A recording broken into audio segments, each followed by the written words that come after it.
When the world changed, it wasn't a natural disaster like volcanoes or earthquakes. Monsters suddenly flooded the earth, bringing humanity right to the brink of extinction. Everything started when a mysterious giant tower appeared out of nowhere.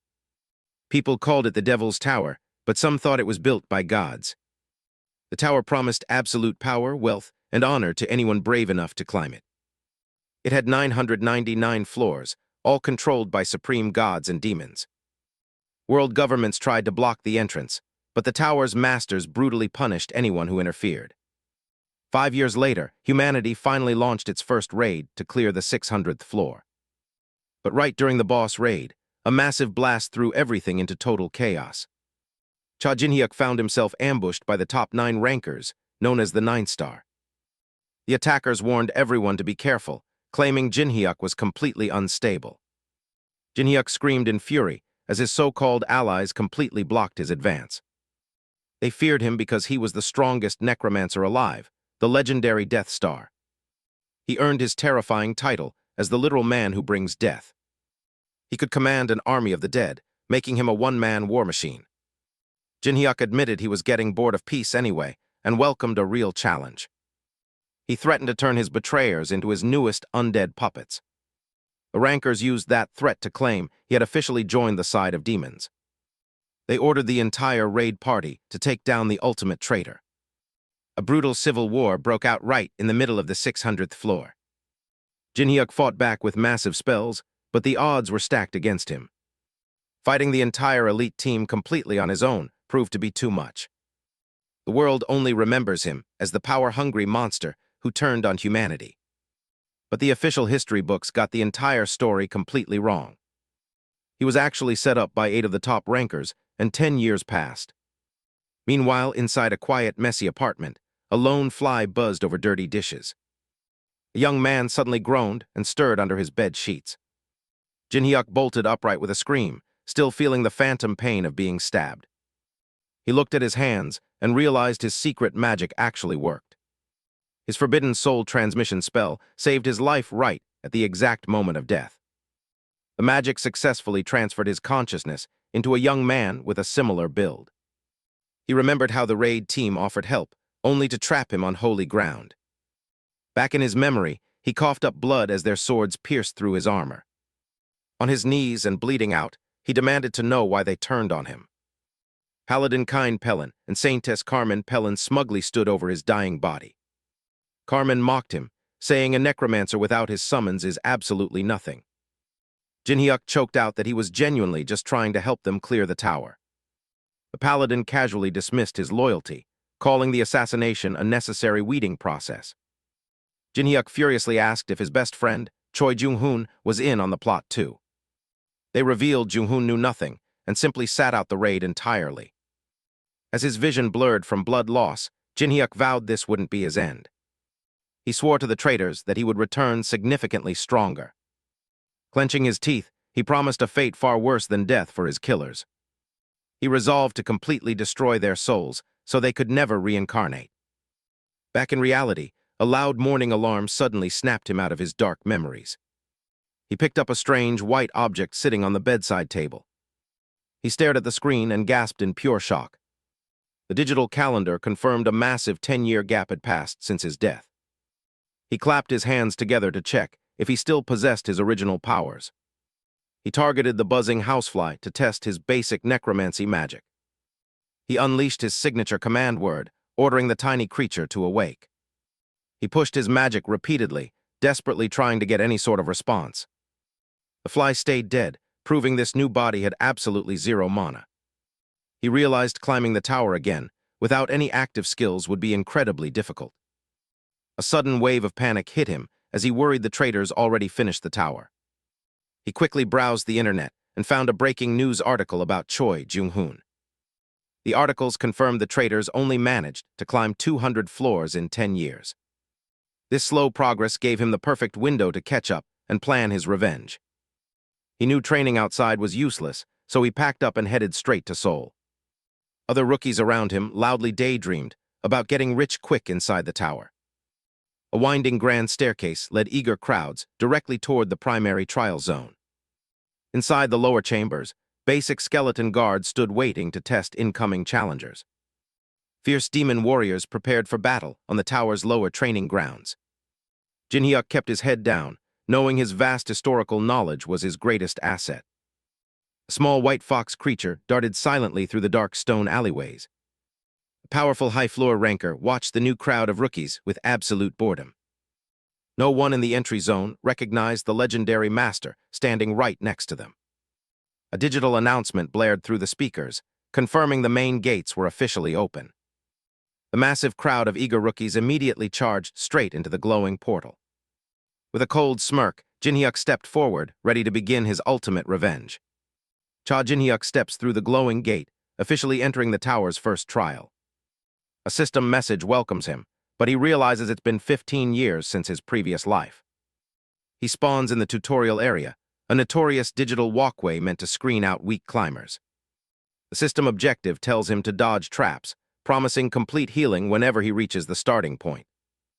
Checking his baseline stats, he finds a depressing screen showing level 1 attributes across the board.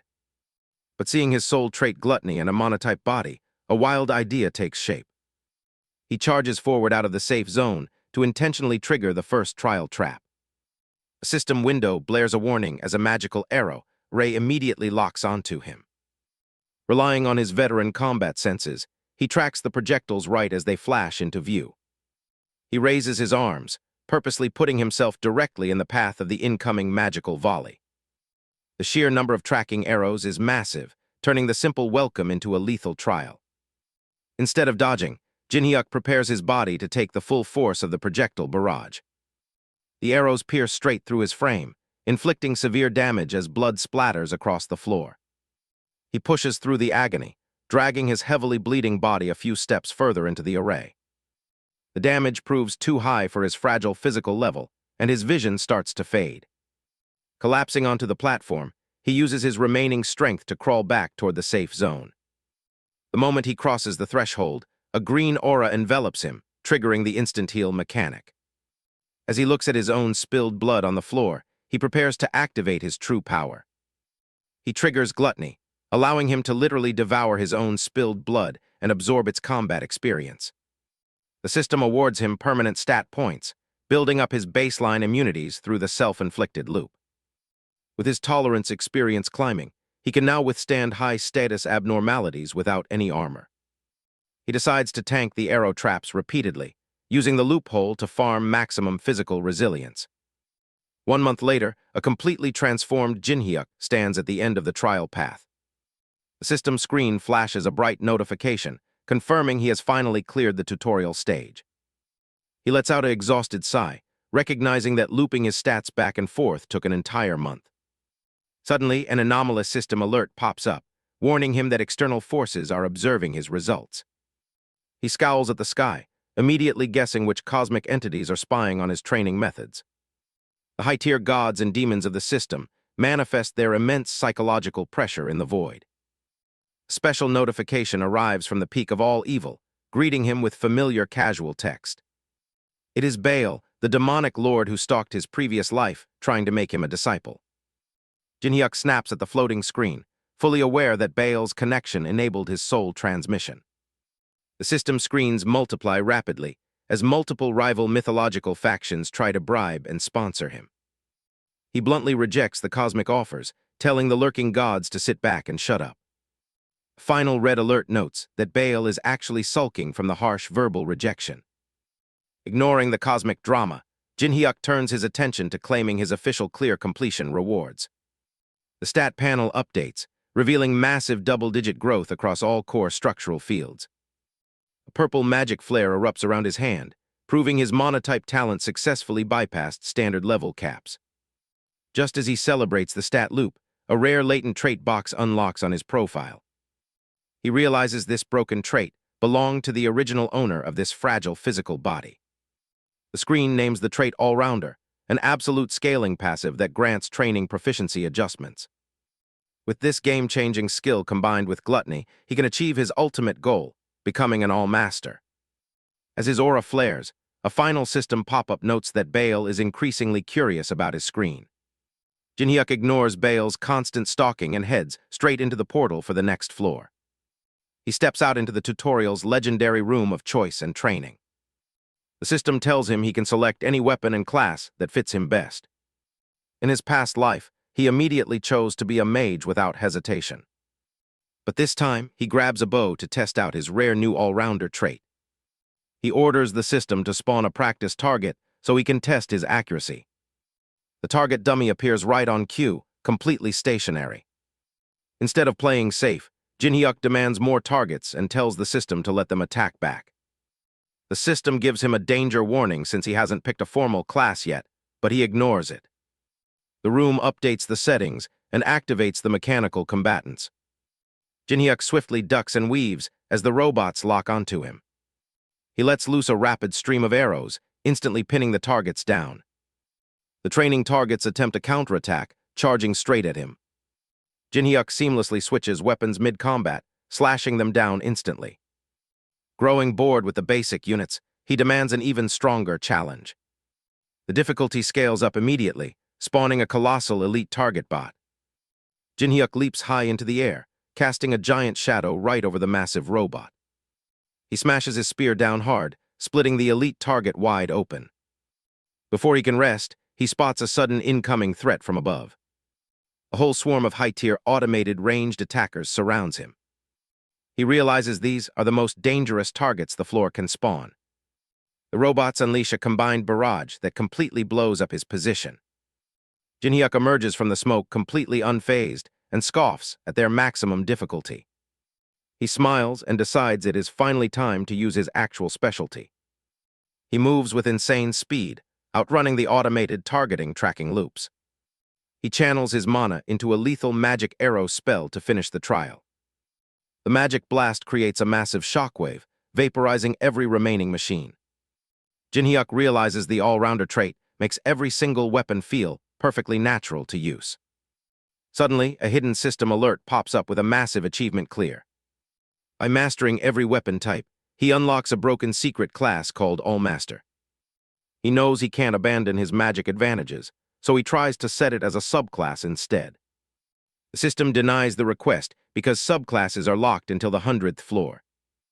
Jinhyuk plans to buy his way through the level restriction using his rare accomplishment points.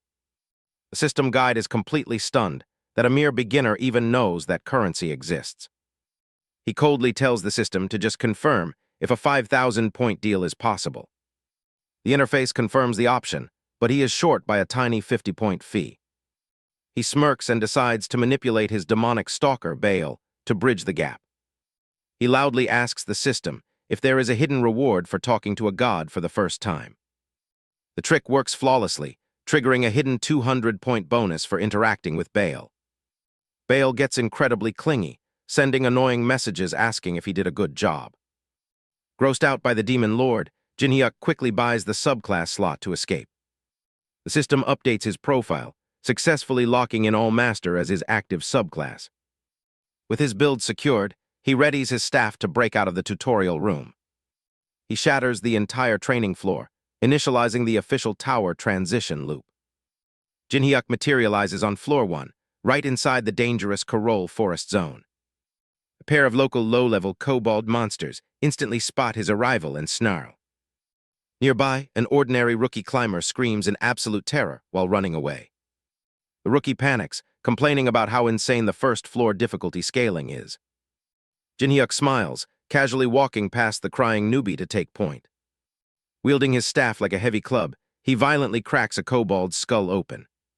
Jinhyuk stands over a defeated monster, holding a massive staff while a rookie party looks on in shock. The guy carrying the witch can't believe his eyes. He just saw a monster go down in one shot. What makes it even crazier is that Jinhyuk looks exactly like a mage, but he just used a direct physical kick. The swordsman steps up, instantly trying to look friendly and suggest a strategic team-up. But Jinhyuk has zero interest in carrying dead weight and coldly tells them to get lost. The swordsman completely freezes up, totally shocked by the blunt rejection. Jinhyuk adds a casual threat, telling them they will die if they touch any of his targets. The rookies instantly realize they are dealing with a dangerous psycho and lose all their confidence. They don't ask questions twice and immediately turn around to sprint away in absolute terror. With the annoying tourists gone, The remaining aggressive monsters lock eyes on Jinhyuk. Jinhyuk just smirks, mocking them for thinking they can actually avenge their fallen comrade. One monster lunges forward with a massive swipe, but Jinhyuk easily evades the clumsy strike. He seamlessly brings his heavy staff down, crushing the creature into the dirt with raw power. He turns to the last one left standing, casually asking why it isn't attacking yet. The monster breaks completely, turning around to flee into the forest as fast as it can. But Jinhyuk is already aiming a glowing spell right at its back, with zero intention of letting it escape. He fires a magic arrow, cleanly taking out the runner to keep his farming streak perfectly alive. After gathering the loot, Jinhyuk looks over his quest tracker and decides to aim for a hidden achievement. He stands over the fresh kills and prepares to use his unique gluttony trait to absorb their power. He activates the skill, casting a dark aura over the battlefield to start the consumption process. A massive surge of crimson energy erupts as the dead monster's essence is violently forced out.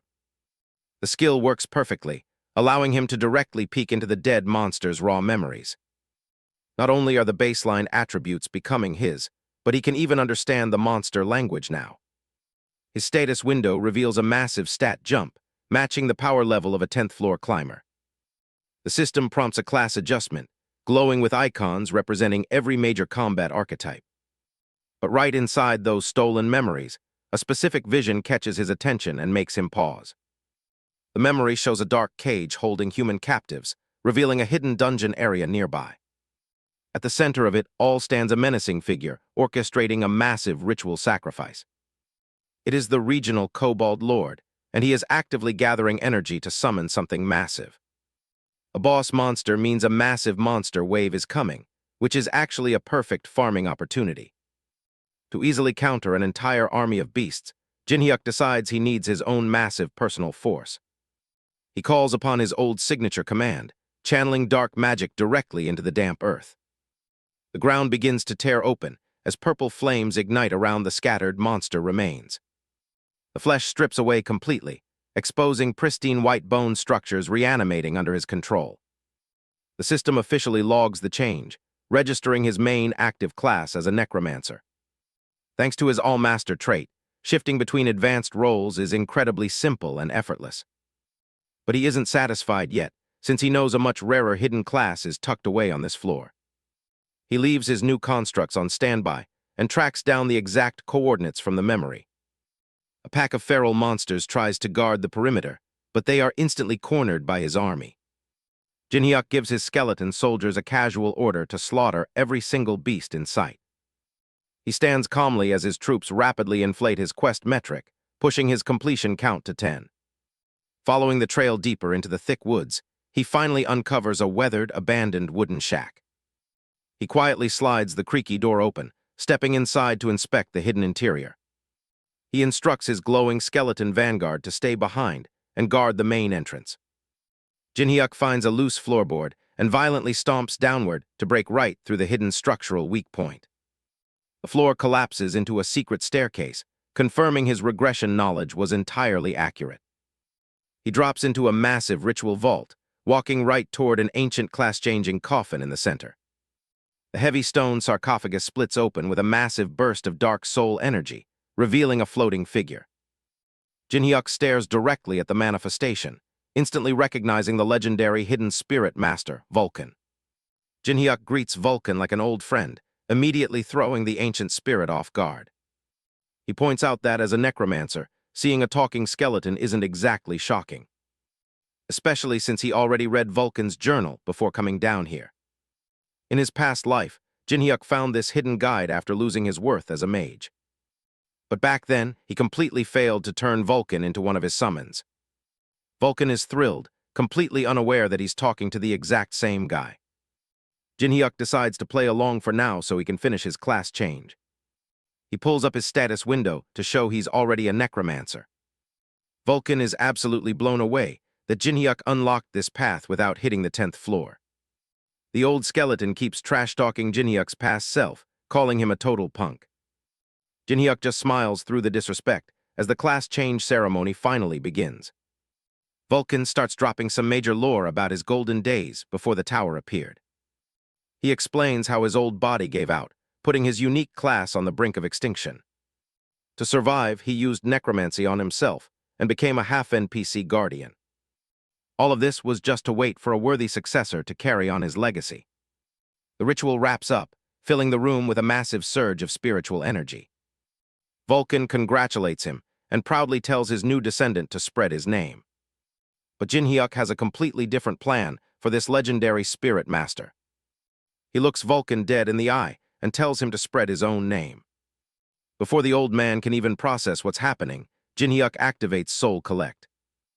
Vulcan is completely stunned by the sudden betrayal.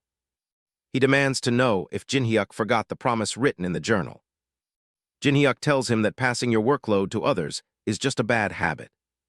The soul-capturing magic activates, locking onto the ancient skeleton. Vulcan snaps and refuses to let a first-floor climber capture him like a common monster. Suddenly, a hidden trap triggers all over the chamber floor. It turns out Jinhyuk prepared a barrier spell beforehand to seal his escape. Vulcan is locked inside a tight magic cage, unable to move. He's deeply confused by how a low-tier spell is holding him down. Jinhyuk casually asks him if his new personal prison feels comfortable. Vulcan boasts that he can break this cheap magic wall whenever he wants.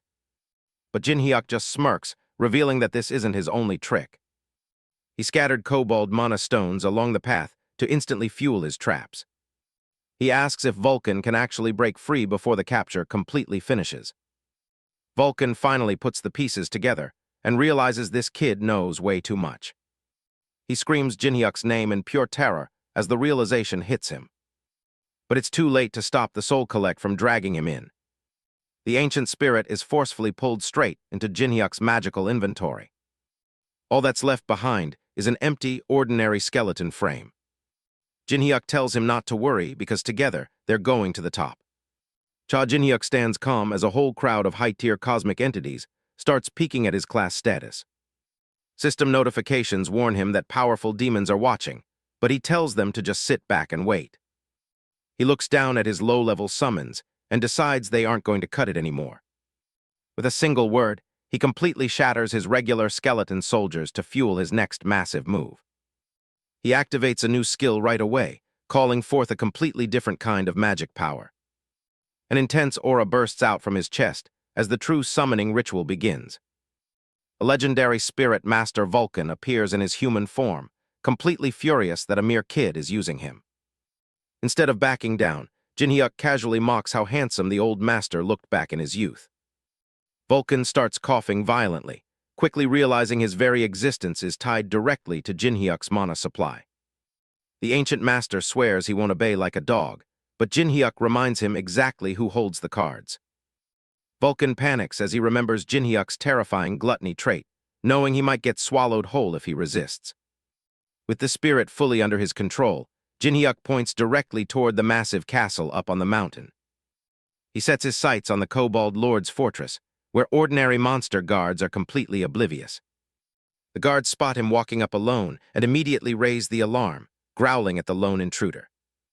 Jinhyuk unleashes his new spirit magic, instantly wiping out the frontline defenses without even breaking a sweat. The overwhelming force crashes right through the gates, leaving the remaining monsters totally terrified. He easily clears the path forward, moving deeper into the fortress with absolute confidence.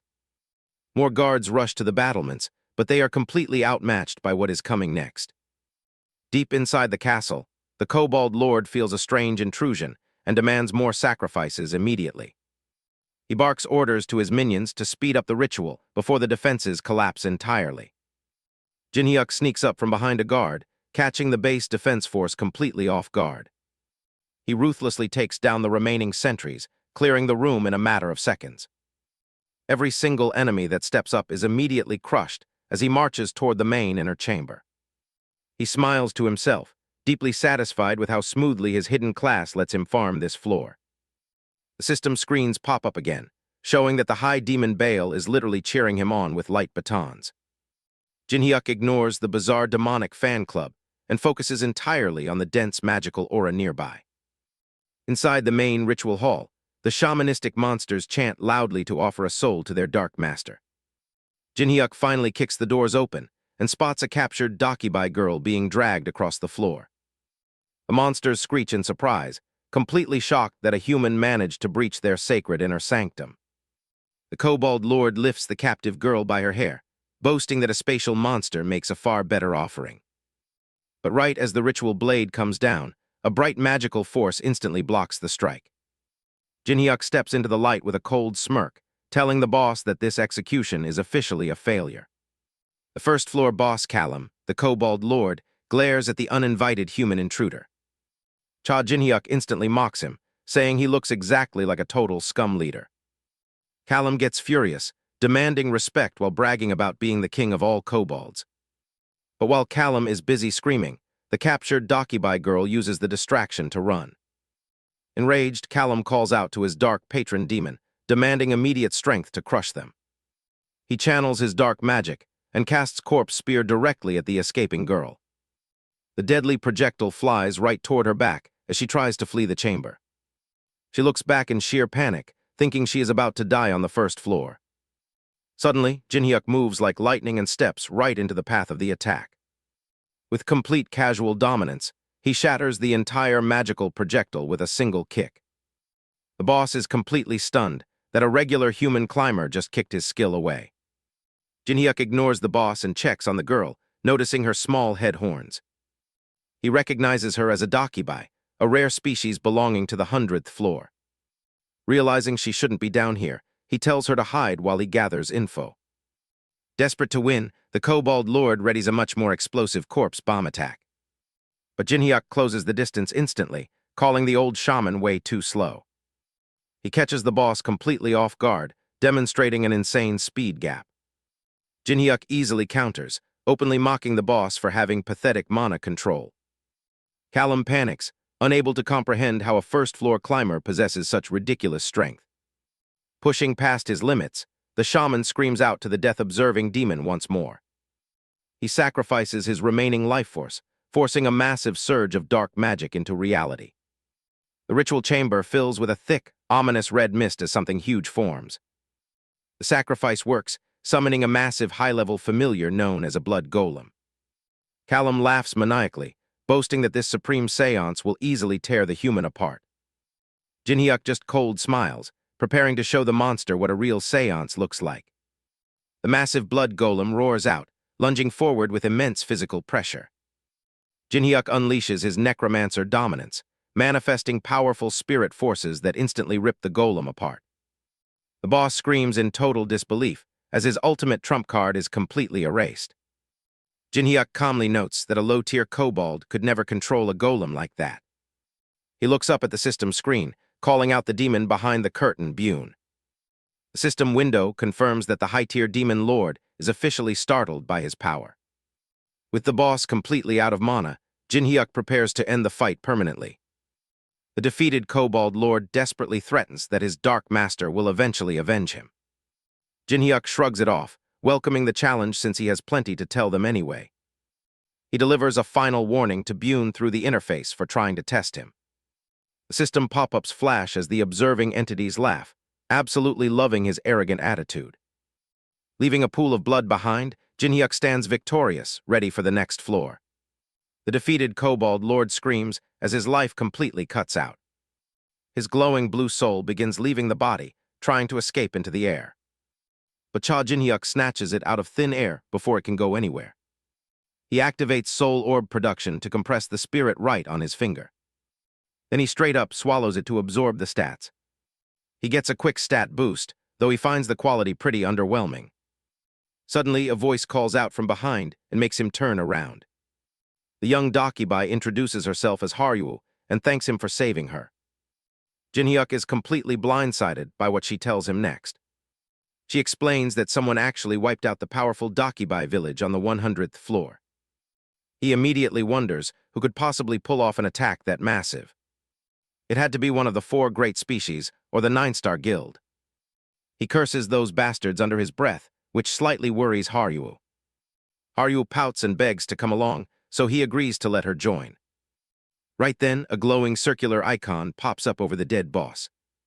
It turns out to be a fresh armor item drop from the fight. Meanwhile, the night sky settles over the quiet castle exterior. Sudden noise echoes nearby through the dark halls. Something is moving closer to their position. A bright purple flare erupts, making Haryu flinch back in shock.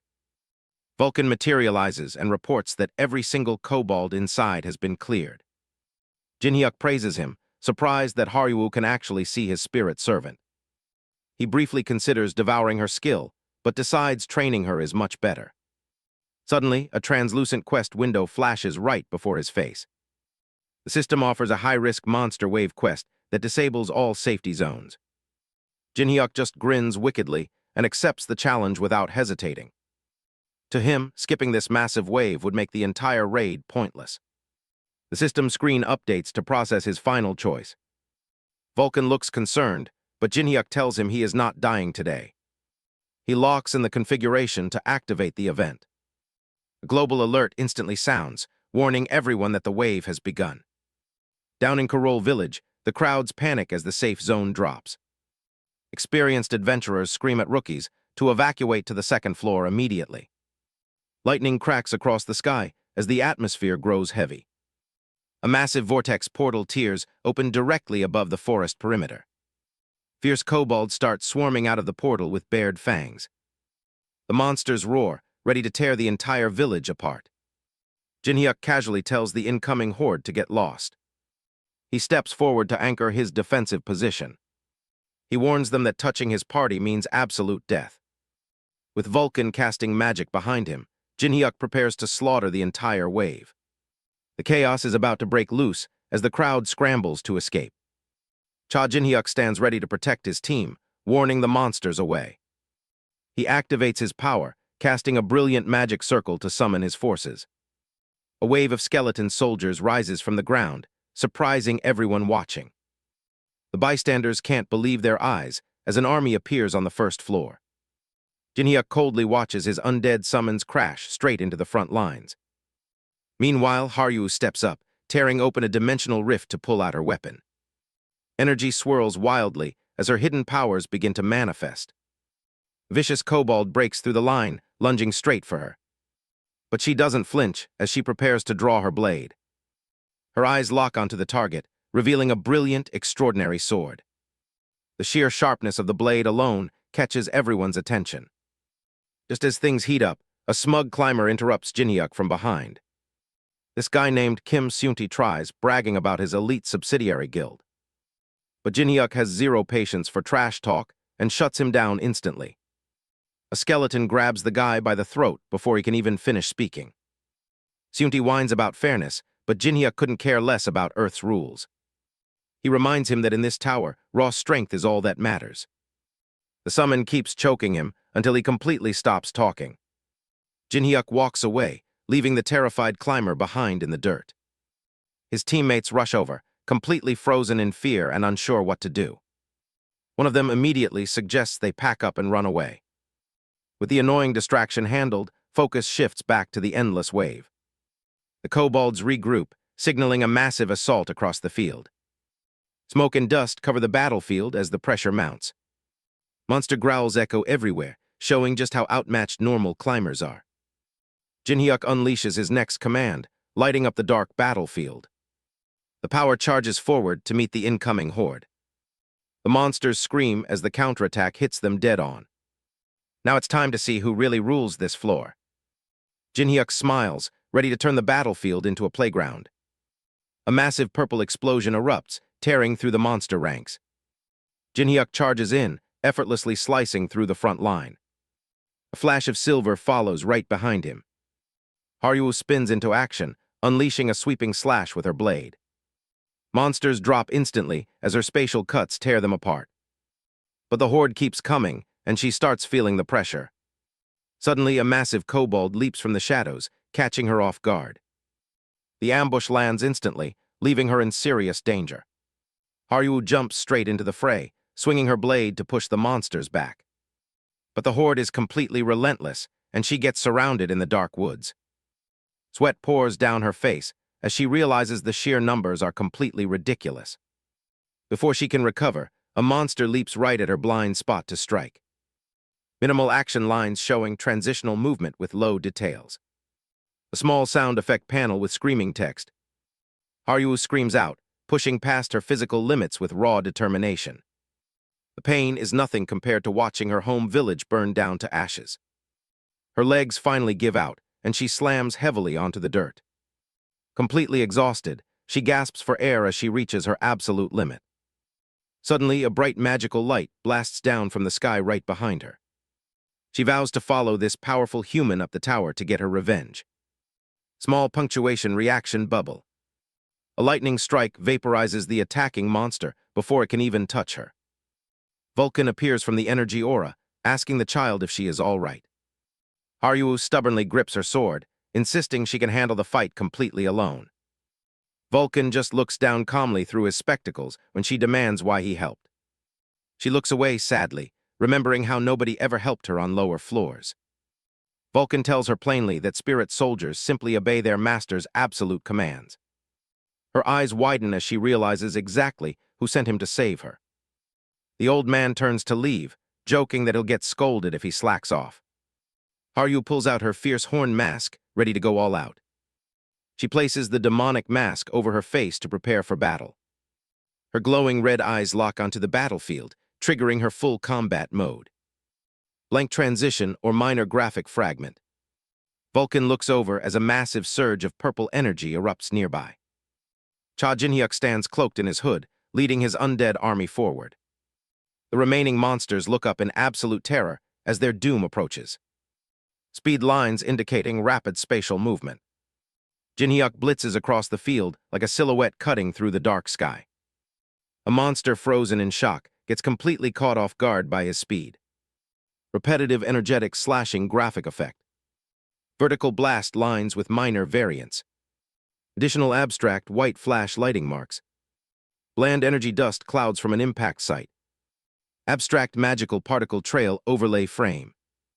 Massive white circular slashes clear out the entire landscape in an instant. Jinhyuk realizes the enemies targeted her village, specifically to steal her legendary sword. He decides to keep it a secret so she doesn't carry that guilt. The system alerts them that there is only 1 minute left to finish. Jinhyuk, Vulcan, and a masked Haruo charge together for the final strike. The very last monster desperately tries to flee through the closing portal. Jinhyuk gives a sharp, predatory smirk, locking his eyes right on the target. He dives down at high velocity, executing a perfectly clean downward slice. Flash lines covering the landing impact zone. The fleeing beast is effortlessly cut in half by his sword arc. The swirling portal completely collapses and shrinks into a tiny void spark. A system message pops up confirming the wave is officially cleared. Jinhyuk smirks proudly with his hood up after his flawless execution. He walks over and gently rests his bandaged hand on her shoulder. He tells her calmly that she shouldn't overexert herself when she is exhausted. Haruo blushes deeply, wide-eyed as she stammers out a quick thank you. 2 reward screens immediately pop up in the air right before them. Jinhyuk looks entirely satisfied, ready to collect their hard-earned payout rewards. The monster wave is finally over, and the stat gains are looking good. Unsurprisingly, Cha Jinhyuk locks in the first-place contribution reward. Even Vulcan secures 3rd place, leaving the old spirit completely stunned. Haruo approaches Jinhyuk, offering her own 2nd-place reward cube to him. She wants to prove her complete loyalty for the journey ahead. Vulcan loses his mind when he sees what she is offering. It is her literal power essence, the sacred Dakibai mask. She opens up about her past and how her entire village burned down. As the last living survivor, she needs strength to get revenge. Jinhyuk respects her resolve since he knows a thing or two about revenge. She bows deeply, pleading to climb the tower by his side.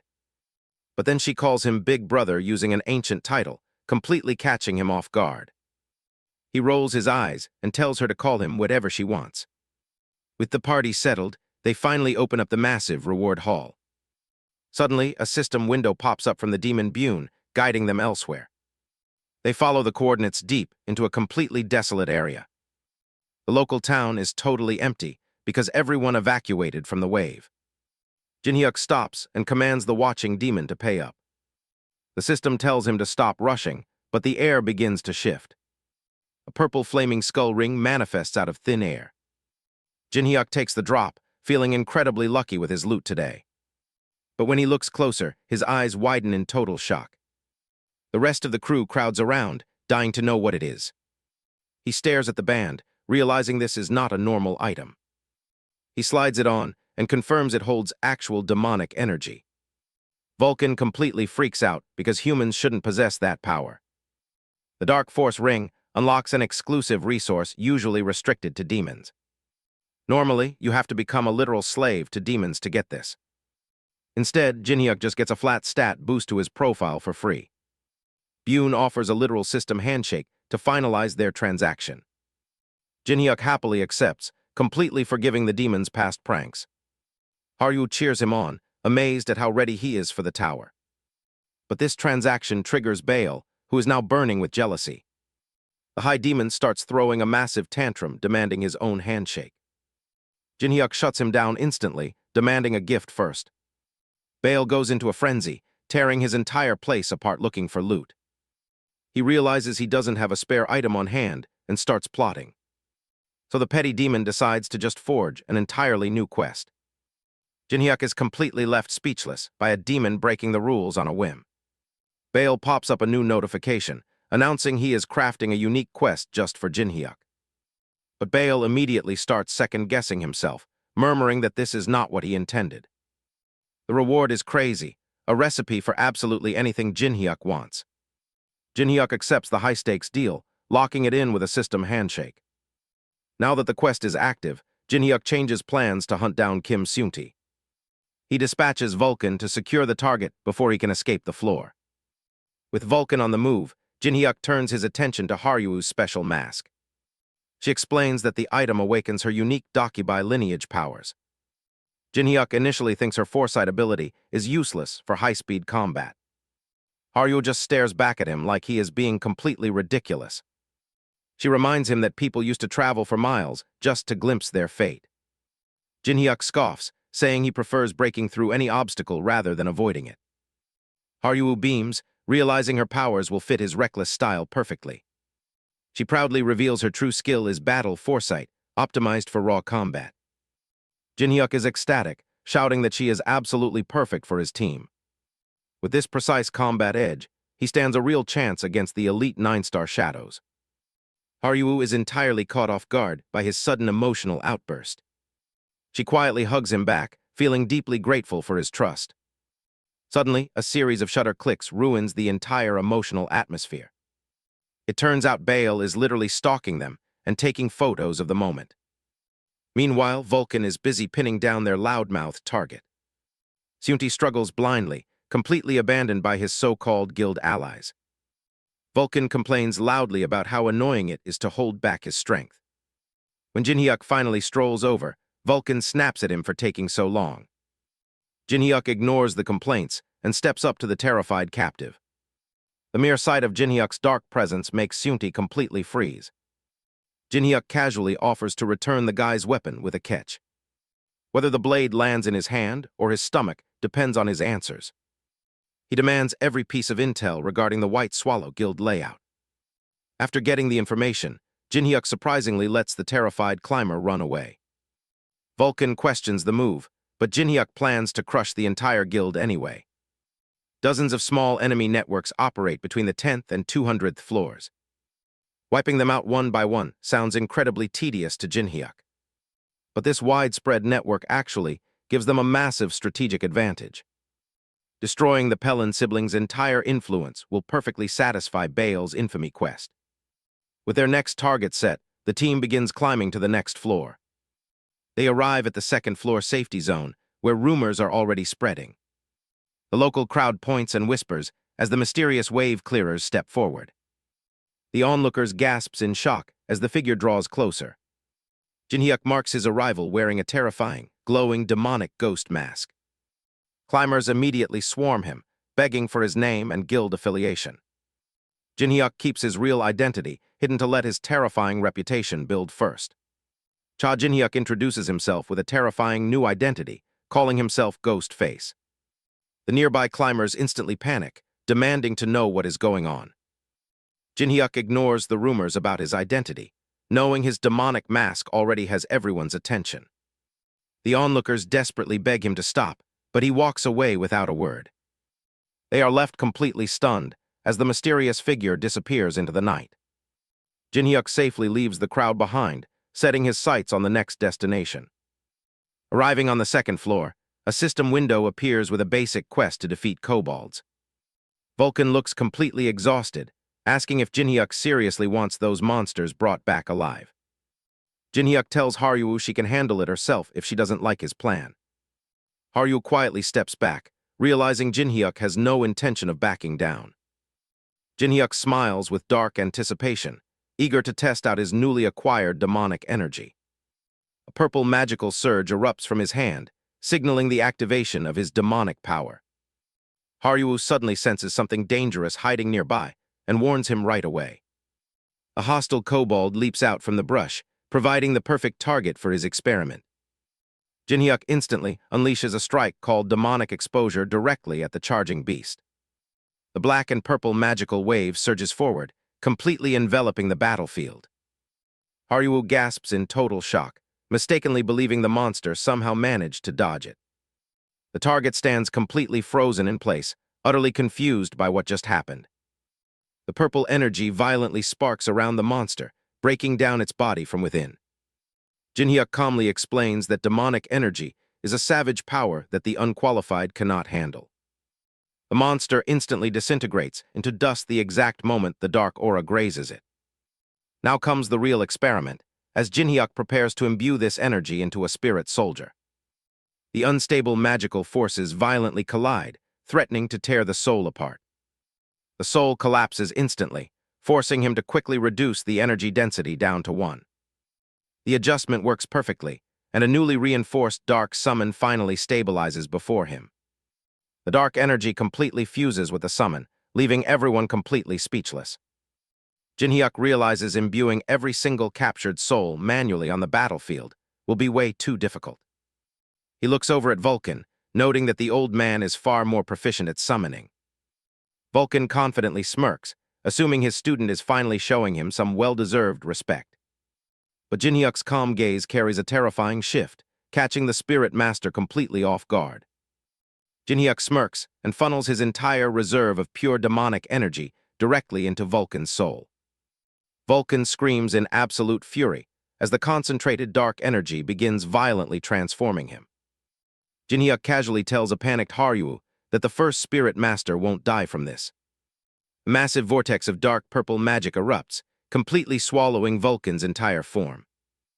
Out from the swirling dark energy emerges his ultimate creation, a terrifying demon soul soldier. Haruo watches in pure disbelief as Jin-hyuk casually grabs his signature mask back. Jin-hyuk puts the demonic mask back on, completely unbothered by Vulcan's new terrifying power. He smiles, glad to finally have an opponent strong enough to test his true limits. Jin-hyuk's opponent summons his dark forces, determined to show off his ultimate strength. A purple burst of energy signals the arrival of the enemy soldiers. The demon soul soldiers charge ahead under their master's command. Jin-hyuk stays completely calm, activating the hidden powers of his signature mask. Suddenly, the incoming demon soldiers look like they are moving in slow motion. Jin-hyuk moves through the slow battlefield, realizing this is the exact perception world Haruo experiences. He cuts straight through the energy trails with zero effort. Jin-hyuk closes the distance instantly and lands a solid punch right on Vulcan's face. The impact sends the old spirit master flying backward with a heavy groan. Haruo rushes over in a panic, calling out for the old man. Jin-hyuk tells her not to worry, since souls usually ignore physical strikes. Haruo ignores the bickering and asks Jin-hyuk if he just used the mask's power. Jin-hyuk admits it felt like everything slowed down, making him feel like a martial arts god. Haruo delivers a blunt reality check, explaining that the slowdown was just a failed side effect. She adds that untrained users usually get severe headaches, but he seems completely fine. Jin-hyuk pats her head, thanking her for checking on him despite his failed activation. Meanwhile, Vulcan sits in a corner, sulking over his bruised pride and physical pain. The great spirit master can't believe he got reduced to a submissive punching bag. He looks up miserably as Haruo approaches him with a strange look. Haruo gently informs him that Jin-hyuk has a brand new task for his summon. Vulcan briefly hopes she is here to comfort him instead of the boss. Instead, she says Jinhyuk wants him to start manually farming more kobolds immediately. Vulcan breaks down in tears over his new role as a manual laborer. The system alerts flash by as Vulcan successfully clears the 3rd and 4th floors. The notifications continuous update, moving the party closer to their target zone. They arrive on the 5th floor, where local rumors about Ghost Face are spreading. A subtle movement shifts in the shadows of the dark forest. The local monsters prepare an ambush, targeting the intruders from above. A poison needle goblin hides in the tree branches, aiming directly at Jinhyuk. The creature readies its blowpipe, expecting an easy kill. It fires a needle, but the projectile is cut down instantly. A single flash of a blade slices through the dark woods. Haruo steps into the open, drawing her sword to protect her companion. She glares at the monster, furious that it dared to attack her master. The goblin flinches in pure terror as her dark aura expands. She moves with blinding speed, leaving no room for the monster to escape. Her slash cuts cleanly through the branches and the target alike. The ambush is completely dismantled in less than a second. Jinhyuk praises her quick reaction, glad she stopped the poison needle in time. Haruo turns around, still breathing heavily from her defensive strike. Vulcan watches from the background, noticing a terrifying shift in her behavior. She wears a cruel, ominous smile that makes even the undead summon shiver. Vulcan drops a bomb. Tonight, a massive monster wave is coming. They discuss moving to the 5th floor, where goblins replace kobolds. Jinhyuk reveals he plans to manually trigger the wave himself. The squad is completely thrown off by his insane strategy. He explains he found a secret bypass glitch while climbing. Every single floor has a hidden central monster spawning zone. Pumping mana into it manually forces a high-speed wave event. Vulcan points out nobody could handle that kind of heat before. High-level monsters usually overwhelm normal players in seconds. Jinhyuk just smirks, ready to exploit this for fast leveling. Suddenly, an artificial earthquake rattles the entire starter zone village. Local low-level players have absolutely no clue what is happening. Panic sets in as the ground splits open completely unannounced. People scream as an impossible wave hits the safe zone. An absolute flood of vicious goblins pours right into town. The monsters waste no time, immediately launching ranged poison darts. Unprepared players get hit and collapse onto the cobblestones. The toxic goblin paralytic poison locks up their bodies completely. A cornered climber closes his eyes, accepting his cheap end. Right on cue, a dark, pulsing aura fills the street. The mysterious purple energy instantly stops the goblin advance cold. Jinhyuk steps forward in his signature terrifying ghost face mask. He casually tells the survivors to run and spread rumors. He activates his necromancy, summoning his elite undead troops. The dark soldiers rise up to build a defensive wall. Vulcan immediately gets annoyed that Jinhyuk is stealing his credit. But their bickering cuts short as a strange flame erupts. Their sturdy shadow soldiers start disintegrating into bright blue fire. A rare elite psychic goblin steps out leading the horde. They realize this shaman variant attacks soul structures directly. Haruo tracks the threat from above, diving off a roof. She drops down like a lightning bolt, slicing through lines. Vulcan cheers her on, telling her to kill the psychic first. Instead, Jinhyuk locks eyes on the unique soul fire ability. He decides it is way too valuable to let go. He triggers his gluttony skill to absorb the magical flames. He safely redirects the soul fire to boost his own stats. The stolen energy coalesces into a massive counterattack spell. Meanwhile, Haruo stands amidst the chaos, breathing heavily. Jinhyuk notices her sword is starting to emit a weird light. The blade begins humming with an ancient, eerie bloodlust. Glowing pink cherry blossom petals drift out of thin air. Her entire armor set morphs into heavy samurai plating. The terrifying demonic curse takes full control of her stance. She flashes a genuinely sinister, fanged smile at her targets. With one blinding overhead slash, she cuts down the street. The sheer physical speed leaves a glowing pink trail behind. Even Jinhyuk looks completely stunned by her dark transformation. Jinhyuk notices Haruo's blade emitting a strange light, wondering what's happening. Haruo transforms, her energy surging as she grips her weapon tightly. She flashes a sinister smirk, completely consumed by combat bloodlust. With one vertical strike, she unleashes a massive pink shockwave right down the center. Jinhyuk grit his teeth, completely caught off guard by the strike. The shockwave tears through everything, completely warping the terrain. A screeching sound echoes across the ruins as structures shatter. The ground splits, leaving absolutely nothing left intact in its path. A pillar of debris stands smoking amidst the complete destruction. Jinhyuk realizes she managed to instantly obliterate the entire village. He calls out to her, desperate to snap her out of it. Instead, she slashes again, grunting as she blows him back with sheer force. Jinhyuk struggles to regain his footing after taking the hit. He realizes her strength has scaled to a ridiculous level. Another explosion tears up the ground as Haruo dominates the battlefield. Vulcan chimes in via telepathy to check if they're still alive.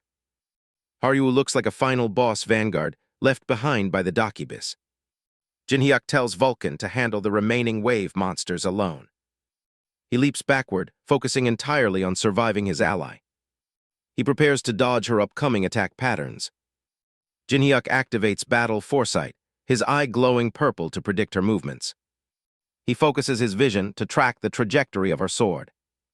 His intuition warns him that her weapon will shred him to pieces. He apologizes internally, knowing he has to fight back to survive. Haruo lunges forward with a terrifying silhouette, completely blinding fast. Suddenly, a brief memory of her smiling and calling him brother flashes. Jinhyuk hesitates for a split second, ruining his defensive stance. Haruo capitalizes on his hesitation, swinging her blade downward. The visual premonition shifts, catching him in a deadly bind. He realizes Haruo is using her own battle foresight against him. She laughs crazily as she predicts his defensive maneuvers. Jinhyuk takes a direct hit, coughing up blood as he slams down. Forced into an ultimate corner, Jinhyuk triggers his necromancy capability. The dark energy manifests around his hands to initiate a summon. He commands the dead goblin wave units in the rubble to rise. Dozens of skeleton goblins swamp Haruo to hold her down. They grab her limbs, attempting to overwhelm her senses. Haruo immediately shatters the skeletons into pieces with a quick spin. Jinhyuk can barely even track the speed of her slices. He flees up the side of a building to create distance. He leaps across the roofs, desperately looking for an opening. Jinhyuk notices Haruo is suddenly panting and bleeding from her eyes. He realizes it's the skill rebound she mentioned before. He uses the opportunity to quickly re-engage from above. Jinhyuk drops down silently, shifting his strategy to a counterattack. Haruo looks up, taunting him to step closer. He coordinates his landing, prepping his next skill. He hurls hidden projectiles from his sleeve to lock her down. The weapons fly straight toward her blind spots. Jinhyuk bets on the goblin paralytic poison to finish the job. Jinhyuk knows the goblin poison is lethal, so he braces himself for the oncoming threat. Haruo lunges forward with incredible speed, driven completely mad by her weapon's power. Jinhyuk tracks her path carefully, staying completely calm despite the danger. He clicks his tongue, dodging her direct slice at the last possible second. The blade cuts clean through the empty air, missing him by inches. Jinhyuk maneuvers above her, setting up his high-stakes trap from her blind spot. Haruo loses her balance momentarily as she stomps down hard into the ground. She pivots back to strike him, completely unaware that she's walking into a trap. She lets out a manic laugh, thinking she has the upper hand.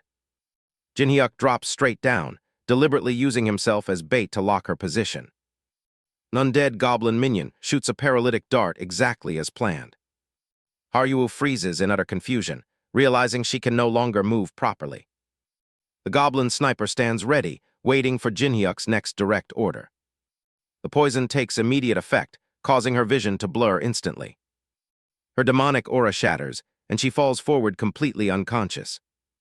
Jinhyuk catches her safely, though he takes a heavy hit in the process. He lets out a relieved sigh, glad he barely secured her in time. He looks down at the fallen weapon, knowing he needs to deal with the poison. He orders his undead summon to hand over the tainted projectile. Jinhyuk swallows the venom directly to force his system to adapt. A system window pops up, granting him total resistance to paralytic poison. Jinhyuk checks his numbed hands, waiting for his new tolerance skill to kick in. Haruo wakes up later, muttering about the annoying power he possesses. She recalls her weapon, staring down at her gripped sword with deep dread. She looks up anxiously, wondering what the sword meant by its threatening words. The blade gleams ominously, still filled with a terrifying dark curse. The sentient sword warns her that next time it will devour her completely. Haruo snaps open her eyes, returning fully to her normal safe zone form. Vulcan alerts Jinhyuk that their companion has finally regained consciousness. She panics over being carried, her recent memories completely blank. Jinhyuk opens an inn door to calmly explain the situation. He outlines the layout of the tower floors and their next strategic destination. Haruo eagerly assumes they are moving together, but he cuts her off. He drops the bomb that she will be climbing independently from now on. He warns her that depending on unstable demonic power will destroy her mind. He smirks confidently, knowing this tough homework assignment is necessary for her. They walk out into the bustling village plaza to prepare for departure. Haruo promises to catch up soon as they officially split up. A few days later on the 9th floor, the ground is covered in defeated orcs. Cha Jinhyuk is busy sweeping through them to clean up the rest of the floor. He slashes down another target, completely unimpressed by their size compared to standard goblins. He cleanly finishes off the remaining orcs blocking his path. The absolute speed of his farming routine leaves zero room for any real struggle. Another orc takes a direct hit and collapses instantly. With the area completely cleared, the manual mob wave finally ends. Vulcan reminds him to extract their souls so they can build more demon soldiers. Vulcan notes they enjoy making waves, then asks why he never mentions his ally Haruo. Vulcan scolds him for being cold, asking if he has no respect or parents. Jinhyuk bluntly confirms he doesn't have any parents, leaving Vulcan frozen. Vulcan stares in absolute shock at the sudden emotional revelation. Jinhyuk explains he was raised in an orphanage along with his old friend Jung-hoon. Vulcan instantly switches to deep sympathy, making Jinhyuk immediately regret saying anything. Jinhyuk rejects the unprompted hug, just as the system awards him the Orc Slayer title. A flash of bright light wraps around them as they ascend to the next area. They arrive at the 10th floor room of trials, greeted by a massive warning screen. The trial forces players to defeat the floor boss or get dragged right back down. Jinhyuk notices the top historical clear times are all under a minute, held by elite species. Instead of being intimidated, he decides they should just break the record today. The system begins preparation, while Jinhyuk starts planning a highly optimized speedrun strategy. With the timer ticking down, he gets into position to cast his primary offensive skill. He summons his magic spear, ready to show off the power of an all-master. He starts stacking multiple enchants onto the spear, beginning with element infusion. Next, he layers on a piercing buff to maximize the projectile's armor penetration. He continuously adds dexterity, resilience, and lethal enchantments to the massive magical payload. Finally, he tops off the loaded weapon matrix with pure demonic energy. The spear morphs into an absolute boss-melting nuke right before the spawn trigger. The red alert system flashes wildly as the trial officially starts. Vulcan immediately deploys his demon soul soldiers to lock the boss in place. The massive great orc warrior spawns in, completely pinned by chains before it can move. Jinhyuk unleashes his heavily enchanted projectile, naming the devastating Strike Gungnir. The overwhelming attack streaks forward, obliterating everything in its trajectory line. The floor boss gets deleted instantly, leaving absolute silence in the chamber. The dust settles, revealing Jinhyuk standing perfectly calm over the empty arena. The system confirms the record is broken at an unbelievable 0.96 seconds. When prompted for the global leaderboard name, he enters his signature moniker, Ghostface. Down on the 8th floor, a casual player spots the updated leaderboard screen. Hooded rogue girl spits out her drink, seeing a clear time under 1 single second. She recognizes the name Ghostface and realizes she needs to work much harder. Back in the trial room, Vulcan bursts out laughing at their absolute historical milestone. They successfully crushed the records of the 4 great species without even breaking a sweat. The massive achievement unlocks the auction system and grants Jinhyuk a permanent stat boost. High above, a mysterious office monitor takes notice of the insane anomaly named Ghost Face. Cha Jinhyuk arrives at the 10th floor's main city to unload his loot and restock on potions. Every single business around here seems to have the exact same name plastered on the front. The town is practically run by a massive corporate empire called the Gold Lick Company. Vulcan has no clue who that is, so Jinhyuk has to break down the local economy. Gold Lick is the richest man in the tower, controlling almost all circulating goods. Jinhyuk decides it's time to find a corporate sponsor to fund his upcoming climbs. Vulcan is immediately skeptical about who would actually want to sponsor a rookie. Jinhyuk points directly at the massive corporate headquarters looming right in front of them. He plans to aim straight for the top and get the richest man to back him. They walk right into the lobby and grab a waiting ticket like regular customers. The receptionist calls his number, completely unaware of who just sat down. Jinhyuk casually announces that he's looking to buy something very specific today. Instead of giving his name, Jinhyuk pulls out his signature executioner mask. The clerk instantly recognizes him as the legendary super rookie Ghost Face. Jinhyuk quickly tells him to keep it down before causing a massive scene. He drops a heavy bag containing 3,000 gold onto the counter. The clerk asks what he could possibly want to purchase with that much money. Jinhyuk calmly replies that he wants to buy a personal meeting with Gold Lick. The receptionist looks at him like he belongs in a mental asylum. He points out that 3,000 gold is nothing compared to the boss's time. Jinhyuk reminds him that their corporate motto claims everything is for sale here. The clerk politely explains that this specific deal is completely impossible. Since the big boss is unavailable, Jinhyuk immediately pivots to a realistic target. He asks how much it costs to buy a meeting with the branch manager. The poor employee has no choice but to escalate the request upstairs. Vulcan naturally calls him a horrible person for bullying the staff like that. Jinhyuk doesn't care because it's the fastest way to get an audience. They follow a guide down a luxurious hallway toward the main office door. A calm voice welcomes the famous super rookie inside the private room. They finally meet the 10th floor branch manager, a man named Puppet. Puppet wants to know why a low-floor climber is tracking his boss. Jinhyuk demands that Puppet call Gold Lick down here right now. He claims the billionaire will absolutely sponsor him after a single conversation. Puppet sighs deeply, thoroughly annoyed by the rookie's extreme arrogance. He secretly unleashes fine magical strings to bind his guest's movements. Puppet explains his marionette trait allows him to control anyone at will. But Jinhyuk just clenches his fist and physically shatters the spiritual strings. Puppet is utterly stunned that a 10th floor climber easily neutralized his skill. Realizing physical tactics won't work, Puppet decides to escalate the confrontation. The entire room suddenly dissolves into a vast, empty, watery void. The two men find themselves standing face to face across an infinite ocean. Puppet introduces this dimensional anomaly as the unique mind realm. It is a specialized battlefield created by separating the soul from the body. He explains that the laws of reality and physical limits don't apply here. If Jinhyuk can defeat him in soul combat, he will grant the meeting. A massive purple magical aura suddenly erupts violently around the protagonist. Jinhyuk just smirks, knowing Puppet stands zero chance against a regressor's soul. Puppet drags Jinhyuk into a completely different dimension. Welcome to the Mind Realm, a world built entirely out of raw soul power. Puppet thinks he has an easy win here. He proudly claims that reality logic doesn't apply. But Jinhyuk just smiles back safely. Suddenly, Puppet starts sweating as he senses Jinhyuk's unbelievable mental strength. Realizing things are bad, Puppet quickly makes his move. The water starts churning as something rises from the depths. Massive gray, jointed mannequins emerge all across the ocean. And they just keep coming. He calls them his ultimate creation.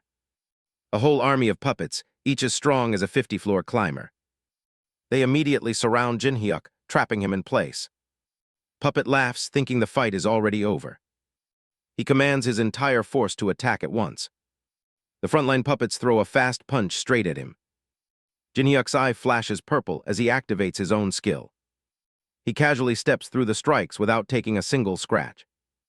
Then a blast of dark energy erupts right from the center. Puppet watches in total shock as the water turns black. He can't comprehend what kind of magic is happening. The sea boils with heavy pressure. A massive dark silhouette slowly rises into the sky.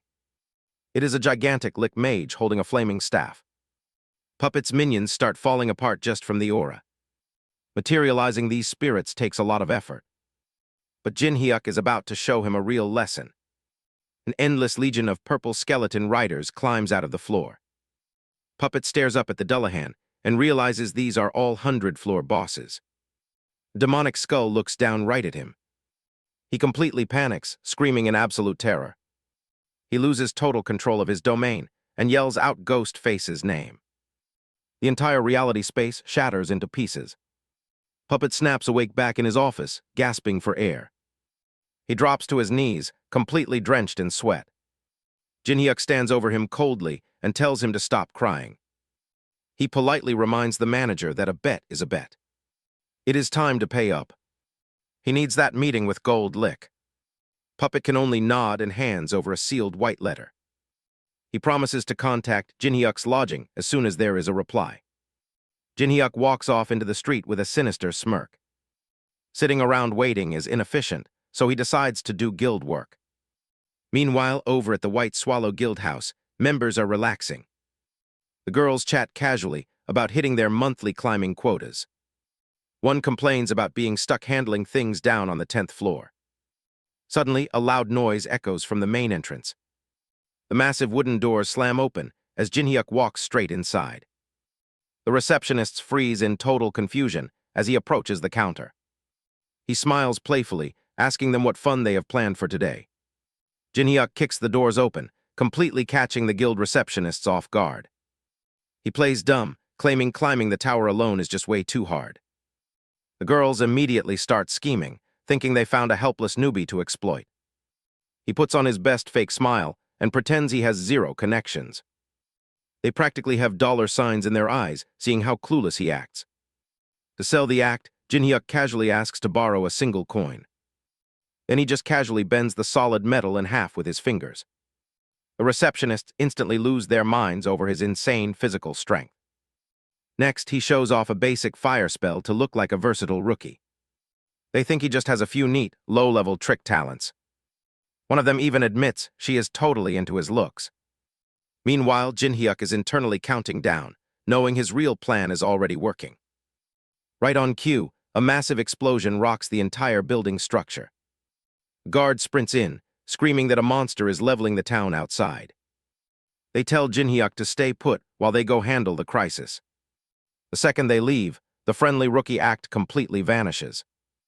He gears up, bringing back his terrifying ghost face identity. Turns out, the monster outside is just Vulcan putting on a terrible acting performance. Honestly, the old spirit master is being way too dramatic with his groaning. Back inside, Jin Hyuk begins cleaning house, dropping guards left and right. He sends another security guard, flying straight across the corridor hallway. The guy smashes into the wall, completely knocked out cold. Ghostface starts tearing through the rooms, searching for the guild records. The head archivist hears the noise, wondering what the hell is happening. Before he can even process the commotion, Jin Hyuk corners him. He grabs the clerk by the throat, cutting off any escape. Jin Hyuk demands the classified archive files while lifting him off the floor. He makes it clear he wants the locations of all Holy Kingdom guilds. The clerk wheezes out a warning about making the elite 9 stars his enemy. Jin Hyuk shrugs it off, telling him to worry about his own life instead. The terrified archivist points toward the desk, and Jin Hyuk grabs the ledger. The document lists every single network branch serving his main targets, Kine and Carmen. He smiles, planning to tear down their entire operation piece by piece. To leave a proper message, he lets his fire magic burn the archives. The flames quickly consume the entire building, destroying everything left behind. Meanwhile, in a completely separate room, a dark candle burns quietly. A high administrator receives an urgent report from the 10th floor branch. He notices a separate personal letter attached to the main file. Inside, the report officially confirms that Ghostface has finally made his move. The White Swallow Guild is investigating that massive arson scene, and Guildmaster Beckholio smells a rat. When he demands a description of the suspect, the witness gives completely contradictory details. They're totally baffled, which is exactly according to Cha Jinhyuk's master plan. Turns out, his hallucination magic scrambles memories, leaving everyone with a completely different impression of him. Back at his private hideout, Jinhyuk lets his disguise slide and plans his next move. His partner Valken returns, complaining about the wild ghost rumors spreading outside. Jinhyuk just laughs it off, explaining that his lowly trick magic works perfectly on these guys. Valken wonders why he didn't bring back any physical guild documents, but Jinhyuk has everything memorized. Suddenly, a loud knock interrupts them, and it's definitely not room service. Someone is trying to break in, aggressively rattling the door handle. Jinhyuk doesn't panic. He tells Valken to flank them while he counts down to 3. The moment he hits 3, Jinhyuk triggers a trap, bursting the door open with magical purple chains. The heavy chains instantly snag a visitor dressed in sharp formal clothes. But the intruder didn't come alone. He brought a whole squad of armed guards right behind him. The captive identifies himself as Halshin from the Gold Lick store, calling Jinhyuk their honored guest. He claims Sir Puppet sent them because Gold Lick has officially taken over the branch. Jinhyuk puts on his terrifying demonic ghost face mask and finds himself surrounded by rows of golden knights. A smug manager steps forward, demanding to know how Jinhyuk found out about their secret letters. The manager commends his absolute arrogance for showing his face around here. But he warns Jinhyuk that knowing too much carries a very hefty price in this tower. He barks orders to his knights, telling them to drag Jinhyuk in as long as he's breathing. Jinhyuk just smirks under his mask. If they want to fight, he's more than happy to oblige. The armored guards immediately line up for battle, trying to box him in. They shout their defensive formation out loud, which is just a terrible tactical mistake. Jinhyuk mocks their strategy and charges right into the center of their defense. The commander panics as Jinhyuk's speed absolutely shatters their front line. He executes a devastating blitz, tearing through the armored units like paper. The entire opulent office crumbles under the shockwaves of his high-velocity impacts. Jinhyuk points his weapon straight at the top boss, demanding a real challenge. Suddenly, a dense golden light begins gathering across the chamber floor. A massive golden wave erupts, completely flooding the arena to crush him. Branch manager Puppet smiles with supreme confidence, thinking the annoying intruder is completely finished. But Puppet's eyes widen in shock as a cold blade tip stops right in front of his face. Jinhyuk reminds him that in a true battle of speed, he will never lose. Halshin screams in pure panic, terrified that the manager is about to get deleted. Puppet freezes, realizing Jinhyuk could have easily killed him right then and there. Jinhyuk backs off slightly, saying he needs Puppet alive to extract the information source. Sweating through his suit, the terrified manager gives in and tells Jinhyuk to follow him.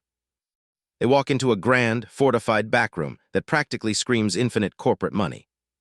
Suddenly, Puppet slams his hand onto a door seal, activating a glowing hidden trap. A golden barrier erupts around them, completely cutting the room off from the outside world. With the trap successfully sprung, Puppet turns back around with a dark grin, demanding the real truth.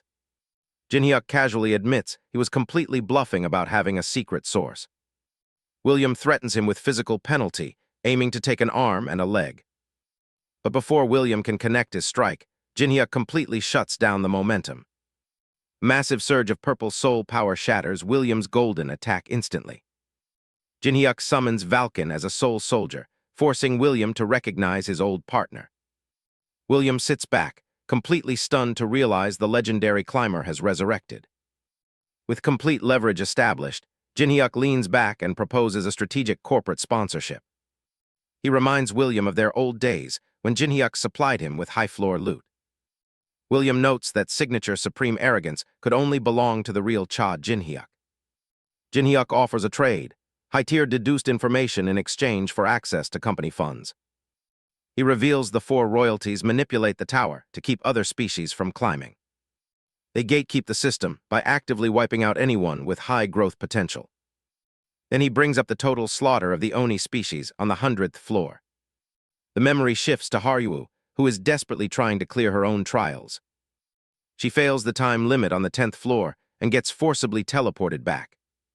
Determined to reunite with her senior partner, she vows to get stronger at any cost. The sentient dragon slayer sword tempts her with easy, instant power to clear floors. It promises it can completely delete the floor boss if she just surrenders control. Haruo strictly rejects the cursed weapon, refusing to rely on external shortcuts. She holds fast to the original promise she made to Jinhyuk long ago. She silences the blade, choosing to earn her strength through pure individual effort. Back in the office, Jinhyuk notes the Oni only sent a child and a sword. William follows the logic and realizes the enemies were explicitly targeting that specific child. The higher-ups annihilated an entire ancient lineage just to kill one young high-threat asset. It is an intentional, ruthless handpicking system to preserve their own supremacy. This dark truth perfectly reconciles every structural mystery on the higher floors. With the context laid out, Jinhyuk drops his ultimate motive, absolute revenge. He declares total war against the Ninth Star and anyone supporting the four royalties. And that includes the exact same rulers who slaughtered William's own family. The memory hits William hard, flashing back to the day his kin were erased. He remembers standing entirely alone in the pouring rain among his fallen people. The ambient golden sparks fade as the timeline returns cleanly to the present room. Completely broken by the realization, William bows his head in absolute defeat. Suddenly, Bale and the nine-tailed fox send annoying system alerts that ruin the dramatic mood. William officially accepts the deal, and Jinhyuk flashes a smug, victorious grin. Puppet isn't buying the story and demands immediate, concrete proof of his identity.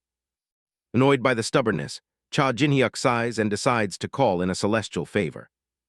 The system alerts flare up as Bale gets insulted that a handshake isn't enough. Bale officially stakes his own massive title as a demon lord to vouch for him. Faced with a literal demon lord's confirmation, Puppet immediately loses all his leverage. He folds completely and finally addresses Jinhyuk respectfully by his alias Ghost Face. Puppet officially signs off on the deal, welcoming him as a top-tier client. With the funding secured, Jinhyuk immediately demands an entire warehouse worth of random weapons. Puppet panics, completely confused why a spirit caster needs a massive military arsenal. That is when Jinhyuk pulls up his status window, revealing his broken All-Master subclass. Puppet freezes in sheer shock, unable to comprehend such a ridiculous class combination. Jinhyuk smiles, explaining he can instantly master any weapon like a veteran user. Realizing the massive investment potential, Puppet decides to go all in on his sponsor. He summons his subordinate into the room to execute the massive buyout order. He commands his assistant to discreetly hoard every single weapon on the 10th floor. The scene shifts to the massive corporate vault where the delivery is prepared. Puppet welcomes him back after completing the massive background purchasing operation. He proudly confirms he successfully bought up every requested asset category. Jinhyuk is confused, wondering how a whole army's arsenal fits into one coat. He takes a closer look at the single piece of clothing with surprise.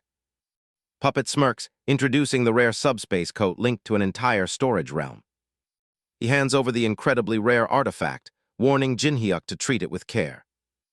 Jinhyuk cracks a joke back, telling the merchant to worry about his own wallet. Meanwhile, a beaten-up, exhausted party steps out of the local floor portal. The survivors collapse onto the gravel, crying tears of relief just to be alive. But reality hits fast when they realize they spent all their cash surviving. Kim Seunti smiles arrogantly, bragging that his White Swallow Guild connections will save them. He rallies his teammates forward, confidently hyping up their massive comeback. The moment they turn the corner, Seunti stops completely dead in his tracks. The entire guild branch building is completely leveled, ruined, and reduced to ashes. The squad finds out the guild evacuated higher up, leaving them stranded and broke. The teammates immediately turn on Seunti, aggressively demanding answers for this disaster. Losing his temper, Seunti snaps completely and starts screaming insults at his party. He calls them all useless dead weight who couldn't climb without him anyway. Internally, his eyes turn sinister as he quietly plots to abandon them all. Right then, a tiny, injured white fox monster wanders out from an alleyway. The group notices the weak, staggering little creature looking for help. The party members indifferently wave it away, saying they have no food.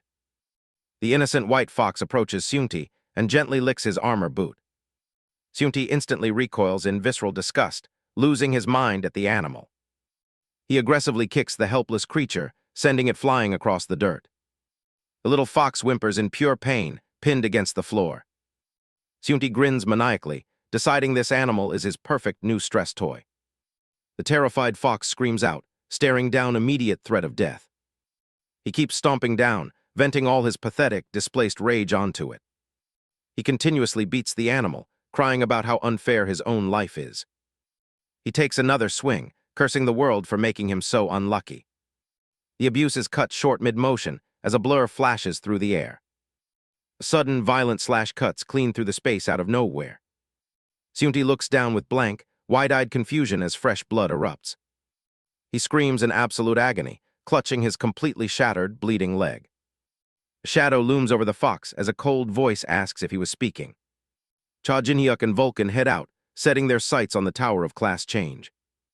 Vulcan is completely confused, because Jinhyuk is technically already an elite spirit master.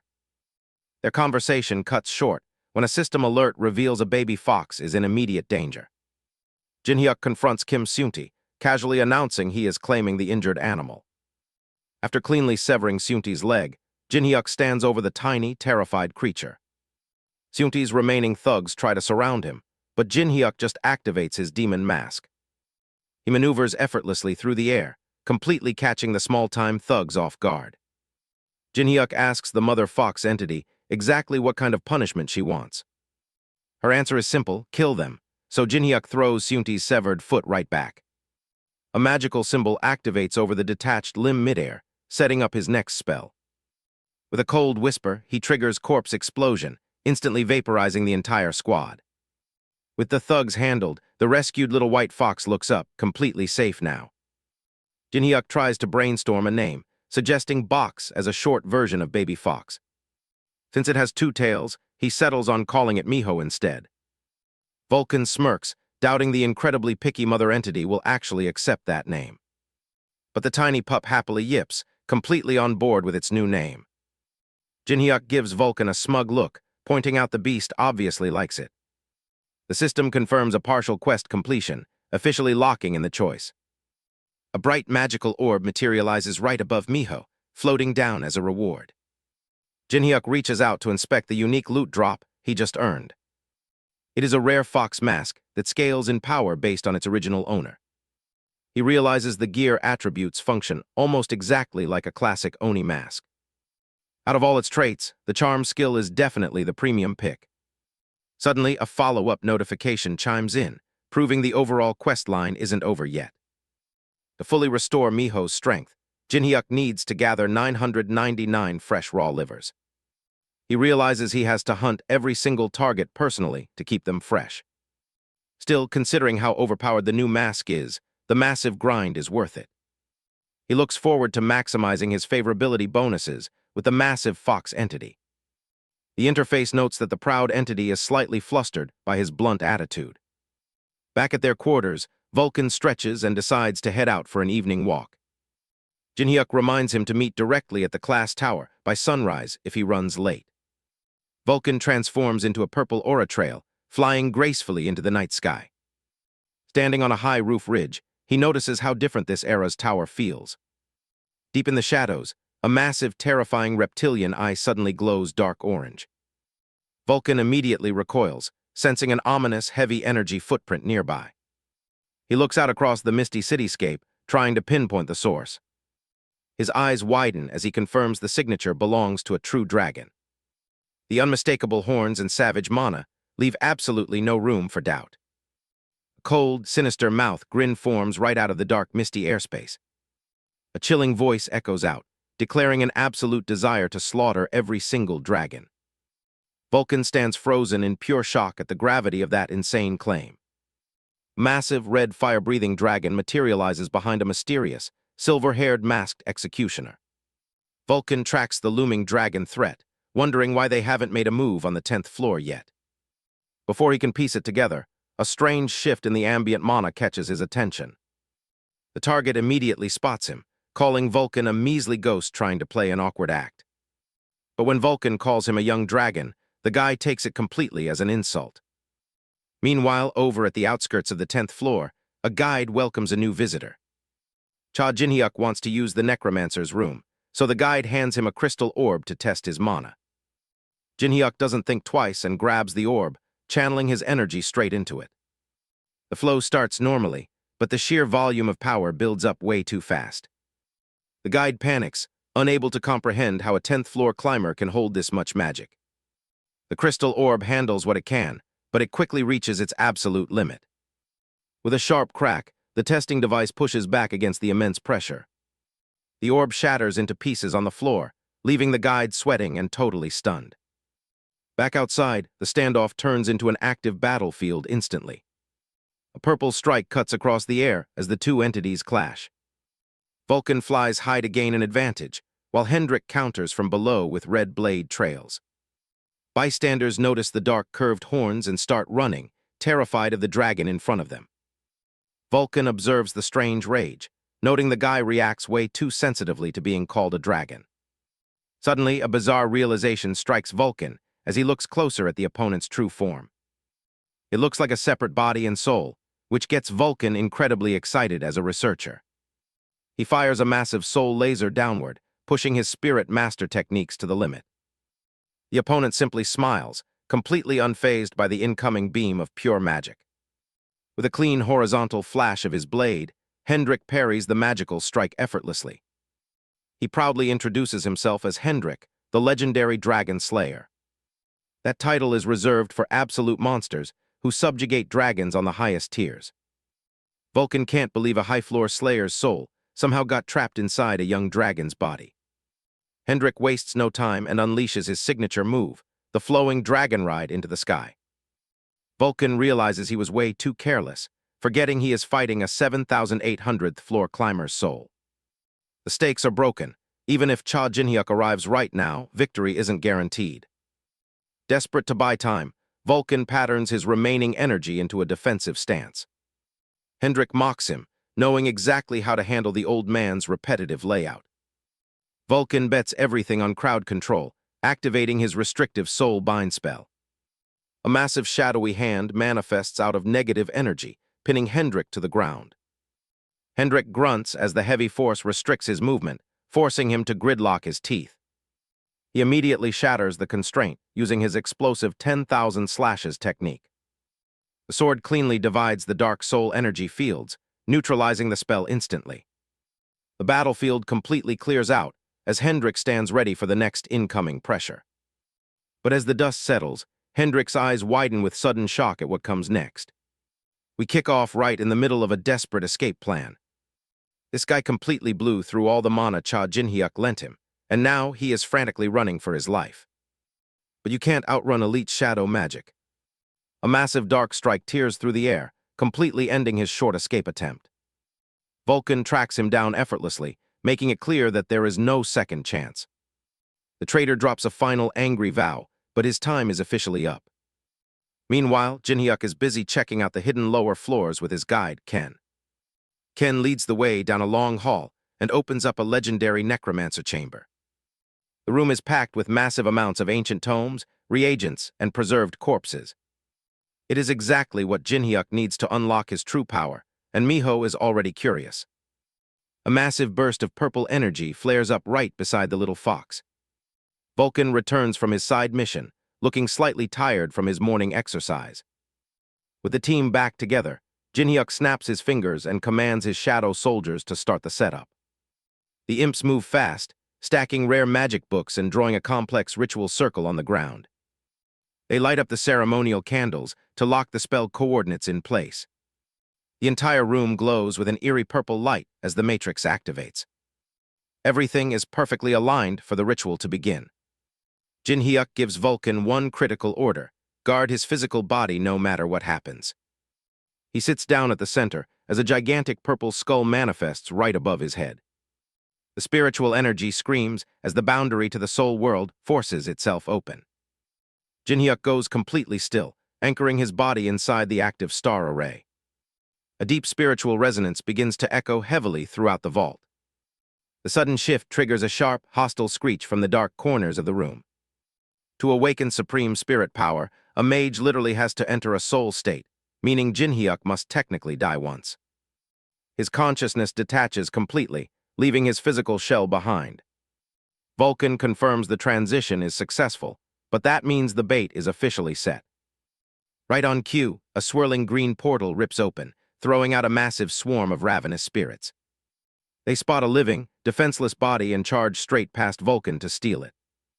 But Jinhyuk's kobold soul soldiers jump right into the fray, physically pinning the ghosts down. They follow up by launching a massive soul laser, completely vaporizing the frontline ghouls. Ken can only watch in absolute panic, as the entire vault turns into a chaotic war zone. Even little Miho ends up pinned behind a stack of books, trembling as rogue spirits fly overhead. But the two-tailed fox isn't planning on hiding for long. A devious giggle echoes through the chaos from the shadows. One sneaky ghost spots a major opening in the defensive line and slips past the soldiers. It flies straight toward Jinhyuk's blind spot, thinking it just scored a free body. Suddenly, Miho leaps right into the line of fire, bursting with a brilliant pink aura to intercept it. With a determined look, the young fox unleashes a massive spiritual flash to protect her master. Chaos breaks loose instantly in the ritual room. Rogue spirits try to storm Jinhyuk's body, but sudden magical hearts completely daze them. The lower-ranked ghosts instantly fall into a total adoration trance. Puppet watches in complete disbelief as the charm targets their actual souls. A massive divine aura flares behind Miho, showing her true godly bloodline. The noise from the charm's impact completely fills the arena. Everything turns into an utter mess for the attacking spirits. Suddenly, an elite undead climber arrives, aiming straight for Jinhyuk's physical form. The monster rushes ahead to claim a fresh vessel. Jinhyuk groans, still fighting off the residual effects of the ritual room. Stuck on the floor, Jinhyuk orders Miho to intercept the intruder. The giant skeleton warrior just laughs, dismissing her as a mere fur ball. Miho doesn't care and charges right into the air, wrapped in purple lightning. The skeleton warrior easily snatches her right out of the sky. Miho bares her teeth, preparing one final desperate spell activation. The elite ghost freezes, sensing dense mystical power radiating from his hand. But her energy is spent, and she only manages to puff a tiny heart bubble. Even while completely exhausted, the little fox glares with absolute determination. That tiny distraction is all Jinhyuk needed to break free and condense his power. A purple beam of pure spirit energy impales the giant skeleton warrior's skull. Puppet is left completely speechless by the sheer force of the counter. Jinhyuk safely catches his companion and thanks her for the save. Donning a demonic mask, Jinhyuk looks down at the remaining ghosts. Instead of clearing them out, he uses advanced necromancy to compress them into ammunition. The trapped spirits scream at his absolute audacity. Purple magical energy bursts across all 10 of his fingertips. He calls out his next major skill, the 10-fingered soul bullet. Lances of light perforate every single target and stone statue in the chamber. The blast tears right through the tower wall, leaving a massive opening. With the chamber cleared, Jinhyuk casually strolls toward the open sky. He checks the output, feeling pretty good about his new soul technique. Meanwhile, Ken is completely passed out against a wall, sleeping right through the fight. Puppet explains he is stepping down as branch manager to climb the tower again. He wants to reach the top as the absolute best merchant. Seeing Jinhyuk's broken growth potential reminds him exactly of his deal with Gold Lick. There is no other reason to climb besides wanting to become truly strong. Jinhyuk smiles, wondering what insane power his gluttony trait will steal next. Jinhyuk finally opens his eyes, groaning as he wakes up in a dark room. He sits right up, asking Vulcan if the climber and the white fox are safe. A strange, magical energy flare begins expanding right in the middle of the room. Instead of resting, Jinhyuk aggressively shoves a glowing fire stone straight into his mouth. Little Miho shields her eyes as a system alert pops up from the mother fox. Jinhyuk activates his gluttony trait, his eye glowing purple as he swallows the stone. A sudden bright flash confirms the skill is parsing the crazy elemental item. He gasps heavily for breath, his lips completely covered in soot and nasty burns. System windows pop up showing he just stacked poison, burn, and freeze resistances. Still catching his breath, he asks if the area is finally cleared of monsters. Vulcan watches as Jinhyuk treats the small beast gently, calling her a baby. But Miho reveals a massive row of sharp, terrifying teeth dripping with saliva. With a swift motion blur, she instantly devours the monster remains. Vulcan changes the subject, asking who he was fighting so fiercely last night. Vulcan wide eyes drop in shock when Jinhyuk says he used spirit power on them. Jinhyuk unleashes a dark purple aura, realizing he just crossed one of the 4 royalties. Suddenly, a sharp spray of dark blood erupts onto the pavement from his mouth. He wipes his chin, feeling the painful side effects of his reckless gluttony trait. Jinhyuk finishes recounting the details of the crazy fight from the night before. He admits he was skeptical too, until he saw the proof right before him. A massive mural tells the legend of Hendrik, the monster known as the Dragon Slayer. Jinhyuk doubles over coughing up blood again, making Vulcan yell that he went overboard. Vulcan warns him that eating fire and ice crystals left severe internal damage. Jinhyuk snaps back, saying a priest's holy magic would accidentally purify his undead soldiers. His solution? He will just steal divine power himself, leaving Vulcan completely speechless. Suddenly, Miho lets out a low growl, sensing a shift in the air. She barks repeatedly, pointing toward the strange crowd walking down the street. Vulcan covers his ears in irritation while Jinhyuk stops, sensing something is wrong. Vulcan calls out his name as they turn their attention to the townspeople. Jinhyuk notices the civilians are completely ignoring a divine beast's loud howling. The entire crowd is marching forward in perfect, mindless unison like empty husks. The tension rises as the creepy, hypnotized crowd moves deeper into the city. Suddenly, a shadow appears out of nowhere, standing right next to Jinhyuk's shoulder. An unknown voice politely welcomes him, throwing him completely off guard. The mysterious intruder whispers his secret alias, ghost face, right into his ear. Jinhyuk's eyes widen as he instantly recognizes the creature as an angel. He scoffs at the mock politeness, immediately bracing himself for a fight. He maps out a sudden defensive escape route to gain some distance. But the angel tells him not to do anything he will quickly regret. A massive white light trail flashes past his face. She is insanely fast. The angelic challenger repositions right in front of him, calmly repeating her deadly greeting. Jinhyuk tries to resist the sudden angelic ambush, but she is way too strong. Instead of attacking, she reaches right for his face to examine him. She points out his entire digestive system is completely ruined from consuming those elemental stones. Before he can even react, a bright golden light wraps around his body. To his surprise, her divine magic instantly heals all of his severe internal damage. She drops her healing stance to prove she isn't here as an enemy. The local clock tower rings out, signaling a sudden ripple through the nearby area. The scene shifts to the Gold Rich Hotel, where everything seems completely normal. A maid suddenly blinks, looking confused as she snaps out of a daze. The staff just assume they've been working too hard and completely forget what happened. Jinhyuk watches them from the doorway, realizing she just pulled off massive memory manipulation. He directly demands to know what kind of game she is playing at. She calmly explains the mind wipe won't work on someone with a strong ego like his. She even notices Miho and Vulcan tracking her movements from the shadows. She reveals a prophecy about a masked figure who will successfully overthrow the heavens. Jinhyuk skeptically asks if this message came straight from God himself. He looks closely at his own mask, realizing he perfectly fits the description. As she steps forward, she lets her outer cloak drop down. Jinhyuk freezes in absolute shock at what he sees on her back. He stares directly at the horrifying, raw scars where her wings used to be. She explains that angels who defy the corrupt upper heavens are violently banished as sinners. Her rogue group, Wingless, is entirely made up of these exiled angels from Utopia. The prophecy claims Jinhyuk will destroy the reign of the powerful 4 royalties. Because of that shared goal, Wingless wants to offer him a full alliance. Vulcan weighs the massive scale of this offer and tells Jinhyuk to just say yes.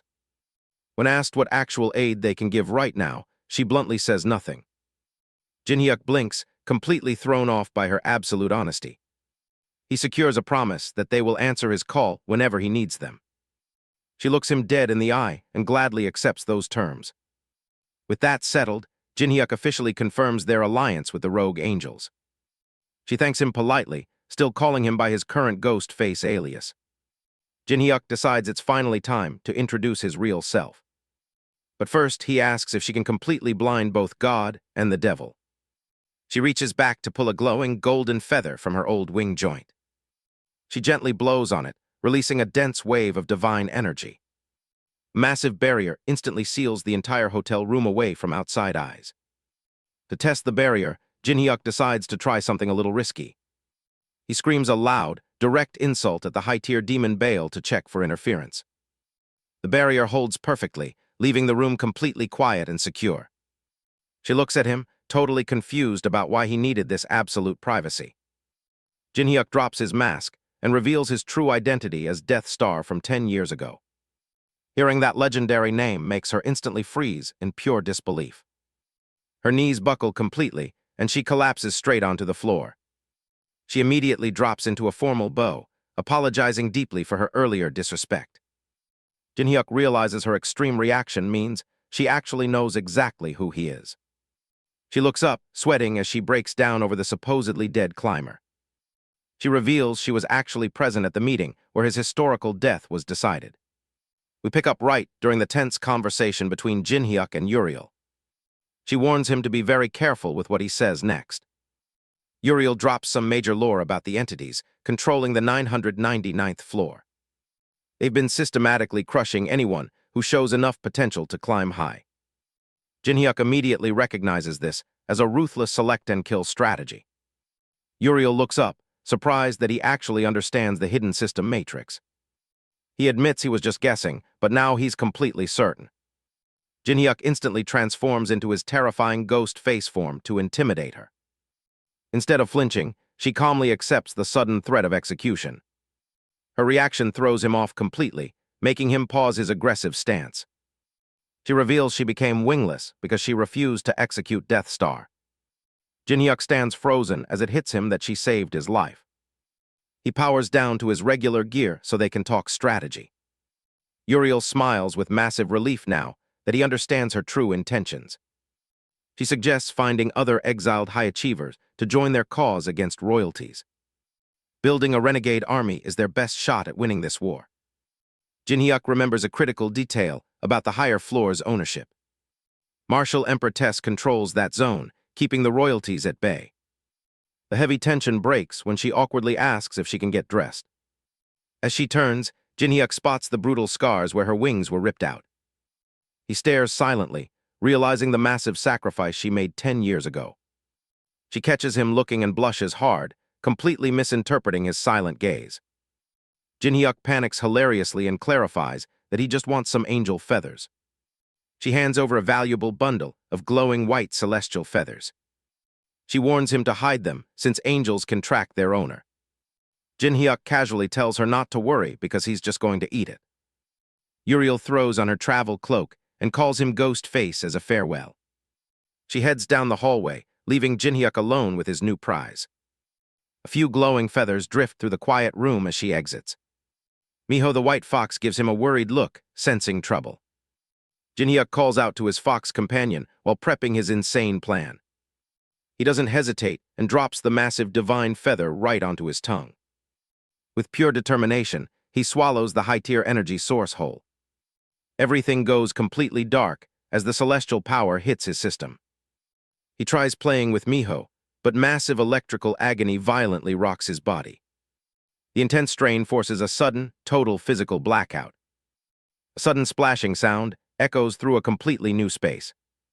Jin-hyuk falls upside down into a deep, crystal-clear blue aquatic realm.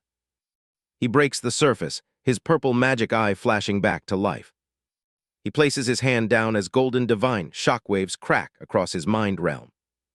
Suddenly, he senses a threatening presence right behind him and turns in shock.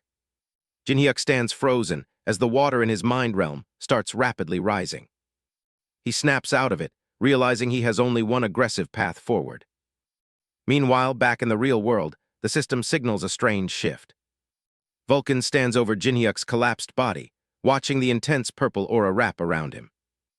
The old spirit master realizes his disciple is doing something completely unhinged. He is literally burning his own soul to fuel his spirit power. Miho looks on, letting out a worried cry for her master. But Vulcan just grins, eager to see how the kid surprises him this time. Back inside the mental space, the environment starts stabilizing for the real battle. Jinhyuk grips his staff, refusing to let the divine energy sweep him away. He realizes using gluttony to just devour this energy was a mistake.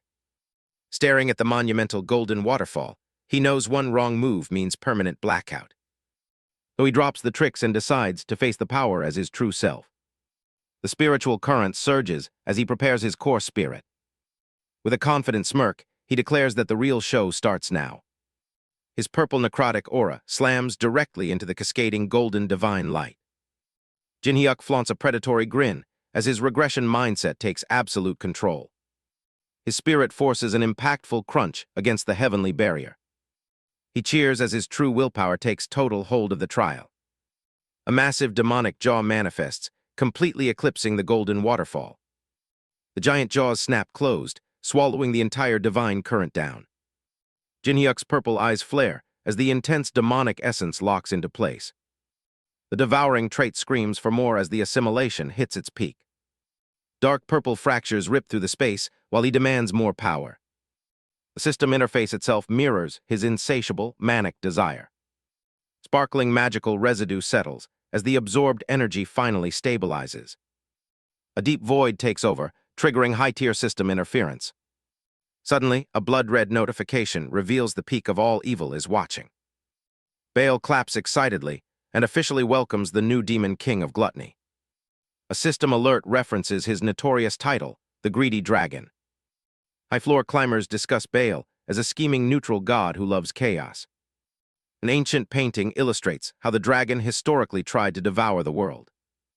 The serious climber prepares to drop the entity's terrifying real name. A long dark gap marks the passage of time inside the chamber. Jinhyuk wakes up to Vulcan mockingly asking if he failed the trial. Jinhyuk flashes a clever smirk and tells the old man he's out of luck.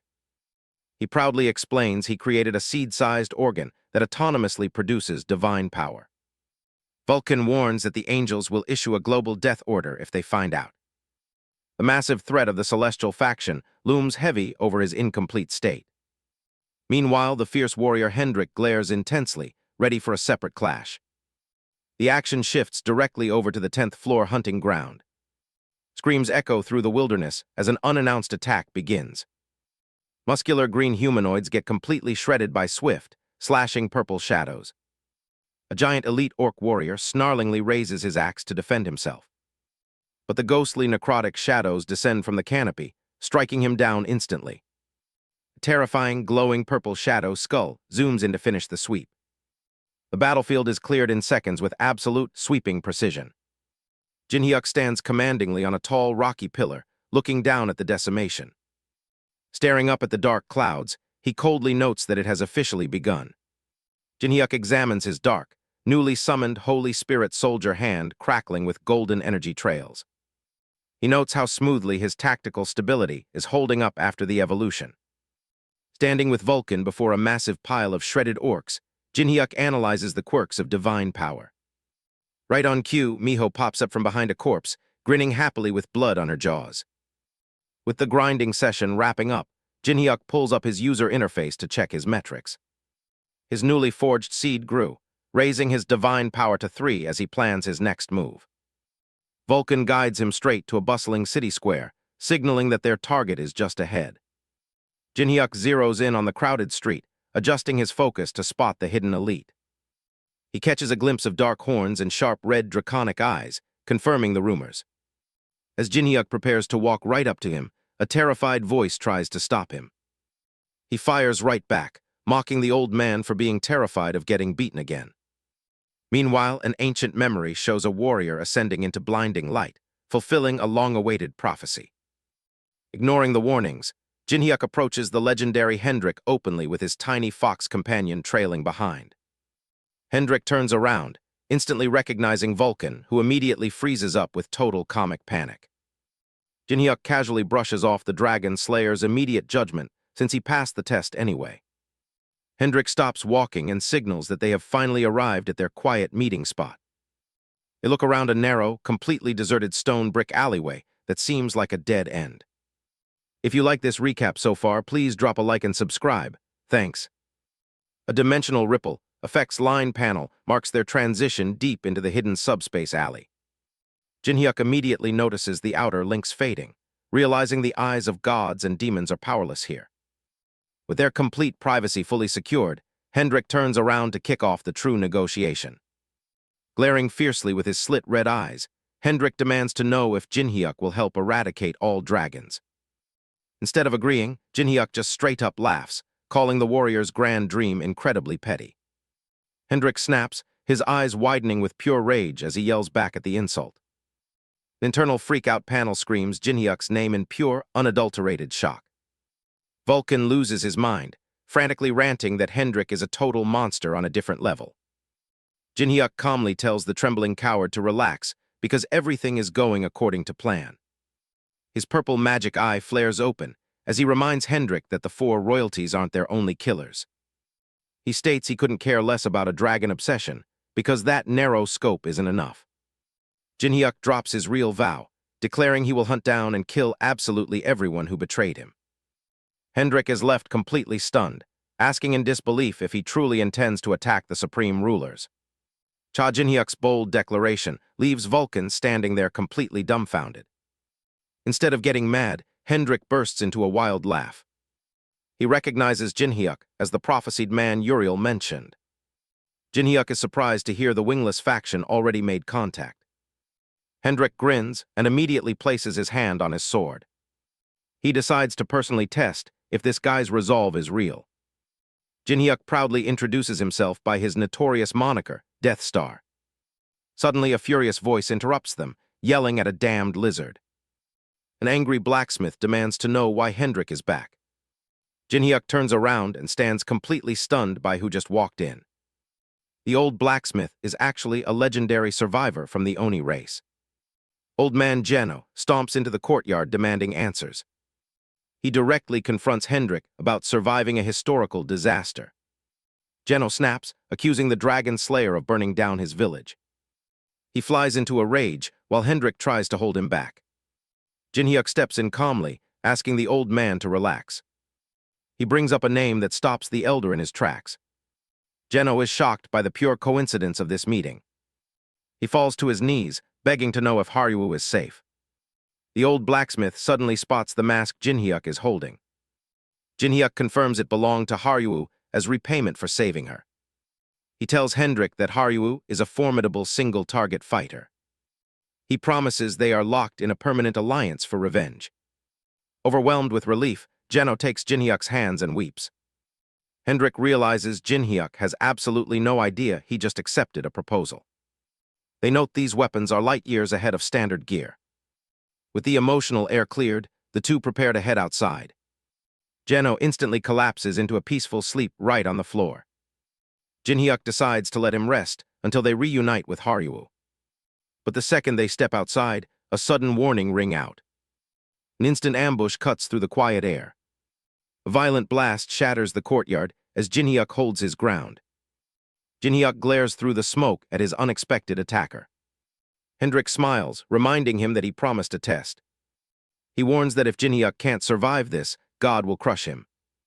Jinhyuk smirks back, ready to test the dragon slayer right here. Hendrik launches himself into the air, looking to completely overwhelm Jinhyuk right from the start. His eyes flare crimson as he readies a serious high-tier combat trade.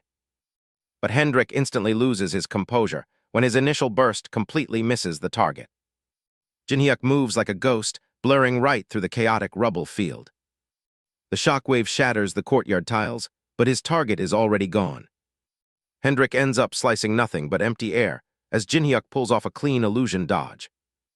Both fighters reset their spacing, keeping a tight eye on each other across the arena. Meanwhile, Vulcan watches calmly while Miho whimpers, worried about how easily Hendrik calls out Jinhyuk's necromancy.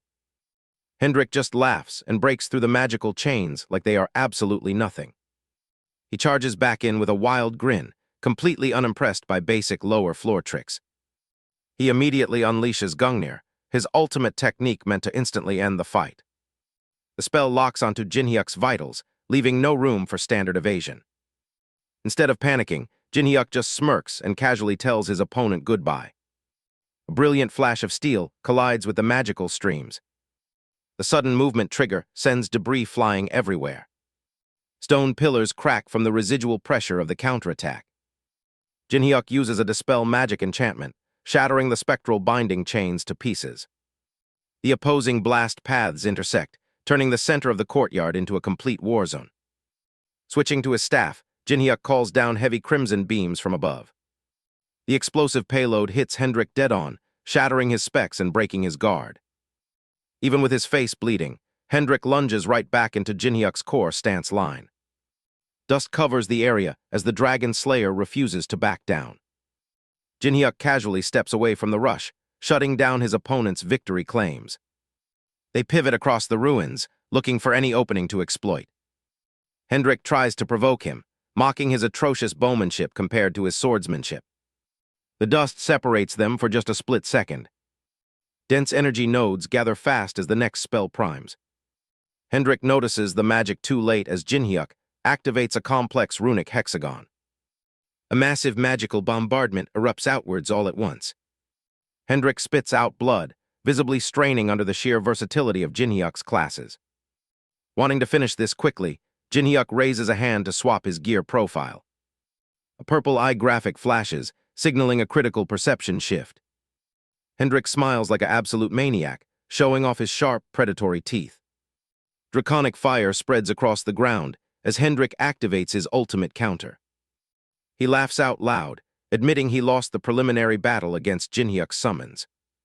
But he demands more escalation and begins pushing his inner limits.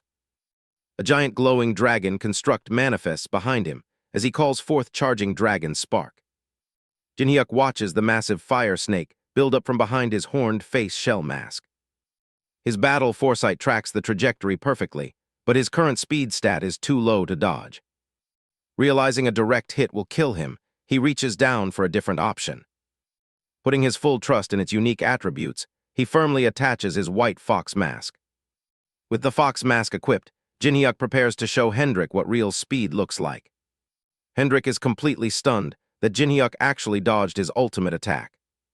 But Jin-hyuk isn't just dodging, he's moving at absolute top speed now. Hendrik realizes Jin-hyuk is using a mystical fox mask to completely break the speed limits. Jin-hyuk sets off a massive explosion to trap Hendrik right where he wants him. He slides perfectly through the smoke, completely outmaneuvering his opponent. To mess with Hendrik further, Jin-hyuk activates a literal charm skill. The magical energy flares up, throwing Hendrik completely off guard. Hendrik instantly screams that he definitely doesn't swing that way.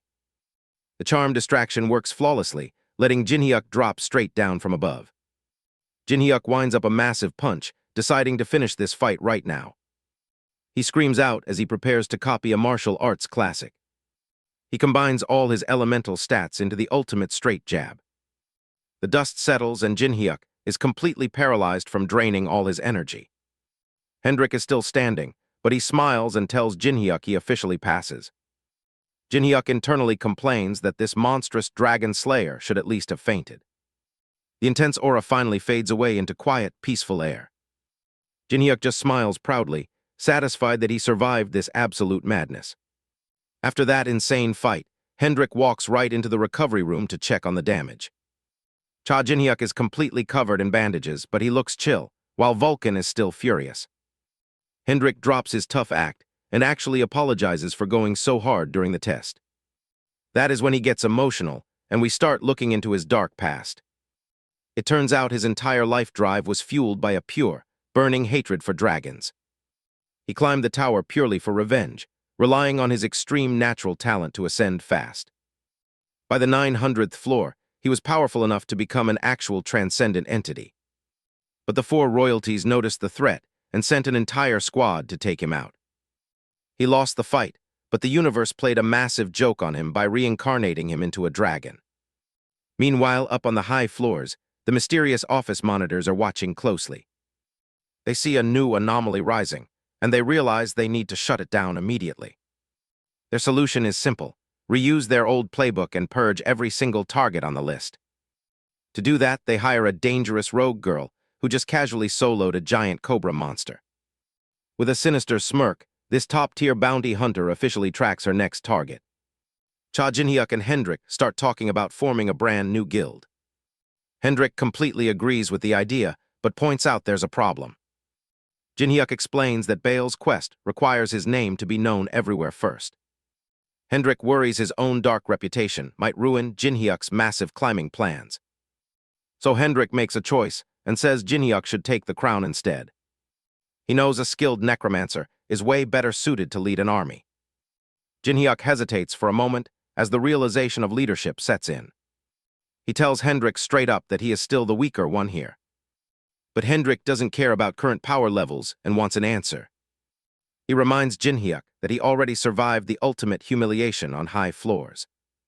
Compared to getting his original human soul trapped inside a dragon, this is nothing.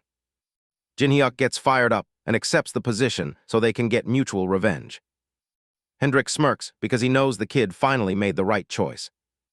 They officially decide to name their new rebellious faction Heaven's Defiance. Jinhyuk realizes he can use his connection with Puppet to register it entirely free. He heads straight to the registration desk, where the staff treats him like royalty. Unfortunately, it turns out Puppet is out of the office today. Instead, the friendly 10th floor branch manager Halshin steps up to assist them. Their old guide Ken also shows up, laughing about his perfect timing. Halshin reminds him that establishing an official guild requires more than 2 members. Jinhyuk just points to Hendrik and Miho, easily clearing the standard requirement. He mentions he already sent out a bunch of invitations to other heavy hitters. Meanwhile, the high-floor monitors track this development with a lot of interest. To keep growing their matrix, Jinhyuk tests out his powerful new soul bullets. He blasts through enemies with flash magic to clear the local area quickly. At the same time, Miho is about to finish her own specific questline. Suddenly, a giant beam of purple light erupts right next to them. Jinhyuk asks what happens next, but nobody actually warned him about this. A massive surge of evolutionary energy fills the entire surrounding space. The system alerts them that the 9-tailed fox is returning to her true form. Hendrik yells at Jinhyuk to look over as the smoke clears up. The blinding magical light fully fades to reveal the unexpected results. Jinhyuk starts sweating as he stares ahead in absolute disbelief. Miho is revealed as a cute child with silver hair and fox ears. Ken is completely amazed by the incredible sight of her new form. Hendrik calls the kid adorable, and Jinhyuk claims her proudly as his child. That is when the little fox looks up innocently and calls him daddy. The entire group instantly drops their jaws in complete comedic horror. Just then, a voice calls out to him using a traditional brother honorific. Jinhyuk looks over, completely flabbergasted by who just walked into the room. Everyone is completely confused by the sudden silver-haired kid asking for her daddy. A system window pops up confirming that the raw liver quest is officially complete. Miho's caretaker leaves her with Jinhyuk, completely ignoring Hendrik's frantic yelling to sort this out. The rest of the party starts teasing Jinhyuk, joking about humans giving birth to foxes. Meanwhile, Haru drops to her knees as the comedy completely breaks her spirit. She starts muttering to herself, trying to mathematically calculate Jinhyuk's age and potential lovers.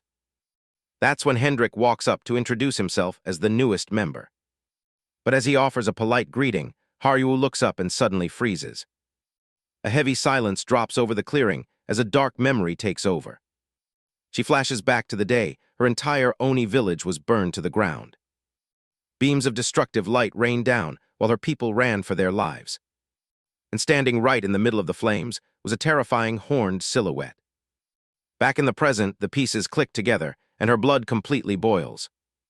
Recognizing Hendrik as the ancient enemy, Haru draws her blade and leaps forward to kill him. Their swords clash with massive force, but Hendrik parries her desperate strike effortlessly. Hendrik yells at Jinhyuk to explain the massive misunderstanding before things get out of hand. But Jinhyuk just casually drops a bucket of cold water, telling Hendrik he's completely on his own. He claims this is fine, trusting that Haru can overcome this hurdle by herself. Hendrik decides to count this as an entrance test and unleashes a shockwave that blows her back. The impact slams Haru hard, knocking the wind right out of her. As the dust clears, the massive physical gap between them becomes painfully obvious. Haruo lies on the shattered ground, completely frustrated by her own weakness. Suddenly, the red-haired ego of the Dragon Slayer sword manifests, taunting her about Hendrik's dragon nature. Desperate for revenge, Haruo accepts the sword's dark bargain as it takes a biological form. Wrapped in purple flames, she swings downward with everything she has left. The blade cuts through the air, carrying the full weight of her resentment. But Haruo gasps in shock as Hendrik stops the empowered sword with a single hand. Before she can recover, Hendrik drives a brutal upward kick straight into her chest. She coughs up blood from the kinetic impact, completely folding under the strike. Her knees slide heavily into the dirt as her body begins to fail. Hendrik warns her that his own blade is structurally superior, so simple rage won't cut it. Gritting her teeth through the immense pain, Haruo refuses to give up. She looks up at the sword's spirit, begging for any power that will grant her revenge. The ego blade grins wildly, thrilled to finally consume her spirit force. Corrosive energy waves begin to ripple outward, warping the local atmosphere. Haruo screams that she will repay the resentment of every dead Oni from her village. The dark energy reaches a dangerous peak, threatening to completely tear her apart. Hendrik watches with sweating concern, realizing the parasitic weapon is forcing power past her limits. He tries to reason with her, yelling that the sword is a parasite eating her soul. He commands her to drop the weapon immediately, but Haruo only gasps in sheer agony. Her eyes ignite into solid beams of blinding light as she loses all conscious control. Swinging blindly in a full berserk overload, her final slash literally tears the dimensional fabric apart. Hendrik braces himself as Haruo charges in from above with complete lethal intent. Realizing her blind hatred is exactly like his past self, he decides to intervene. He summons a massive dragon aura, determined to stop her before she ruins her soul. Haruo is frozen in absolute shock as she faces the full scale of his power. A blinding flash of energy consumes the battlefield, completely overwhelming her desperate strike. The impact strips away her parasitic weapon and blasts her backward through the air. As her consciousness fades, her mind slips away into a deep, painful memory. She wakes up inside a dream world, standing in her old village forest before everything burned. A normal toy ball rolls up right to her feet. Looking down, she realizes she is looking back at her peaceful, younger self. She looks up as the familiar voices of the village children call out her name. She handles the ball and smiles, enjoying a brief moment of pure happiness with her people. But the vision quickly turns pitch black as glowing. Shadowy ghosts demand why she survived alone. Haruo freezes in pure horror as the dream morphs into a living nightmare. The agonizing cries of her dying companions echo around her in the darkness. Tears stream down her face as she collapses from the guilt of living through the massacre. Lost in the void, she continues to curse her own survival. Suddenly, an ancient voice breaks through the silence, telling her she was meant to survive. The voice states her absolute destiny is to carry the deadly legacy of the Dragon Slayer. The only remaining path for revenge relies entirely on her standing back up. Back in reality, Hendrik is stunned that she still finds the strength to rise. She breaths heavily, completely drained but refusing to give up the fight. With no weapon left, she throws herself forward into a final, reckless charge. They both crash heavily into the dirt as her body completely shuts down. The intense battle finally concludes, leaving nothing but dust and quiet behind. Hendrik stands over her, quietly admitting she has pushed past her absolute limit. She passes out completely, dropping onto his chest plate without hitting him. Looking down, he tells her she needs to get way stronger if she wants revenge. He vows to let her target him until she can successfully avenge her people. Cha Jinhyuk rushes over to the smoking crater to check if anyone is actually alive.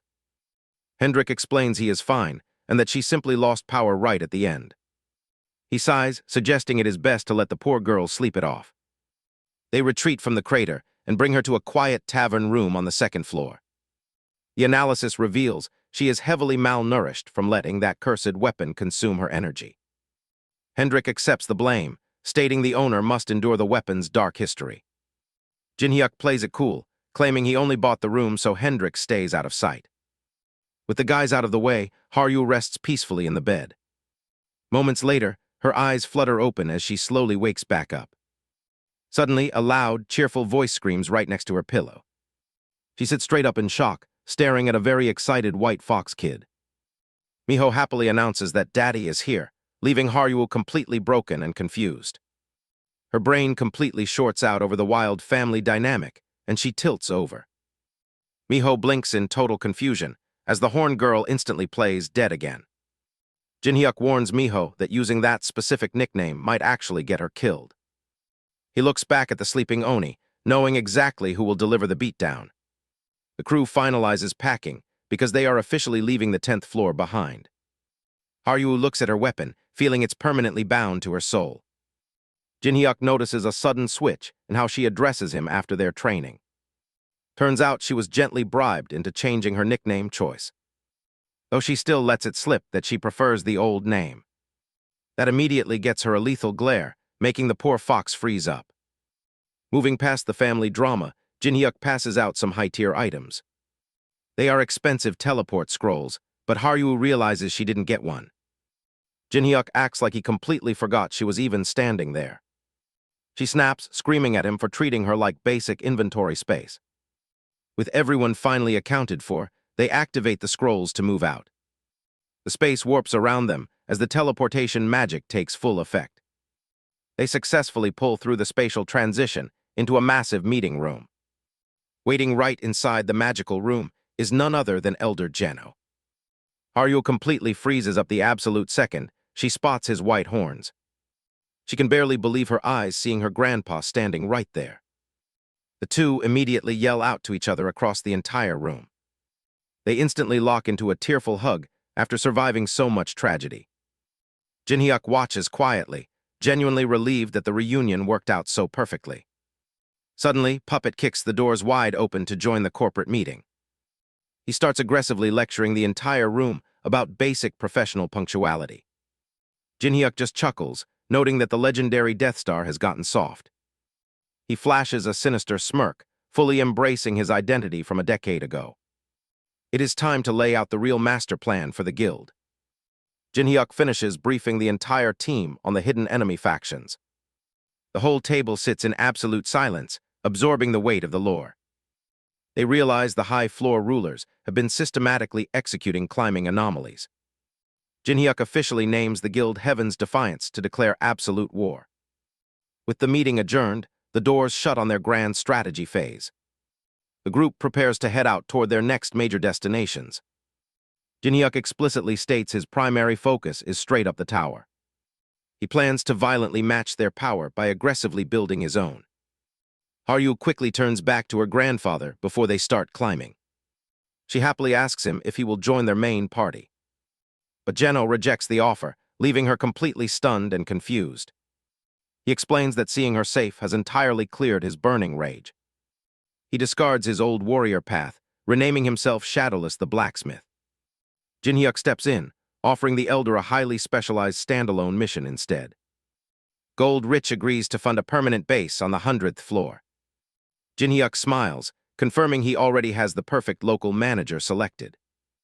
He orders Puppet to personally escort the elder straight to the village. Puppet respectfully accepts, securing a highly competent smith for their future guild. Jinhyuk rallies the remaining members, fully prepared to shake the heavens. They teleport out, officially reaching the 11th floor gateway safety zone. Jinhyuk steps forward alone, a dark aura radiating from his executioner mask. He looks up at the massive structures looming over the platform. His purple eyes glow fiercely beneath the terrifying framework of his mask. He vows to utterly tear down every single royal climber above him. Suddenly, a mysterious blonde hunter steps out from the portal gates. She flashes a confident smirk, locking her golden eyes directly on him. The elite hunter tracks his movement closely as the real climb begins. We kick things off on the 50th floor, where rumors are spreading fast. Climbers can't stop talking about a masked anomaly named Ghostface. They confirm he's already here, throwing the local powers into a total panic. Guild guards spot him and immediately try to swarm the base outpost. But Cha Jinhyuk just casually activates his magic to summon an army of dead soldiers. His necrotic troops charge ahead, absolutely tearing through the Holy Kingdom's defense force. The defenders panic, shouting to ignore the summons and ambush the Necromancer directly. Jinhyuk just smirks under his mask, completely unfazed by their desperate coordination. Meanwhile, the rest of his crew is already cleaning up the outer perimeter. The guards drop one by one, leaving the local command completely exposed. The branch manager watches his entire defense melt away and loses his mind. Refusing to accept defeat, he brags about his Holy Kingdom tier credentials. He activates his final spell matrix to drop a massive trump card. A giant stone construct materializes, radiating a heavy green magical energy signature. The manager proudly commands his national defense asset to crush the intruders. The remaining guards recognize it as a lethal 120th floor boss golem. The manager mocks Jinhyuk, thinking this high-level summon completely flips the tables. He screams for the monster to execute the foolish rebels disrupting their coalition. But before the golem can even swing, a sudden red flash blinks. Hendrik appears out of nowhere, completely shattering the massive stone summon instantly. Jinhyuk casually checks in, reminding everyone that his companion is literally a dragon. The manager stares at the rubble of his ultimate weapon in utter disbelief. Jinhyuk corners the terrified boss, confirming he's running the Shakari floor branch. The guy trembles, asking if Jinhyuk really intends to fight the entire 9-star coalition. Jinhyuk just scoffs at the question like it's the dumbest thing he's heard. He reminds him that they actually became mortal enemies a whole decade ago. As the base burns to ash, Jinhyuk vows to keep systematically destroying them. Word spreads out across the tower that Heaven's Defiance are actively hunting royals. Later, Jinhyuk consults Baal, noting he doesn't need the 100th floor yet. He admits he's deliberately leaving trails, so the enemy knows exactly who he is. Reviewing his boosted stats, he realizes he's tired of raiding small outposts for info. Instead, he will use his demonic and divine energy signatures to bait them. He plans to lure their main army, though he still needs better weapons. Haru asks about her grandpa Shadowless, while Miho complains that Hendrik is mean. To cheer Haru up and look for high-tier gear, Jinhyuk proposes a trip. Their next destination is the exclusive black market located on the 51st floor. Hearing that they are going shopping for rare items, the girls instantly get excited. But as they head out, a strange spherical object suddenly rolls toward them. It stops right at their feet, flashing with a highly unstable magical charge. Jinhyuk pinpoints it as a live explosive device a second too late. A massive detonation tears through the street, completely engulfing the entire party. Jinhyuk coughs through the smoke, tanking the blast radius thanks to his traits. An assassin lunges from the rafters, aiming a high-tech weapon right at him. Jinhyuk barely deflects the kinetic strike, causing a secondary shockwave in the alley.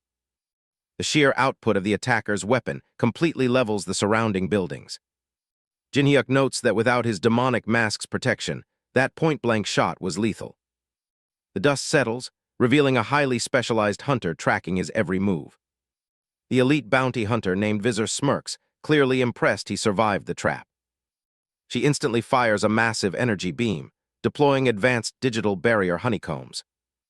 Jinhyuk blocks the blast, shocked to realize his opponent is using pure machinery. Jinhyuk takes a hard hit and gets sent flying backwards. Haru jumps right into the fray to watch his back. But their opponent quickly shifts positioning and attacks them from above. The sudden blast leaves the entire area completely cleared out. The dust starts to settle as both sides prepare their next moves. Haru looks pretty beat up from that initial exchange. The attacker openly scoffs, calling them a disappointment for rookies. Jinhyuk just smirks under his mask because he's far from done. He immediately launches a counterattack to test her defenses. She easily blocks it, admitting he has some actual skill. The group regroups quickly, while she sighs about missing an easy win. Instead of keeping the fight going, she decides to halt her assault. She introduces herself as Shane, a professional bounty hunter. Jinhyuk instantly locks onto the fact that someone hired her. She makes it very clear that they are officially her target. Hendrik draws his blade, asking if she wants those to be her final words. Shane just laughs it off and says she changed her mind. She confidently offers them a bet that could benefit everyone. Hendrik glares at her, completely suspicious of the sudden turn. She promises to name the client who bought the hits if they win. Hendrik is ready to lose his temper and chop her down right now. Jinhyuk holds him back, knowing they absolutely need that strategic intel. Hendrik reluctantly backs off, though the tension is still crazy high. Jinhyuk takes the lead and asks what the stakes are. She tells them they just need to manage a regular match. Hendrik loses it because they're basically doing exactly what they just did. She sets the rules, specifically banning Jinhyuk from using his summons. Jinhyuk agrees to the terms since he can just beat the answers out of her. He notes that keeping her alive still leaves room to remove her limbs. With the terms officially set, the match begins right away. Shane instantly boots up her high-tech battle helmet system. Her automated drone targets Jinhyuk and opens fire immediately. Jinhyuk calls the technological gear a simple toy. Shane appears right next to him, asking if he forgot about her. He reacts instantly, throwing up a magical shield to absorb the blow. The shockwave ripples outward as the defense barely holds. She backs away slightly, keeping her visual focus entirely locked on him. Hendrik lunges from above to catch her while she's distracted. They trade rapid blows at close range, trying to find an opening. Hendrik swings hard, but she manages to intercept the heavy strike. Another blast goes off, tearing up the ground beneath them. Shane smoothly glides backward and mocks their terrible coordination. Instead of fighting her, Hendrik and Jinhyuk start shouting at each other. Shane cuts in, completely annoyed that they are ignoring her. She charges up a massive blue spark, calling them incredibly rude. With a wild grin, she asks if they know what a railgun is. She fires a massive beam, completely engulfing the entire alleyway. Jinhyuk acts fast, dropping a backup emergency plan right before the absolute worst happens. A flash of light blinds the alleyway, completely resetting the battlefield in an instant. Jinhyuk hits the dirt hard, completely out of breath from the massive spatial displacement. He catches his breath, glad his emergency teleport scroll actually worked in time. Meanwhile, Visor looks around the empty alleyway, furious that her targets just vanished. Hiding in the brush, Jinhyuk covers Hendrik's mouth to keep their presence hidden. An enemy surveillance drone buzzes right past their hiding spot, scanning the thick tree line. Realizing Visor is an advanced otherworlder climber, Jinhyuk whispers a new plan to Hendrik. He tells the Dragon Slayer to drop the pride and follow his direct lead. Visor stalks through the quiet woods, checking her tech to track their exact positions. She locks her eyes onto a strange movement ahead, completely focused on the hunt. The air grows heavy as both sides wait for the other to break first. Jinhyuk steps out into the open, casually mocking her for thinking he would run. Before she can fire, Jinhyuk activates his soul bind trait to locking her down. Visor smiles through the binding, entirely unimpressed by a basic low-level restriction spell. The dark energy wraps tightly around her armor, sparking against her high-tech shields.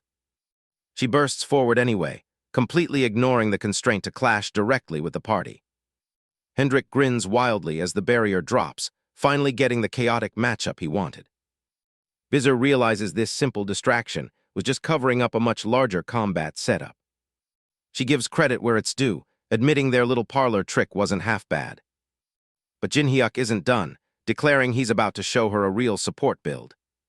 He channels his all-master trait, unleashing a massive wave of pure stat buffs. Hendrik charges with insane speed, forcing the overconfident bounty hunter to instantly backpedal. Visor tries to fly clear, but Jinhyuk blocks her escape path entirely. She stares in absolute disbelief as another massive magical formation lights up below. A massive lightning dragon materializes behind her, completely cutting off the sky. The massive summon roars, crackling with electricity as it locks onto her coordinate. Blinded by the storm, Visor makes a desperate drop straight toward the ground. She lands heavily in the dirt, trying to find solid footing away from the beast. But the moment her boot hits the floor, a distinct click echoes out. Jinhyuk smiles under his mask, calling it a little parting gift for her trouble. He triggers his hidden nuclear mine, ordering Hendrik to brace for immediate impact. A blinding blue flash erupts right beneath her feet, destabilizing her entire shield. The explosion tears through the alley, completely overwhelming her high-tech defense systems. Visor stumbles out of the smoke, cursing at his absurd stash of advanced weaponry. Before she can recover, Jinhyuk lunges forward and delivers a brutal direct stab. He stands over her shattered armor, declaring an absolute checkmate to end it.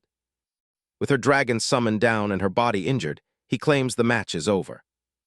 Visor just smirks right back, asking if he really thinks she's out. A terrifying dark silhouette rises from the smoke, revealing she also has a lifeline. She snaps, absolutely furious that a couple of low-floor locals pushed her this far. Her armor ruptures as she fully transforms, forcing her into a disgusting, monstrous state. Jinhyuk immediately notices Hendrik's draconic power is operating on a completely different level. But Jinhyuk isn't backing down, admitting he isn't even at full strength yet. He unleashes a massive high-tech counterattack, firing his weapons at absolute maximum output.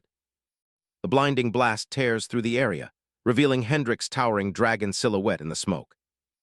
Hendrik completely brushes it off, asking if he brought those toys just to kill a fly. The shockwave ripples outward as the pressure between the two fighters continues to build. Hendrik warns Jinhyuk not to make him break their promise to keep each other alive. A sudden burst of energy cuts through the battlefield, shifting the momentum of the fight. Jinhyuk acts fast and calls for Visor to deploy the defense shield at full power. The glowing barrier takes a direct, violent impact from Hendrik's overwhelming draconic force. A massive explosion erupts upon contact, completely consuming the immediate area in flames. Jinhyuk takes damage, realizing his divine power recovery rate is sluggish from a special strike. He notes Hendrik's presence is distorting local mana, causing all his active buffs to vanish. Despite the severe magical suppression, high-tech reinforcement arrives to greet the dragon face-to-face. The battlefield goes briefly silent as both sides prepare their next tactical adjustments. Jinhyuk points out this tech relies on science rather than magic, rendering dragon mana control useless. The physical munitions bypass the magical interference and pepper Hendrik's massive armored hide. Hendrik remains unfazed, claiming physical bullets are completely useless against a dragon's ultimate defense. Jinhyuk smirks, fully aware he is dealing with the strongest and dirtiest opponent around. Pushed to the limit, Hendrik prepares to unleash his absolute full power to end this. Runes flare up across the battlefield as the ambient energy reaches a dangerous peak. Jinhyuk answers the dragon's challenge by deploying a high-caliber antimatter projectile directly forward. The two opposing forces rush toward each other, guaranteed to leave massive collateral damage. Blinding flash consumes the entire battlefield as the two ultimate powers collide head-on. Jinhyuk stumbles back, visibly worn out by the recoil and scale of the antimatter bomb. With the shield completely overheated, Jinhyuk lets the system interface rest for the moment.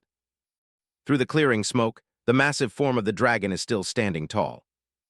Jinhyuk stands shocked, unable to believe his opponent is still prepared to keep fighting. The dragon moves forward heavily, determined to press the advantage against an exhausted enemy. The dust begins to settle over the crater as the final standoff takes shape. A voice calls out, warning Jinhyuk that dropping his guard right now is a mistake. The hunter reminds him that this is still a tactical 2-on-1 battle framework. Jinhyuk holds his ground firmly, keeping his presence active despite the immense physical strain.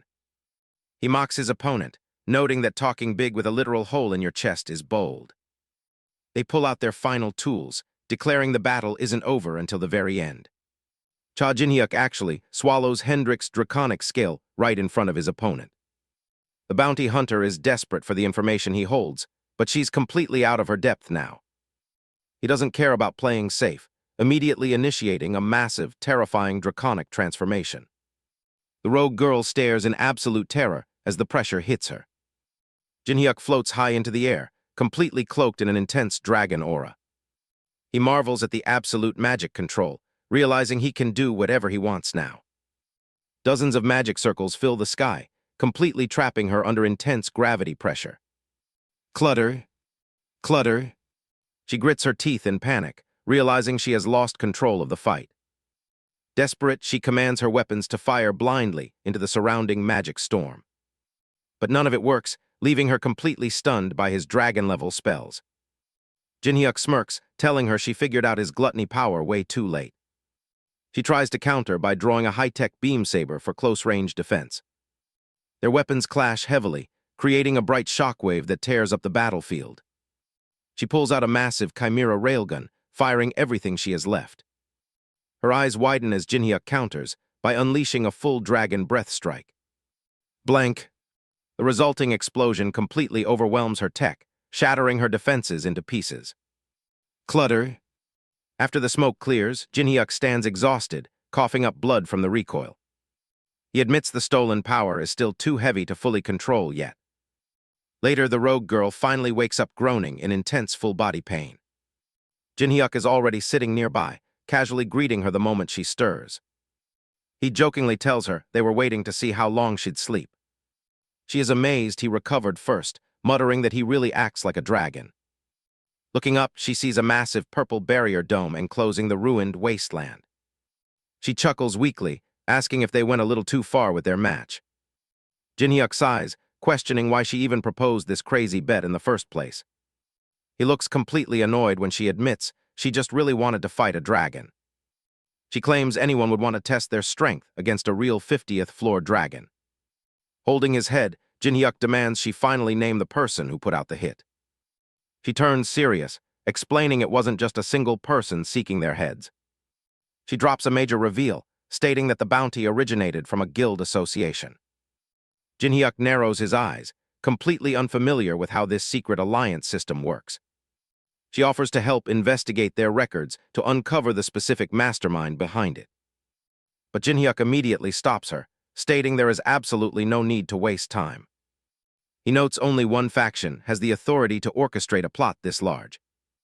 A heavy silence fills the air as he prepares to voice his conclusion. His eyes flare purple as he names his ultimate target, the Holy Kingdom's leader, 9-star Cain Pellin. The elite leaders of the Holy Kingdom gather in secret to address their massive guild losing ground. Donath Taylori complains about their precious affiliated branch getting completely wiped off the map. But the serious atmosphere gets immediately shattered when someone boldly crashes the party. A powerful high-ranking member steps up to demand if they're finally done complaining. She mocks Donath's cowardice, asking if he wants to pick a fight with her instead. Donath completely freezes up, sweating under the pressure because he knows she isn't bluffing. The leader looks down at the map, officially labeling Ghost Face as an annoying little weed. And when a weed starts sprouting, the only real solution is to pluck it early. The other members are skeptical, wondering how exactly they're supposed to handle this target. They ask if the main council is actually going to personally deploy to the lower floors.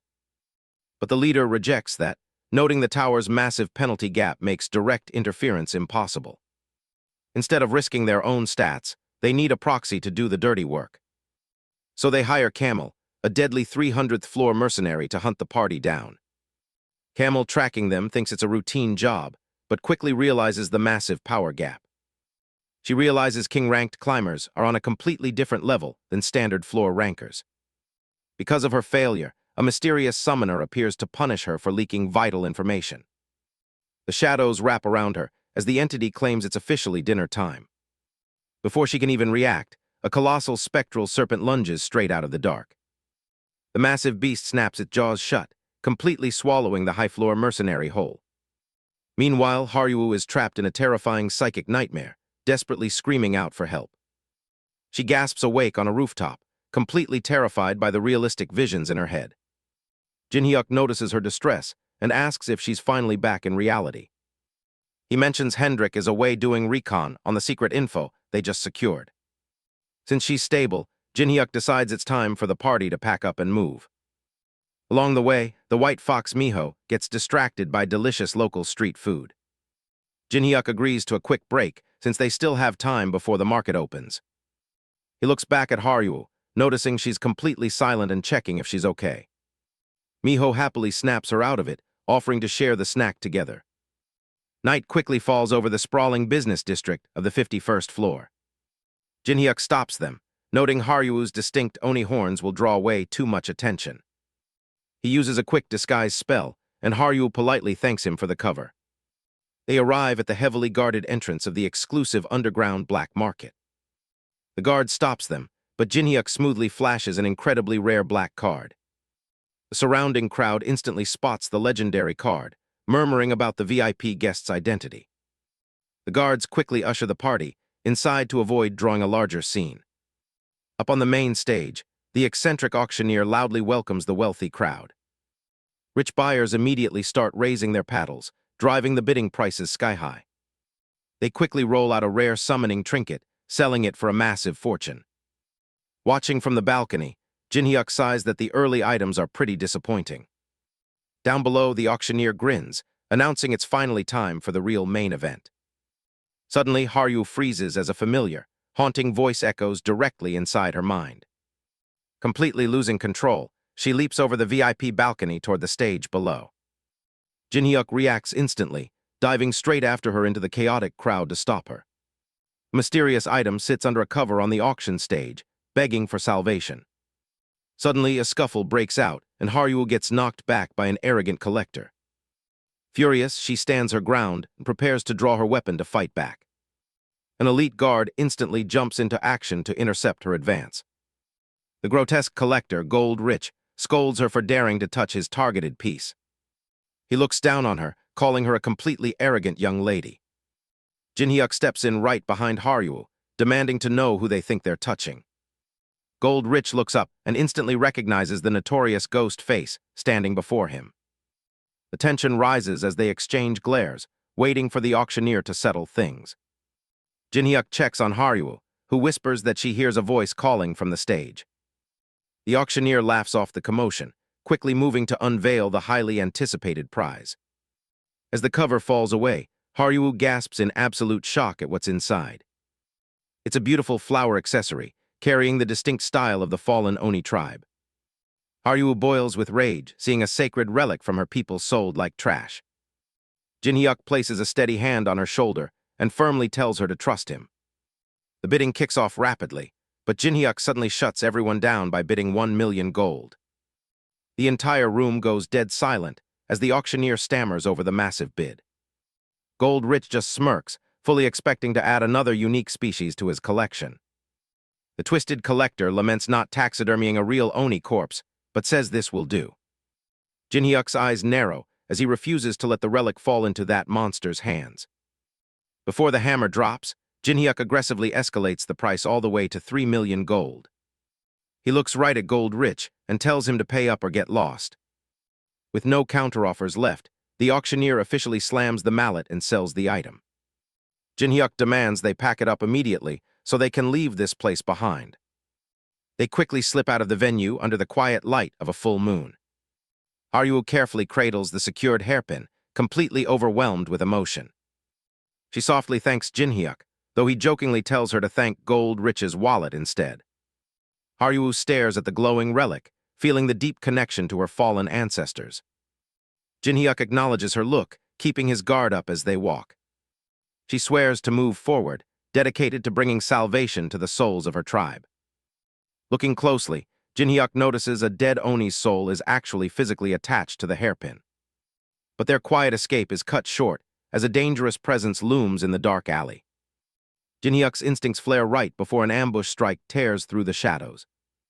He barely blocks a lethal blade, prompting Haryu to cry out in absolute panic. Jinhyuk glares across the clashing steel and recognizes the fat collector from the auction room. Gold Rich bursts out laughing, fully mocking them while holding a massive warhammer. He boasts that he wants a real Oni body now, prompting Haryu to lunge forward. Their weapons clash violently, and Jinhyuk shouts for Haryu to not act rashly.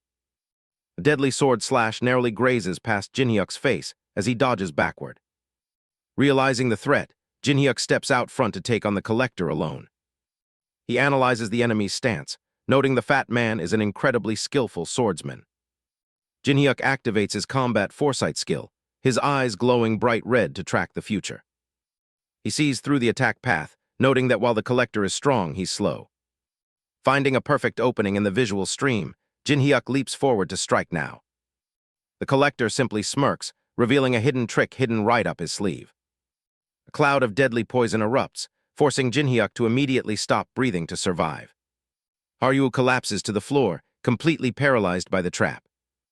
Gold Rich laughs, bragging that every high-floor climber has a trump card. He proudly explains that his secret weapon is an upgraded numbing poison gas. He targets Haryu, excited to add the last living Oni to his collection. But right as he thinks he won, Jinhyuk drops in out of nowhere. Jinhyuk blitzes forward, cutting down the collector's advantage instantly. He looks back and nonchalantly breaks the news that the poison does nothing. Jin-hyuk adds that since the guy is too ugly to taxidermy, he'll just end him. With one swift stroke, Jin-hyuk completely severs Gold Rich's arm. The battle atmosphere shifts instantly as Jin-hyuk keeps up the pressure. Gold Rich panics, barely surviving the follow-up strike thanks to a lucky block. Jin-hyuk shifts gears instantly and launches his five-fingered soul bullet magic. The spell detonates, blasting through their defenses with absolute force. The collector realizes he's dealing with a monster who mastered both sword and magic. The pressure Jin-hyuk radiates feels exactly like a high-floor veteran climber. Camel jumps in, advising the bleeding collector to fall back immediately. Gold Rich completely refuses, screaming that he won't leave a living Oni behind. Jin-hyuk does not care about his tantrum and cuts straight back into the fight. He reminds the accomplice about the terms of their contract. Since they broke the rules by interfering, he coldly tells them to disappear. Desperate for a prize, Gold Rich tries to flee while snatching the white fox. The poor white fox whimpers in pure panic as it gets grabbed. Jin-hyuk instantly gives chase, refusing to let the thief escape alive. Camel moves fast, stepping in to block Jin-hyuk from going after the collector. Their blades collide violently, triggering a brutal duel of high-speed parries. Jin-hyuk glares at him, telling him he needs to finish what he started. The shockwaves from their clash ripple outward, ripping the nearby architecture apart. Surrounding structures shatter and collapse from the absolute weight of their exchange. Camel matches his speed for a moment, trying desperately to hold the line. Jin-hyuk just mocks him, calling him a pathetic rat who fled the upper floors. The insult hits home, throwing Camel off balance as his rage boils over. He swings wildly in retaliation, but his form is getting sloppy. Jin-hyuk counters effortlessly, delivering a crushing verdict. He's just too weak. Camel buckles under the pressure, completely overwhelmed by Jin-hyuk's superior power. The momentum breaks as the mercenary's focus shatters completely. The heavy reality of his absolute defeat hits him all at once. He drops to his knees, utterly broken both mentally and physically. Jin-hyuk looks down, noting that at least the scum here are honest about being filthy. Jin-hyuk keeps delivering a beatdown, completely overriding the enemy's garbage excuses. The guy literally has zero chance to recover right now. Jin-hyuk breaks his spirit, calling out his weak mentality for losing. He lands another heavy strike to hammer the point home. The target gets sent flying straight into the dirt. Sprawled on the floor, the enemy still talks big about revenge. He tries to crawl away, cursing Jin-hyuk's name under his breath. But Jin-hyuk catches him instantly, popping up right behind his target. He slashes down without a single bit of hesitation. Jin-hyuk waves goodbye, leaving the guy broken in the alleyway. As a bonus, a shiny gold pass card drops nearby. Instead of executing him, Jin-hyuk just stands there looking down. He leaves him alive, telling him to go handle his betrayers first. The guy swears he'll make Jin-hyuk regret sparing him today. Jin-hyuk just laughs it off, totally welcoming the future challenge. Afterward, Jin-hyuk meets back up with Haryu to regroup. Haryu pokes fun at him for acting all cool and merciful. She pulls out the gold pass card she looted earlier. It turns out to be a secret pass for a VIP auction. Haryu apologizes for losing her temper during the previous scramble. Jin-hyuk tells her it's fine since her accessory was on the line. The auction guards panic the moment they see the rare pass. They get ushered into a private, high-end VIP showroom. The auctioneer takes the stage to present the final big item. The crowd goes wild, shouting for them to bring it out. A covered cage rolls out, making everyone wonder what's inside. The auctioneer hypes up this grand finale as a total masterpiece. When the curtain drops, the crowd gasps in pure disbelief. They are literally auctioning off a captured dark elf slave. Jin-hyuk senses something weird because her mana signature is insanely pure. A dark elf shouldn't have high elf mana, it's impossible. He instantly realizes this corruption is the work of the four royalties. Suddenly, a massive bid of 5.5 million gold echoes out. The high bidder is Hamiel, an angel from the Netzek rank. The captive elf snaps, screaming in fury at her buyer. The auctioneer just smirks, enjoying the chaos and the cash. The slave vows to tear them all to shreds if she escapes. The crowd is murmuring as the auction reaches its absolute peak. Wicked buyers are smirking, treating the captive dark elf like a disposable prize. Cha Jinhyuk steps in, shocking everyone by claiming she will be his instead. The auctioneer is ready to close the deal at a staggering price. Suddenly, Jinhyuk drops a massive bid from the balcony, stopping the room cold. Hamiel looks up, highly amused by the newcomer causing a scene. Whispers erupt immediately as everyone tries to figure out who just bid that much. They quickly recognize his terrifying mask, realizing the infamous ghost face is here. Jinhyuk glares down, warning them all not to touch what belongs to him. His overwhelming pressure fills the hall, deadlocking against Hamiel's holy aura. The poor auctioneer completely freezes, sweating under the terrifying strain. Determined to take the prize, Jinhyuk pushes the bidding war to 20 million gold. Haryul panics instantly, asking if he has completely lost his mind. Jinhyuk just snarls back at Hamiel, telling the angel to stop staring. He knows he can outspend her right now, even if a direct fight is impossible. The auctioneer can barely speak, stunned by the sheer amount of money involved. With the bid finalized, the staff hurries to process the massive transaction. Haryul rushes over to his side, deeply worried about his sudden, impulsive decision. She asks if he seriously intends to keep the dark elf as a slave. Jinhyuk brushes it off, explaining the complex nature of the elf's corrupted soul. Their conversation is cut short when Hamiel calmly approaches them from behind. She introduces herself politely, though her presence remains incredibly dangerous. Jinhyuk bluntly calls her out for being rude, showing zero fear toward the royalties. Hamiel sighs dramatically, claiming she actually wanted to get to know him better. But unfortunately, reports about his exploits have already reached the high-floor bosses. Tensions snap, and a lightning-fast clash echoes through the corridor. Jinhyuk quickly stands his ground, knowing he cannot afford to die here. He calculates the risks, realizing stronger angels will hunt him down if he pushes further. Hamiel notices Haryu's hairpin and begins to mock them with a cruel smile. She proudly admits to personally burning the Oni tribe's sacred flowers. Jinhyuk furious, realizing the angel's entire plan was just to provoke Haryu. Despite the burning rage, Haryu forces herself to stay completely cold-hearted for the coming war. Hamiel drops a parting warning, promising they'll meet again very soon up on the higher floors. As she vanishes, Jinhyuk heads straight for the outskirts to clean up the immediate mess.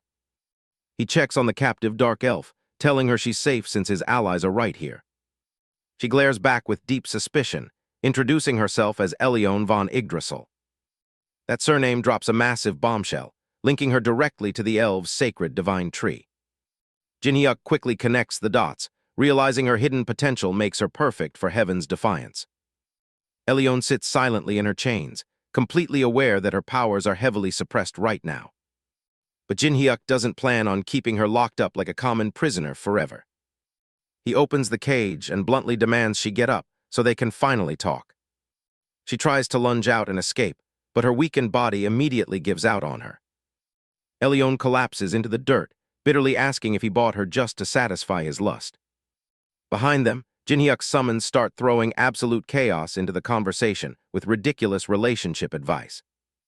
Before he can even yell at them to shut up, the surrounding forest suddenly shakes violently. A massive group of rival climbers storms the area, hunting the rich guy who outbidded everyone. Valken immediately locks horns with the intruders, warning Jinhyuk that their location is completely compromised. Jinhyuk sends Haryu and Miho to help block the path so he can finish this interrogation. Instead of panicking about the incoming army, Elione casually asks if he has any alcohol. She takes a heavy drink to steady herself as the sounds of battle echo nearby. Jinhyuk watches his party hold the line, thanking them internally for buying him enough time. Outside, Valken activates his magical aura, determined to wipe out the remaining regular climbers instantly. A massive soul spike erupts through the tree line, completely shattering the enemy's clumsy ambush. Elione looks out at the destruction, genuinely impressed by the terrifying strength of his companions.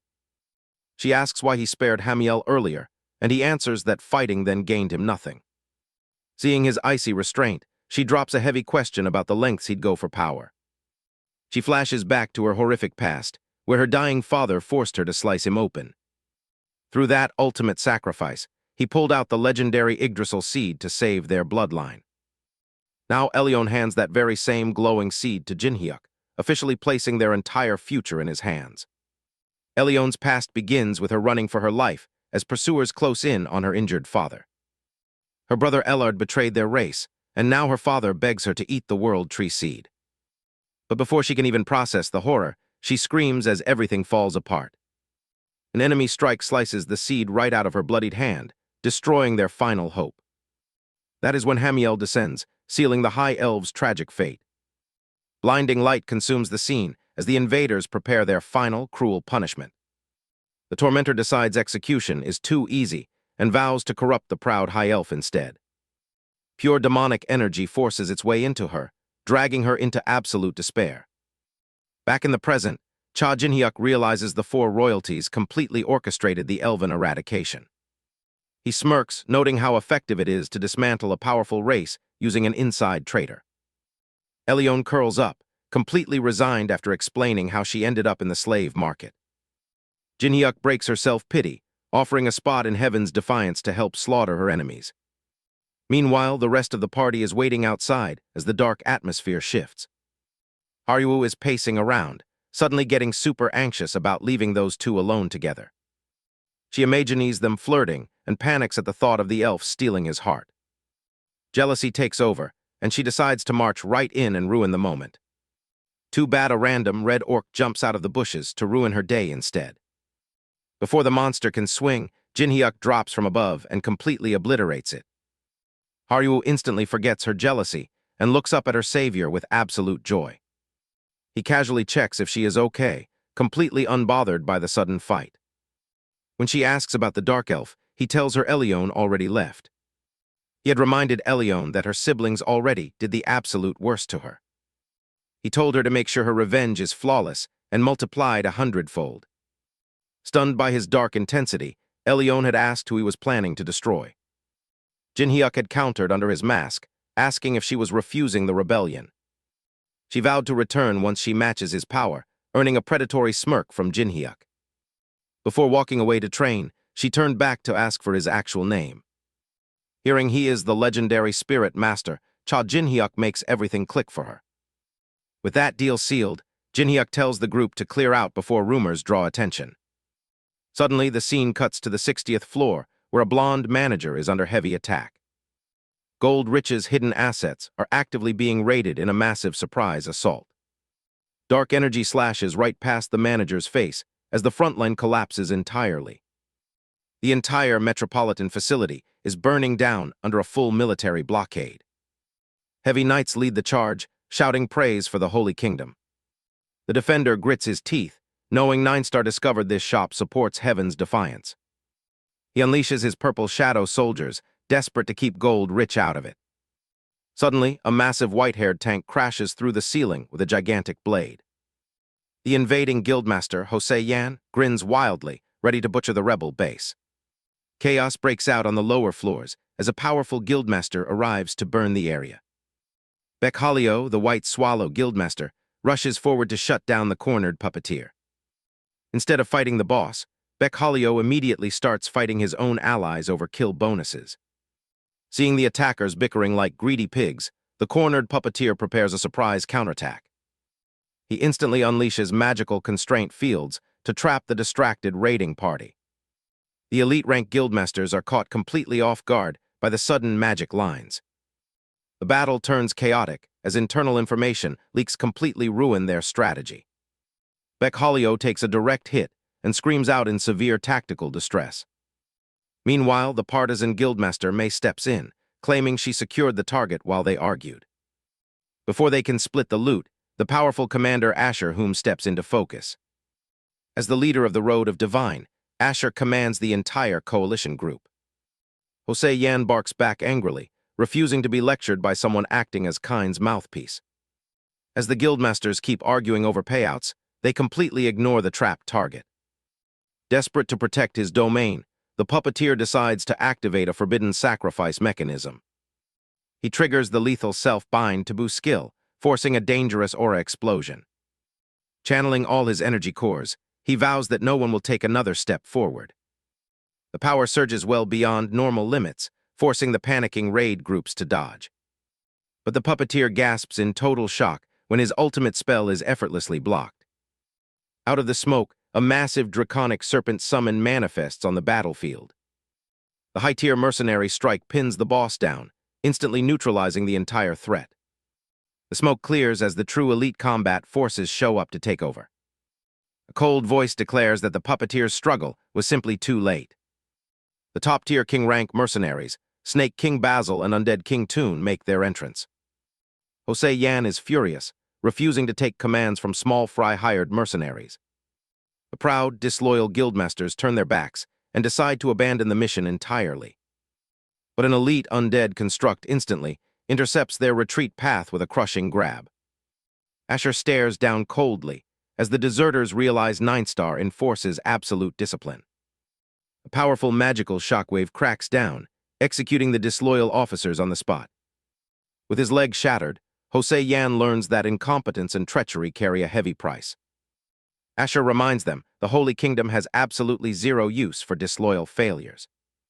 Toon begins swirling necromantic energy around the fresh corpses to repurpose them for the guild. Lurking nearby, the assassin Visor points out their true target, Ghost Face, hasn't arrived. She draws her blade cleanly, showing zero fear against the elite guard squad. The skeleton soldiers observe her calmly during the tense standoff. Visor flatly states that if Ghost Face isn't on this floor, she has no reason to stay. Asher warns her about defying commands, but she promises to bring back Ghost Face's head. Her entire focus is a personal hunt, driven by a burning desire to kill him. Meanwhile, the real Ghost Face is miles away, waiting to confront the legendary Spirit Master. Cha Jinhyuk regroups with his companion Haryuo, who asks if he dealt with the local marauders. She playfully wonders if he managed to secure any high-value drop items during his delay. Suddenly, a glowing interfloor carrier pigeon portal breaks open in the sky above them. Jinhyuk immediately recognizes the specialized messenger bird as a direct emergency signal from Gold Rich. The playback box screams a terrifying alert. The base of Heaven's Defiance is under heavy attack. Cha Jinhyuk gets an urgent alert that their vital 60th floor economic base is under fire. He quickly realizes that if this supply hub falls, the entire rebellion collapses. It turns out keeping all their assets, there was an incredibly risky financial gamble. Jinhyuk curses under his breath, knowing the enemy has finally caught onto their operations. If Gold Rich joins the front lines, everyone will know their secret alliance. Worse, the powerful four royalties are moving to burn everything they own to ash. A tense silence hangs over the party as the massive threat sinks in. With their targets locked, Jinhyuk resolves to march in and crush the Holy Kingdom group.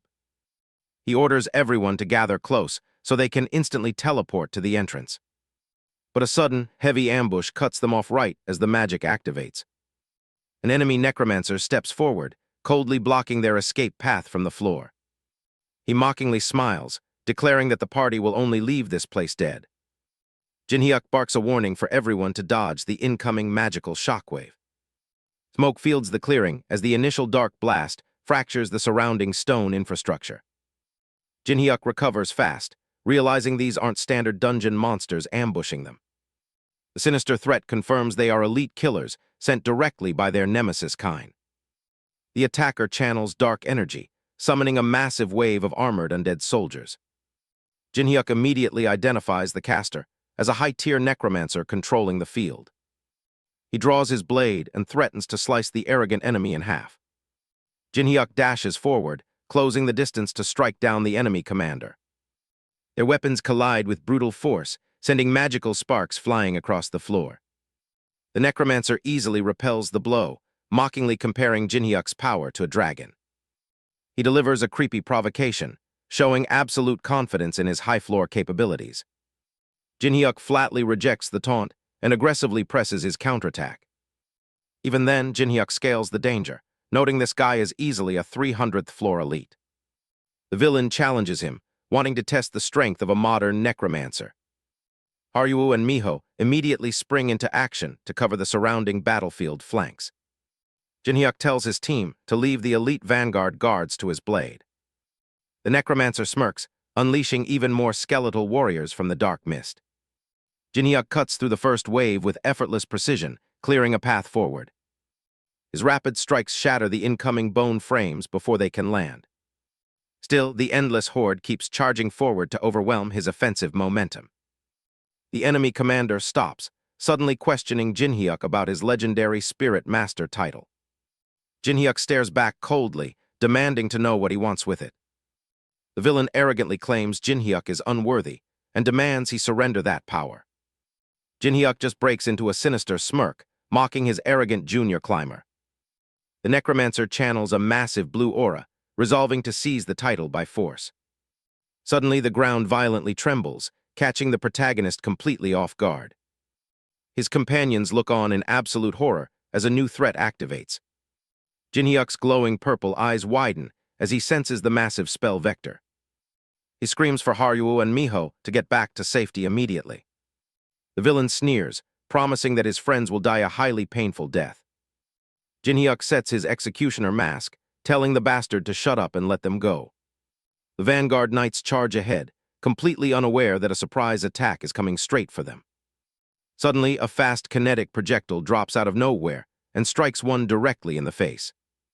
They think it is a rock, but realize it is a real gold coin that hit him.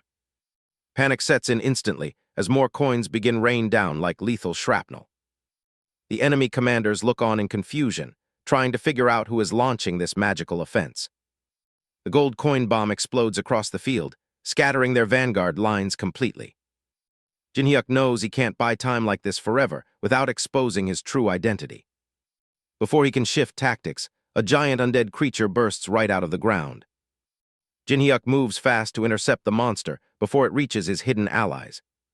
He clashes directly with the summon, blocking its massive path with pure brute force. Suddenly, the hostile caster steps out and boldly introduces himself as the legendary undead king, Toon. Jinhyuk stands there in absolute disbelief because, well, he is actually the real undead king. Meanwhile, Haruo and Miho finally wake up completely disoriented in a strange, dark space. They look around only to find themselves completely trapped by a wall of glowing skeletons. Outside, the massive undead beast starts digging back underground to secure the captive allies. Just then, a massive purple snake strikes from the dark, catching Jinhyuk off guard. The raw pressure hits him hard, forcing him to slide backward across the stone. He raises his blade, just in time to stop another serpent from biting his face. Jinhyuk unleashes a hard counterslash, telling the monster to get lost. But the snake's venom shifts the air, dragging him into an intense mental illusion. He looks up to see the sky filled with dozens of terrifying flying dragons.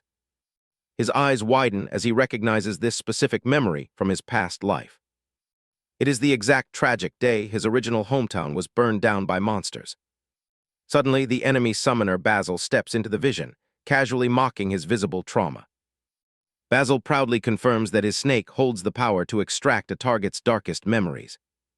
The purple serpent's bite directly amplifies their target's negative thoughts while sharing the view. Jinhyuk's rage boils over as he looks at the beasts that destroyed his life.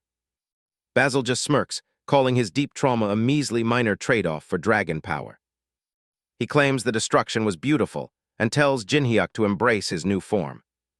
He even boasts about how many people he had to slaughter to get this strong. Jinhyuk stands cold, totally done listening to this absolute lunatic talk. Blank. The villain formalizes the standoff by announcing himself as the terrifying Snake King, Basil. Jinhyuk counters with his own true title, declaring himself Hendrik, the legendary Dragon Slayer. Basil summons a massive aura wave, realizing there is no path left but death. Jinhyuk lunges forward with total fury, setting up a brutal final fight to the finish. Hendrik kicks things off by slicing through the incoming snakes. He taunts the enemy, confident these regular summons can't touch him. But his confidence disappears when a massive serpent shows up behind him. Before he can even pivot, the entire area gets completely cut off. The overwhelming pressure traps him, and he physically cannot break free. He tries to activate a teleport spell, but the casting immediately fails. Camel drops right in front of him, completely controlling the field. The villain immediately triggers a specialized trait called Ophiuchus to pin him down. Hendrik is completely paralyzed, left with absolutely no room to counter.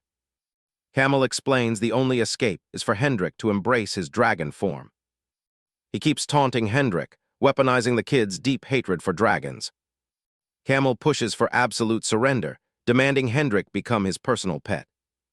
Hendrik just stares back, completely disgusted by the entire offer. The villain calls him foolish for hiding his true power over spite. When asked who he is, Hendrik proudly claims his Dragon Slayer title. Camel just laughs it off, calling him a low-floor small fry. Hendrik locks in, remembering he needs to win this high-floor fight. He immediately shifts tactics to take on the massive dragon variant ahead. The monster roars right in his face, escalating the danger level. Hendrik refuses to back down, swearing to win no matter the cost.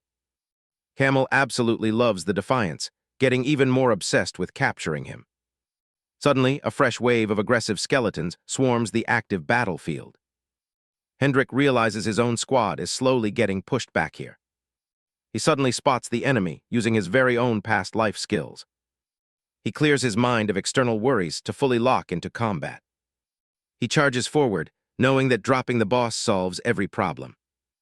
The battlefield completely warps as both sides push their magical limits. Camel drops one last taunt, claiming Hendrik lacks the power to win. Hendrik responds by swearing to surpass his legendary past self entirely. Camel vanishes into thin air, setting up a brutal surprise strike. Hendrik intentionally dives straight into the danger zone to force an opening. He activates his All-Master trait to prepare a brand new move. He forces divine power and demonic energy to combine into one aura. He unleashes a massive explosion spell, completely catching his opponent off guard. Camel watches in total shock, unable to believe these elements mixed. A system alert confirms he just locked in a historic tower achievement.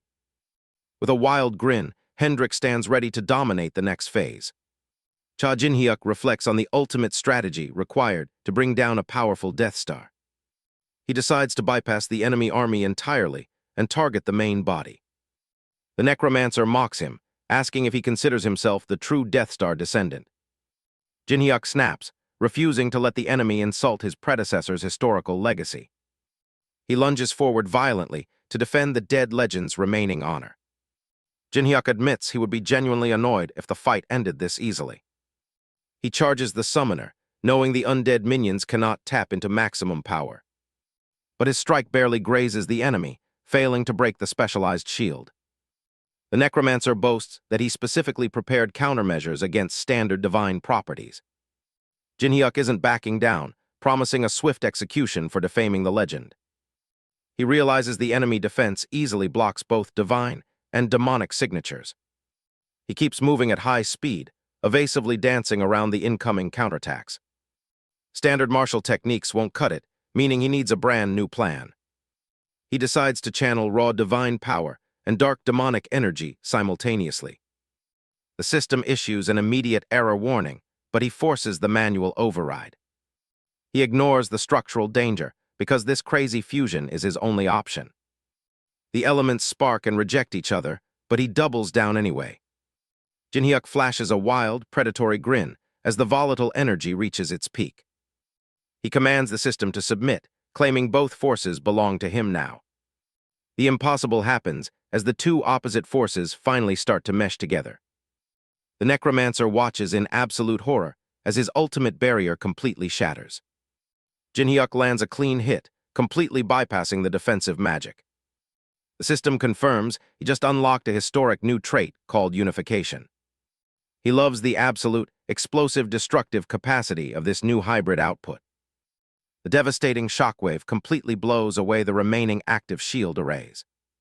The terrified Necromancer panics, desperately shouting for his elite guards to protect him. Jinhyuk blitzes past the defenders, delivering a crushing blow right to the source. The battlefield goes quiet as the dust settles around the cornered summoner. He drops the combat stance, casually checking if the villain's name is Toon. The Necromancer's hood falls back, exposing his true, shocked face to the light.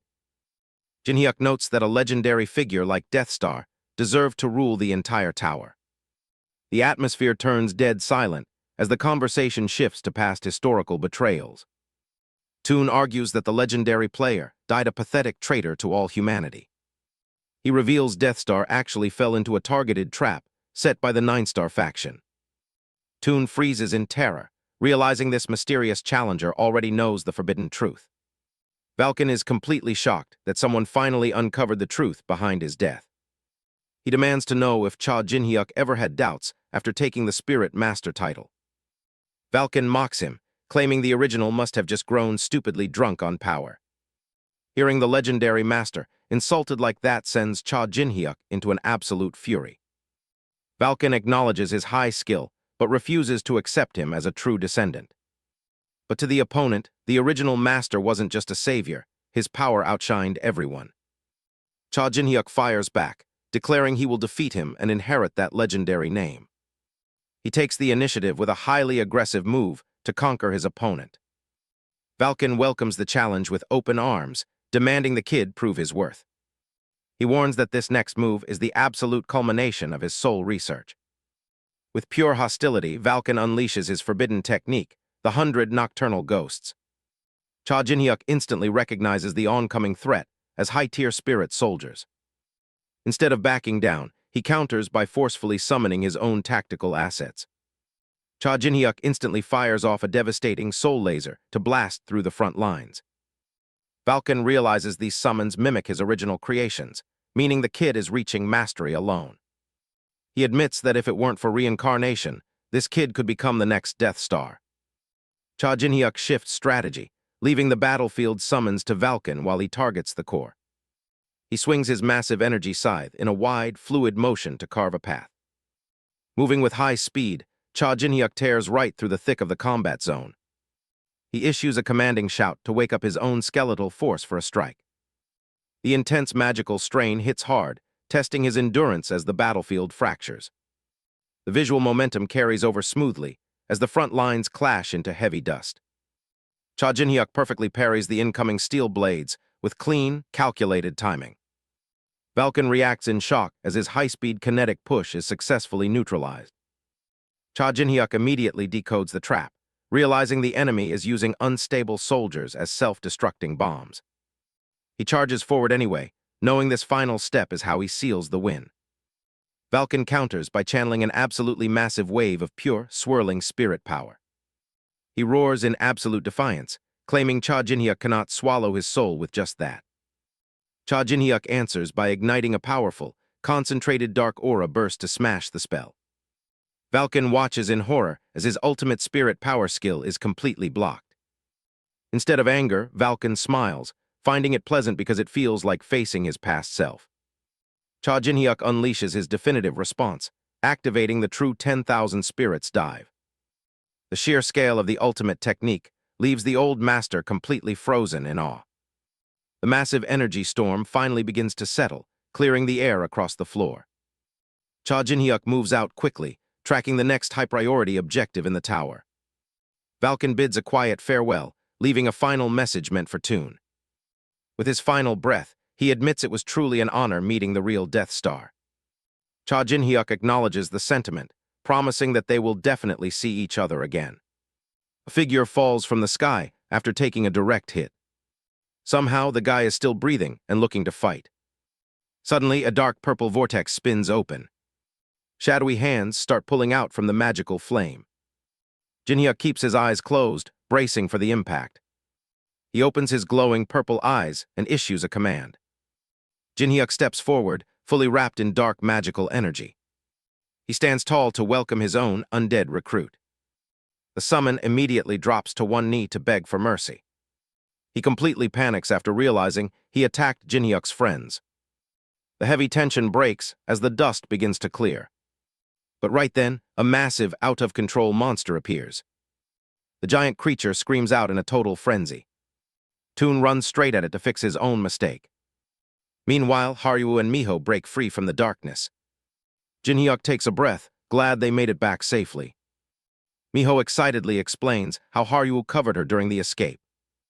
Jinhyuk is stunned by how easily they handled the Necromancy army. A red blast rings out from the nearby battlefield. The enemy stares ahead in complete disbelief. Basil lies beaten and bloody on the ground. A massive dragon hovers above the defeated boss. Jinhyuk walks up to claim his final victory. He holds his blade directly to the Snake King's neck. He calls him out for running completely out of options. Instead of quitting, the Snake King opens his jaws wide. A wild burst of red magic flares up instantly. The lunatic actually swallows his own pet snake alive. Jinhyuk raises his glowing sword, entirely unimpressed by the stunt. The boss starts laughing as the transformation takes hold. He claims this twisted choice makes him the absolute best. Jinhyuk just laughs right back at the hypocrite's speech. He tells the boss he is just plain disgusting. Jinhyuk tells the party to back up and protect Hendrik. He steps up alone to handle the threat himself. He leaps directly at his mutating target. Jinhyuk drives his blade straight down into the monster. He shatters the enemy's stance in one clean strike. He keeps up the pressure, refusing to give any ground. With a wild grin, he swings to end it. Darkness completely covers the field as the power collides. The enemy gasps as the attack lands home. Jinhyuk looks down, acknowledging what this fight proved. He stands proud, fully claiming his title as the Dragon Slayer. Cha Jinhyuk stands victorious over the defeated form of Scylla. The crew is stunned. He actually took down Basil's absolute strongest snake. Jinhyuk makes it clear he wants Toon climbing the floors by their side. Toon is caught completely off guard by the sudden offer. But right now, they have zero time to stand around and chat.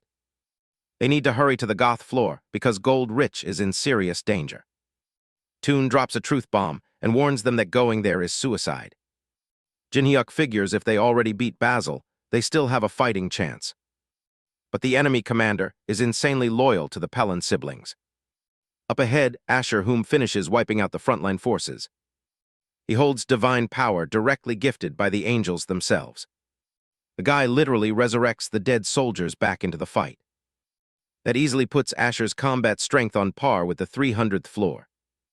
It feels totally impossible to match that level of power. Seeing no other option, Toon builds up his remaining magic aura. He begs Jinhyuk to completely absorb his body to gain an edge.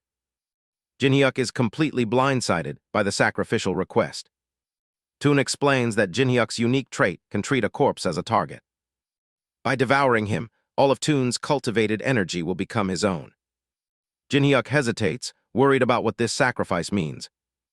Toon drops to his knees, stating there is no greater honor than helping him. He firmly commands his liege to take the power and win. Accepting the heavy burden, Jinhyuk prepares to execute the transfer. He activates Gluttony to initiate the absorption sequence. The terrifying power takes over as the transformation begins. Meanwhile, Asher realizes the inside of the building is about to fall. He decides he needs to buy more time for his troops. Suddenly, a massive surge of energy cuts him off completely. Colossal explosion rips straight through the entire battlefield. Asher panics, realizing his hidden location has been completely exposed. He can barely believe the sheer amount of divine power being manipulated. He spots the unknown merchant standing right in his path. Asher vows to execute both him and Ghostface on the spot.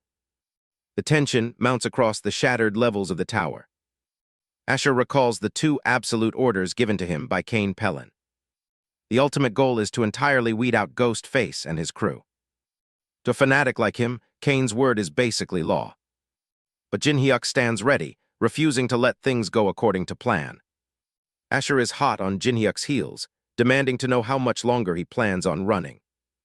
Realizing his opponent is holding back, Asher decides it's time to unleash everything he's got. He challenges Jinhyuk to keep hiding his true power while trying to protect his team. But the game changes instantly when a dragon violently crashes right through the building. Asher's subordinates are losing it, realizing Ghostface literally brought a dragon as an ally. With the dragon looming behind him, Jinhyuk drops the act and faces Asher directly. He doesn't even care about this fight, demanding to know where he can find Cain. Before Asher can process the threat, a coordinated assault hits his forces from below. Jinhyuk's actual squad joins the fray, completely blindsiding the enemy troops. The team realizes Asher can resurrect dead soldiers, which is a total scam. The frontline turns into a brutal, high-intensity clash of steel. Neither side is backing down as the combat momentum keeps shifting. Jinhyuk finds an opening and leaps forward to deliver a massive, decisive strike. The shockwave ripples through the room as their weapons collide. Jinhyuk immediately follows up by firing off his specialized two-fingered soul bullet. The blast connects cleanly, dealing a direct and painful hit. Somehow, Asher instantly regenerates his severed arm right in front of him. Protagonist mentions Pellin's siblings. Furious, Asher lashes out and prepares to drop a massive divine punishment spell. Jinhyuk stays completely unfazed and calmly tells his next summon to come out. Valken emerges from the shadows, shrouded in a powerful purple flame aura. Asher is losing his mind because an undead summon just casually blocked divine magic. To make things worse, the legendary Spirit Master isn't the only one showing up. Asher spots Toon, standing with the enemy, and screams at him for the betrayal. Toon just bluntly replies that he simply found a place he actually wants to stay. Completely unhinged, Asher vows to destroy the traitor's soul on the spot. He desperately commands his remaining forces to capture Jinhyuk at all costs. His soldiers charge forward, trying to salvage the absolute disaster of a battle. Asher quickly realizes Jinhyuk came back from the dead way stronger than before. Jinhyuk closes the gap instantly, diving right back into the offensive. Another heavy clash rings out as the two powerhouses trade blows. Asher spits blood, clearly unable to keep up with the physical pressure. Cornered and beaten, Asher tries to flex his infinite blessing of recovery. But Jinhyuk cuts his villain monologue short, completely baffling the guy. With a cold look, Jinhyuk activates Arise, summoning a terrifying undead entity. Asher stares in absolute horror as the massive Basil appears before him. The sudden realization of total defeat completely shatters Asher's remaining confidence. He screams out in panic as the giant snake summon lunges to end it. Jinhyuk lands a massive blow, but the enemy refuses to stay down. Even after getting his head ripped off, the guy just laughs it off. The team realizes normal attacks won't work, while he has infinite divine recovery. The enemy starts gloating, thinking their whole plan completely failed. But Jinhyuk just smirks, telling him they never actually wanted to kill him. The real goal this entire time was to offer him up to his own master. Jinhyuk immediately channels his energy, preparing to drop a massive spell.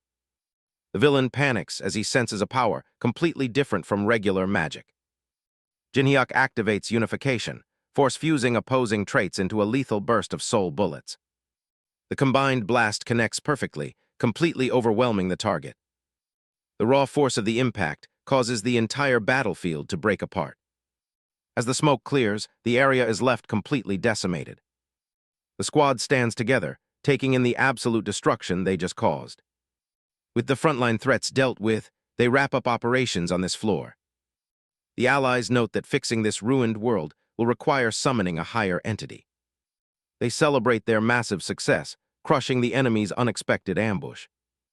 Once the rest of the tower hears about this, everything changes. The balance of power is officially shifting in their favor. Jinhyuk tells them to spread the news far and wide to stir things up. He heads off alone to deal with his own massive to-do list. Suddenly, a cosmic presence shifts, drawing the attention of powerful observers. The party stops dead in their tracks, sensing something massive approaching. A violent tremor shakes the entire space around them. The environment cracks under a sudden, intense pressure. Reality literally splits open as a portal manifests in the sky. A massive surge of energy erupts from the fracture. Blinding light floods the area, leaving everyone completely disoriented. The crew shouts to take cover before they get blown away. They spot a strange phenomenon happening right where the target fell. An entity begins to materialize, radiating pure divine power. Jinhyuk recognizes the energy, realizing his hunch about the gods was spot on. A vision of Carmen flashes back, confirming a major connection to the heavens. The name Carmen echoes as the divine intervention officially begins. The reborn figure declares salvation has arrived, ready to purge every single traitor. Jinhyuk catches his breath, completely stunned to hear Carmen's name coming from this guy. The tension builds as we look back at how this nightmare actually started. It turns out Asher, whom was just a setup, a literal toy for the gods. A backup proxy plan activates, sending Jinhyuk flying backward from a burst of energy. Jinhyuk immediately recognizes that annoying divine energy and realizes Carmen is pulling the strings. Asher smirks, Surprised, the kid even recognizes a high-tier administrator's signature power. Jin-hyuk's eyes flare up with pure rage because he will never forget that trash energy. Asher grows suspicious, wondering how a low-floor climber even knows a god's name. Jin-hyuk doesn't care about the questions and lunges straight ahead to cut him down. But Asher stays entirely unbothered, acting like this is just a minor annoyance. He blocks the strike effortlessly, mocking the team for lacking true tower enlightenment. Suddenly, a massive dragon summon drops right out of the sky to crush him. Asher admits the summon is strong, but boasts that divine blessings scale much higher. He brushes off the attack, calling the dragon a mere speck of dust. Jin-hyuk looks back in a panic as he spots Haryuu entering the fray. Asher notices her too, realizing she carries the bloodline of a mythical beast. Jin-hyuk pushes past the heavy spatial pressure and readies his blade again. He unleashes a massive dark slash, telling the divine puppet to get lost. The blade tears through the air and connects with an explosive shockwave. The attack literally splits Asher right down the center in a flash. But instead of dying, the monster just starts laughing hysterically. Jin-hyuk watches in utter disbelief as Asher's body perfectly fuses back together. Asher shrugs off the damage completely, asking if it is finally his turn. Golden energy gathers around his fingers as he prepares to end this battle. He casts a spell called Thousand Punishments, unleashing absolute chaos across the floor. The entire battlefield ignites into a blinding wall of divine fire. The team desperately yells to run, realizing this form is completely different. Smoke covers the ground as the attack clears out the surrounding area. Jin-hyuk tries to stand, but his body completely refuses to listen. Asher steps through the flames, looking down at his paralyzed targets. He mocks them, declaring that defying the heavens always ends in absolute defeat. Jin-hyuk grits his teeth, furious that he might lose to a sub-boss proxy. He forces himself up, refusing to let a puppet take his life. Asher ignores him and grabs Haryuu by the throat to crush her first. Haryuu chokes out his name, unable to break free from the grip. But suddenly, the massive golden aura around Asher completely freezes in place. Haryuu's eyes turn dead serious as the true nine-tailed fox awakes inside. A massive surge of pink spiritual energy erupts, completely flipping the table. After that chaotic battle, Jin-hyuk drops straight into a mysterious dark forest. The sudden venue change catches him off guard, leaving him completely confused.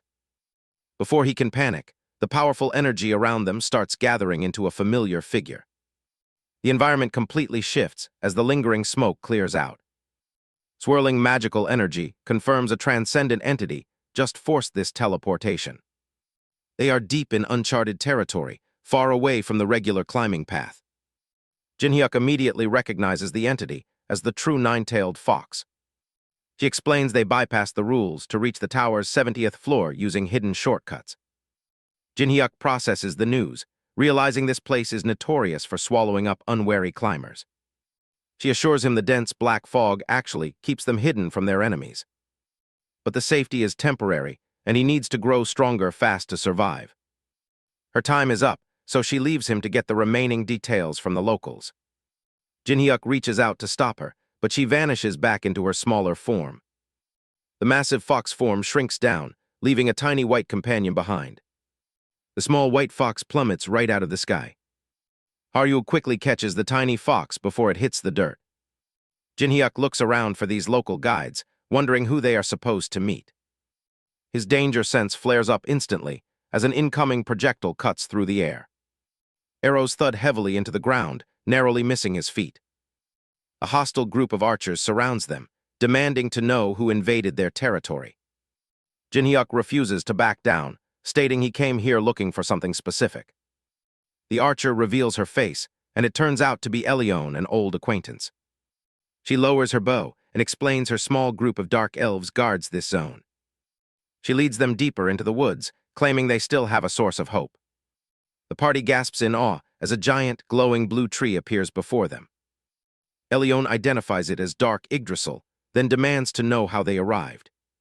Sitting down to talk, Jin-hyuk explains the nine-tailed fox sent them to acquire power.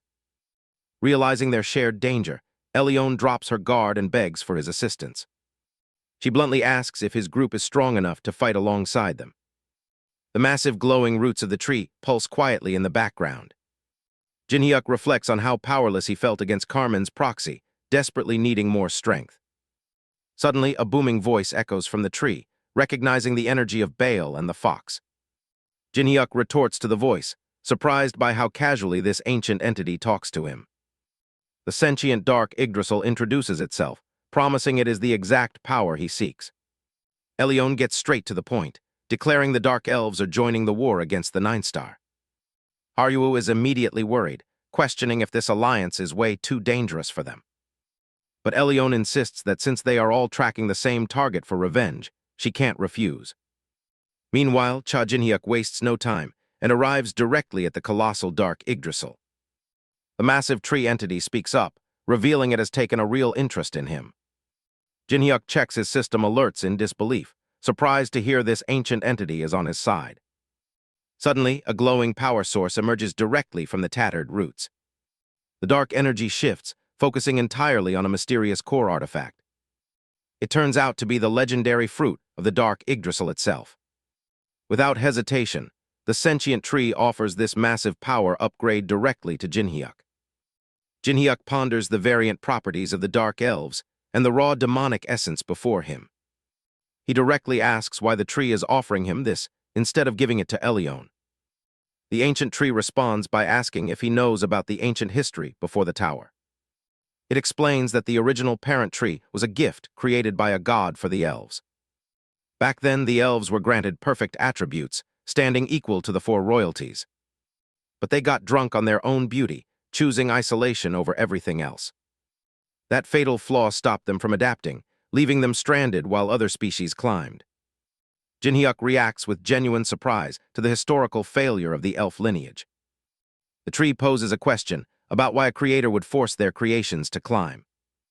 Jinhyuk responds coldly, stating he would kick out any creation that failed expectations.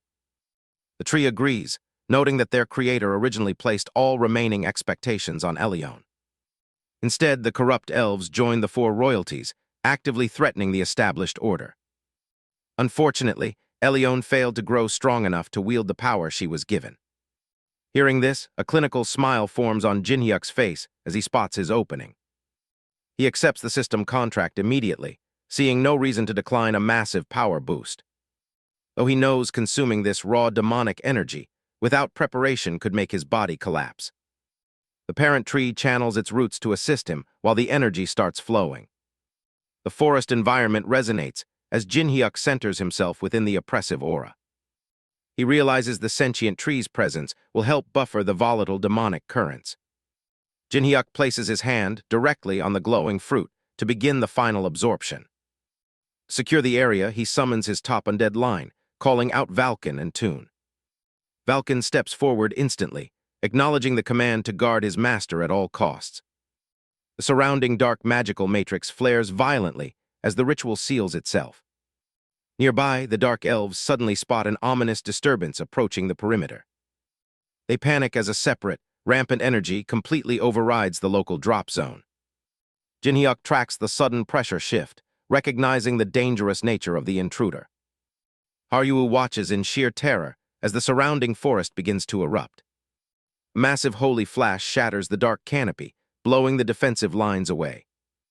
A golden divine figure arrives, looking down at the fallen elves to eliminate the heaven's defiance.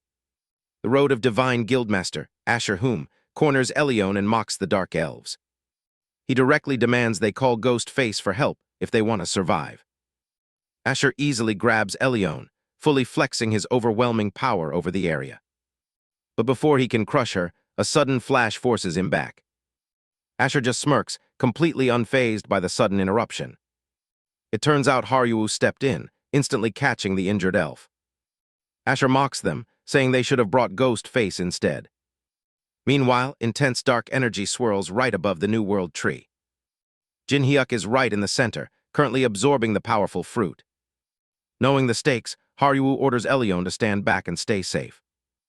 She commands her to stay put since she can't help the strategy right now.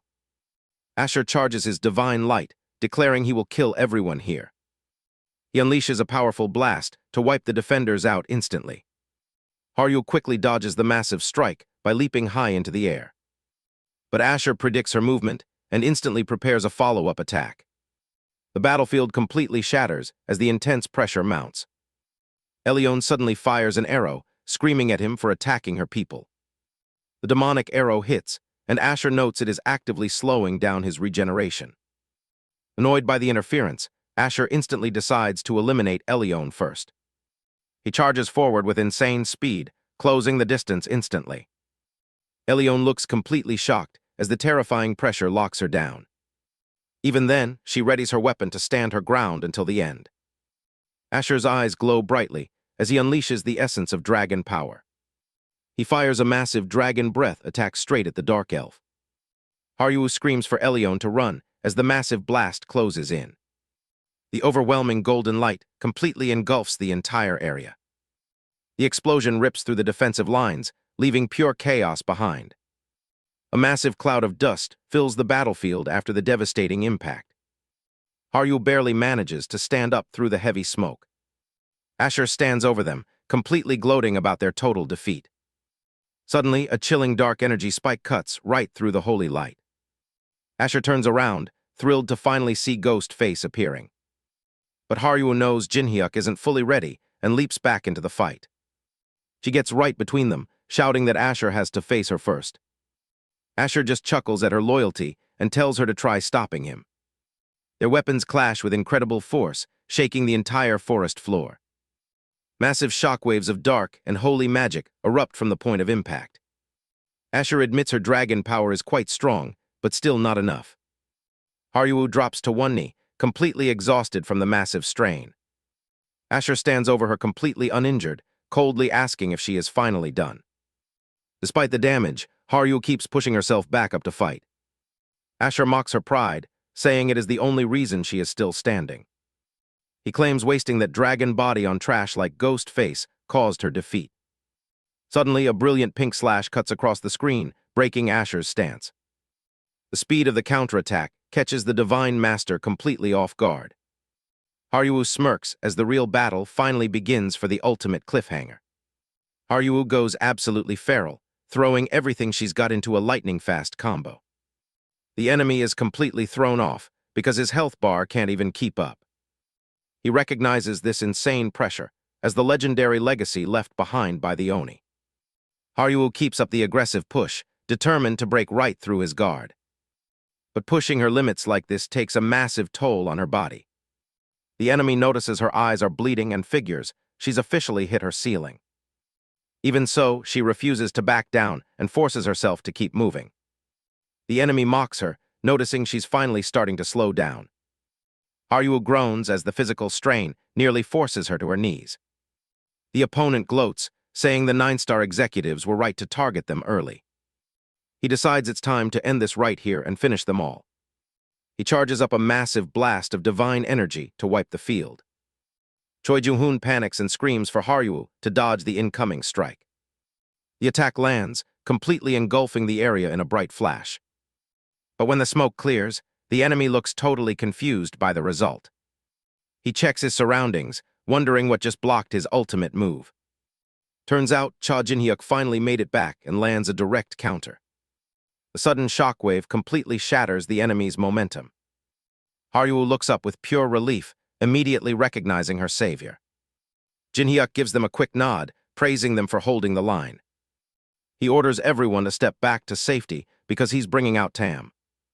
A massive demonic entity manifests right behind Jinhyuk, completely changing the vibe. The enemy instantly breaks into a sweat from the overwhelming, ominous pressure. Before he can even react, Tam strikes with terrifying speed. Up above, Carmen realizes someone is rapidly draining all her divine reserves. The enemy panics, completely outclassed by the sheer density of the magic. He tries to bluff, screaming that his regeneration makes killing him impossible. Tam doesn't care and starts shredding him into pieces anyway. The beast completely tears through his defenses without stopping. Jinhyuk explains that Tam is born from his own soul and gluttony. It will keep eating him until it drags his energy supplier down here. The enemy's confidence completely shatters into absolute despair. He screams for Carmen to stop sending power, but Tam devours him. The massive energy link violently snaps back, forcing a spatial rupture. Carmen screams in pure agony as the backfire hits her directly. She gets violently pulled down from her high-floor perch, crashing hard. Jin-hyuk steps forward out of the shadows, standing right over his old enemy. He delivers a classic savage taunt about her face looking 10 years older. Carmen looks up in absolute horror, finally recognizing the legendary ghost face. Jin-hyuk looks down coldly and tells her it is officially time to pay up. Jin-hyuk planned this trap while absorbing the dark Yggdrasil seed, figuring out exactly how to beat her. He knew that breaking the power connection between an entity and their follower was the key. So he leveraged the tower's own rules, using Miho to force a high-level counter-strategy.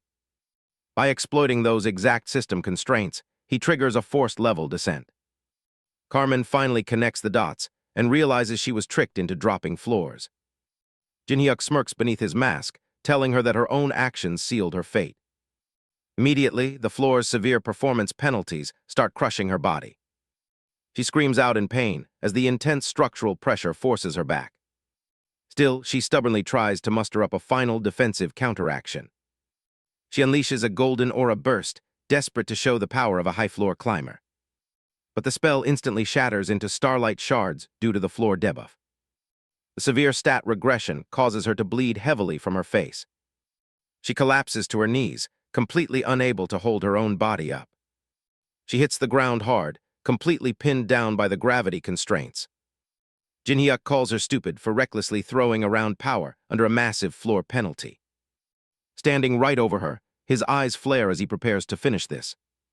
Massive dark energy tails unfurl from his back, showing his true storage capacity.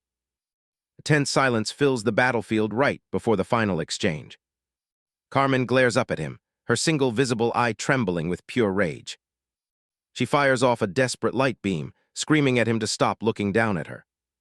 Instead of dodging, Jin-hyuk summons Tam's maw to swallow the entire attack whole. She watches in absolute disbelief as her ultimate skill is completely absorbed. The stolen energy ripples outward, getting completely converted into Jin-hyuk's own power.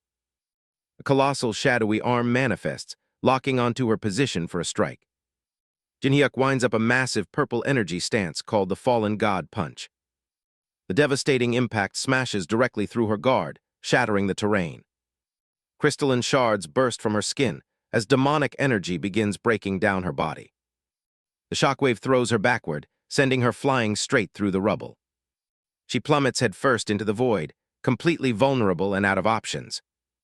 She screams in hysterical rage as the crystallization spreads rapidly across her limbs. Jin-hyuk gathers the final payload, telling her it is time to give it back. He drops a blinding column of divine light labeled 1,000 Punishments right on her. The massive light pillar completely engulfs the terrain, erasing everything in a titanic flash. Haruo and the others can only watch as this insane battle keeps escalating. They think the tower penalties give them a real shot at winning this. But Carmen isn't the type to just sit there and take a loss. She screams in pure rage, unleashing a massive pillar of golden energy. The shockwave tears through the battlefield, completely leveling the surrounding area. Yet Jin-hyuk just hovers right in the middle of the flames, totally unfazed. He looks down and straight up taunts her, saying it's too early to quit. Proud of her status, she reminds him she's an elite 9-star member. She smashes the ground, cracking the earth open with rivers of magma. The sudden heat wave sends the nearby climbers running for their lives. Allies shout for everyone to get onto the world tree roots for safety. Haruo holds her ground, keeping a close eye on the unfolding chaos. Carmen drops straight through her own failing energy fields in absolute desperation. The system locks on as the tower tracks her overusing penalized power. She gathers her aura for a stomp, calling him a mere insect.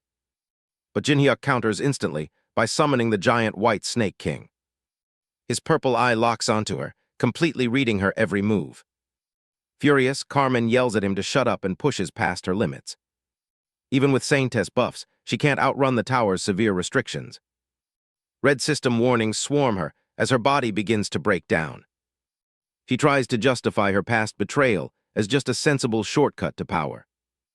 Jin-hyuk just smirks under his mask, completely dismissing her desperate excuses. He easily ducks low, using a quick step to dodge her flaming fist. Carmen gasps in shock as he suddenly slips right past her guard. He smoothly spins away from a dark energy orb with flawless balance. Realizing she's out of options, she lunges forward wildly to grab his face. She actually manages to get her hands on the horned executioner mask. She pulls it back, eager to see who is hiding underneath. But looking closely, her eyes dilate in sudden, absolute terror. She stumbles backward, her entire reality shattering in an instant. The dead man from 10 years ago is alive, and it's Cha Jin-hyuk. Carmen demands a real answer, screaming at him to stop changing the subject. He simply smiles and decides to finally humor her request. Jin-hyuk announces his real name, revealing he literally walked out of the grave for revenge. He instantly lunges forward, mockingly asking if she wants to start begging now. Carmen completely loses it, yelling back that he's being completely absurd. Their weapons clash with a massive shockwave that rocks the whole arena. She goes totally maniacal, swearing she'll personally tear him to pieces. She unleashes a wild energy slash, screaming that Cha Jin-hyuk is dead. But Jin-hyuk stays cold and commands Tam to come out. Massive demonic shadow spikes erupt right behind her, taking her by surprise. The surprise attack lands perfectly, blowing her arm straight into pure energy streams. Debris flies everywhere into the dark sky as the battlefield shatters. As she tries reforming her arm, she notices Jin-hyuk pulling out a dark mask. His purple iris locks onto her target right from behind the horn segment. He immediately fires up battle foresight to map out her next move. Another explosion rings out as he forces her onto the absolute defensive.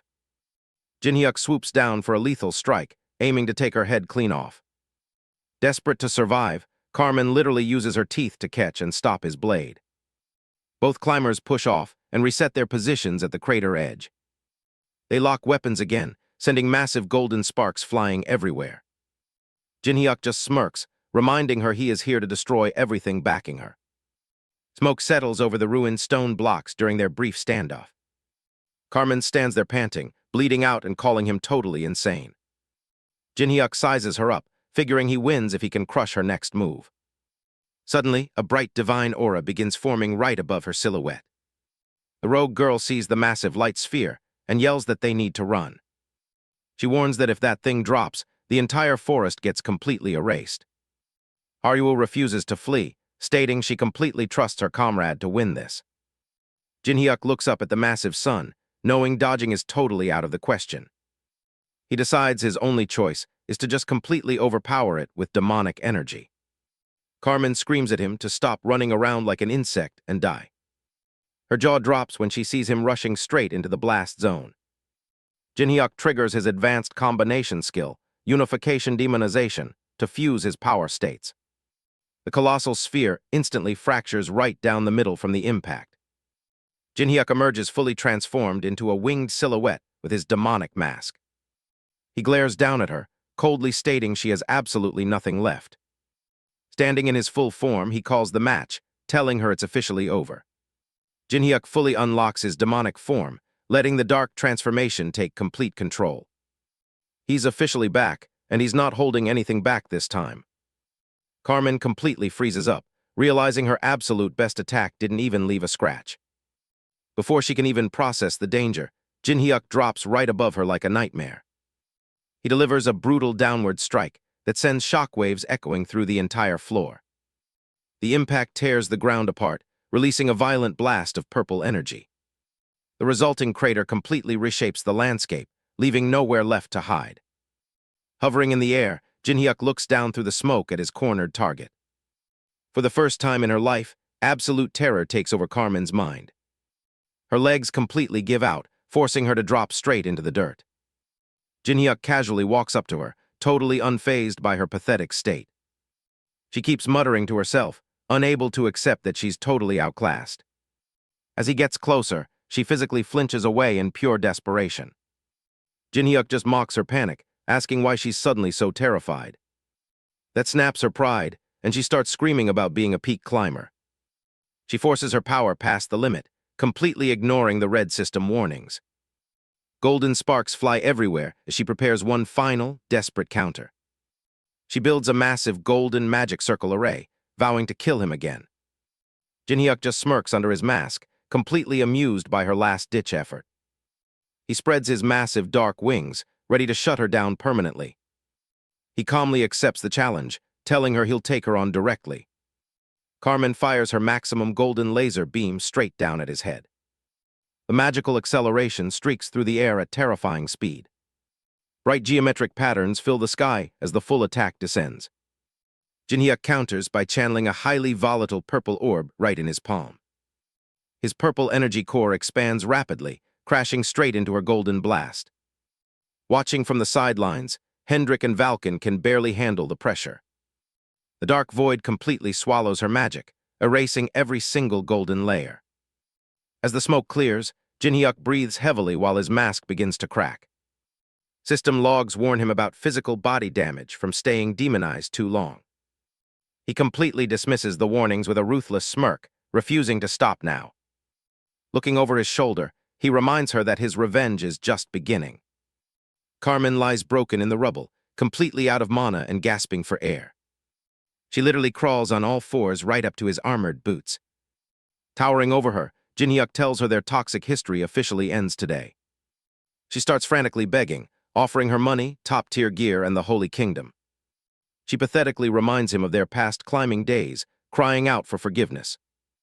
Jinhyuk's dark energy claw reaches out instantly, totally unmoved by her tears. He forcefully clamps his hand down onto her arm, shutting down her fake smile. Carmen screams in agony as toxic purple energy floods directly into her veins. Jinhyuk just glares down through the shadows, completely mocking the idea of mercy. He seals her fate, coldly stating the person who could forgive her died 10 years ago. Jinhyuk keeps Carmen pinned to the ground as dark energy completely locks her down.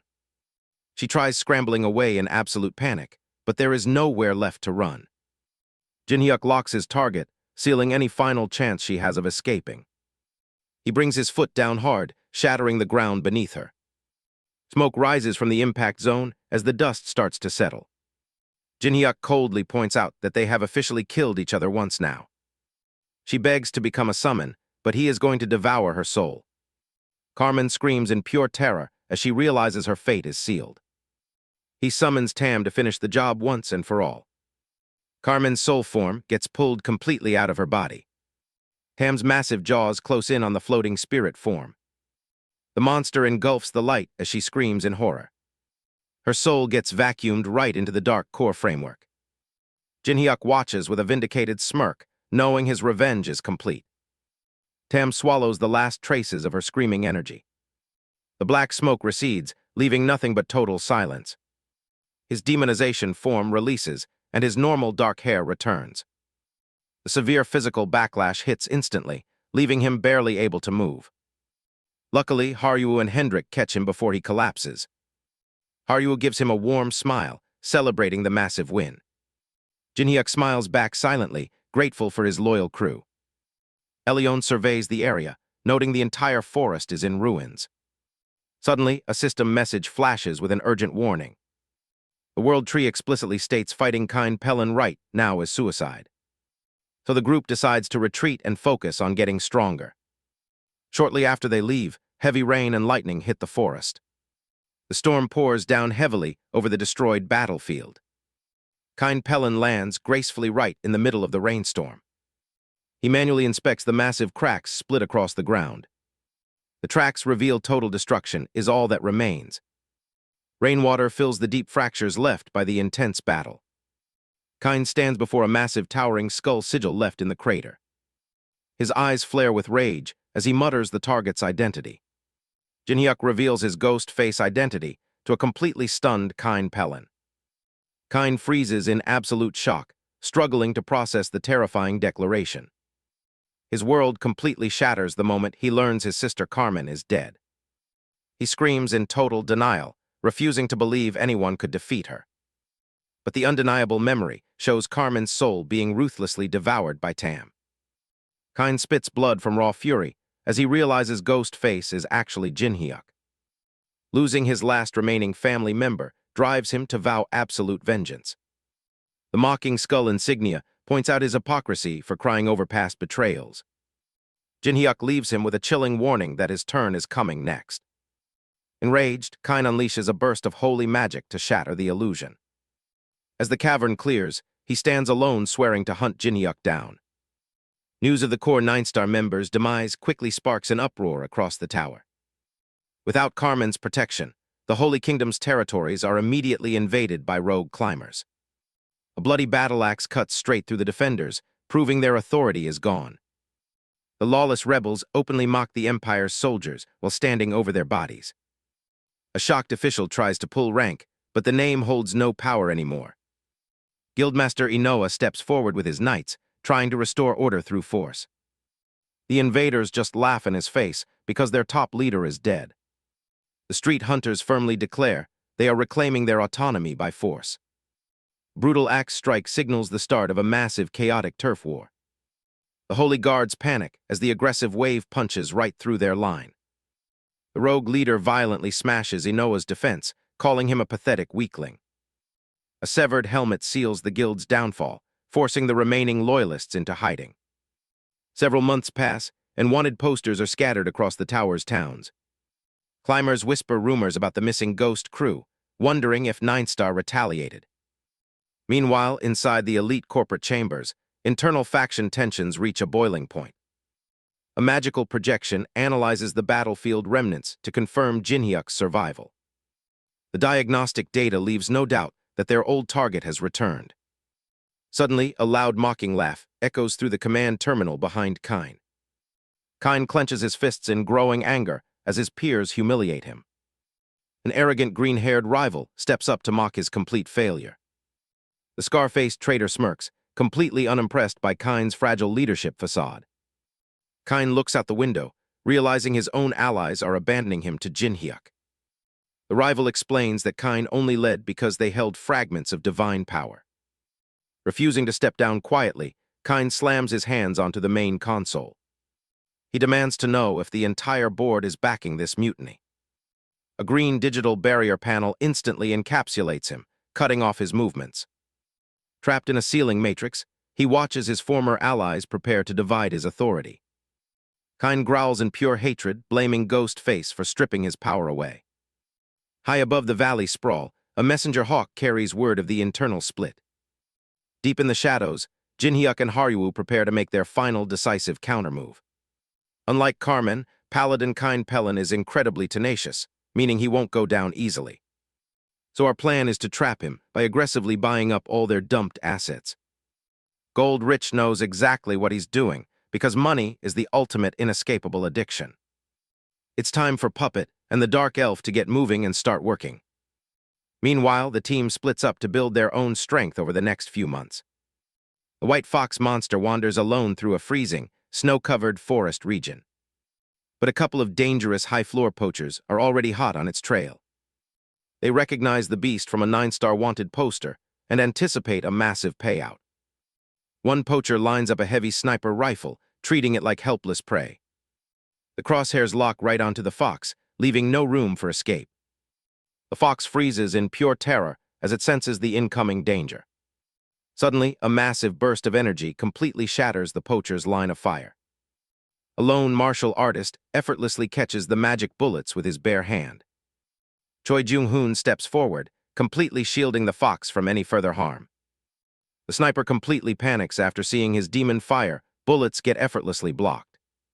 Jung-hoon closes the distance instantly, looming over the poacher like an absolute nightmare. He unleashes a localized shockwave that completely obliterates the immediate landscape. The remaining poacher screams in terror, realizing they just crossed an absolute monster. Jung-hoon loads incredible force into a sweeping kick wrapped in green wind energy. A massive vertical follow-through launch completely tears apart the entire environment. The blast sends the poacher flying straight through solid mountain cliff faces. The sheer impact causes an entire plateau section to cleanly collapse downward. Standing victorious, Jung-hoon safely secures the fox, proving why he is the combat star. His intense red gaze confirms he has unlocked a whole new tier of power. Elsewhere, Cha Jinhyuk and Haruo finally arrive at the massive 100th floor milestone. Haruo looks out nervously toward her ancestral Oni village nestled in the mountains.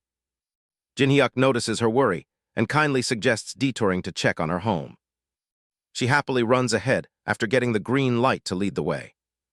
Left alone, Jin-hyuk watches a strange, magical rift crackle across the dark sky. He remembers that his standard necromancy remains completely useless against Cain's divine power. To crush that cruel bastard, Jin-hyuk tightens his fist, determined to become stronger.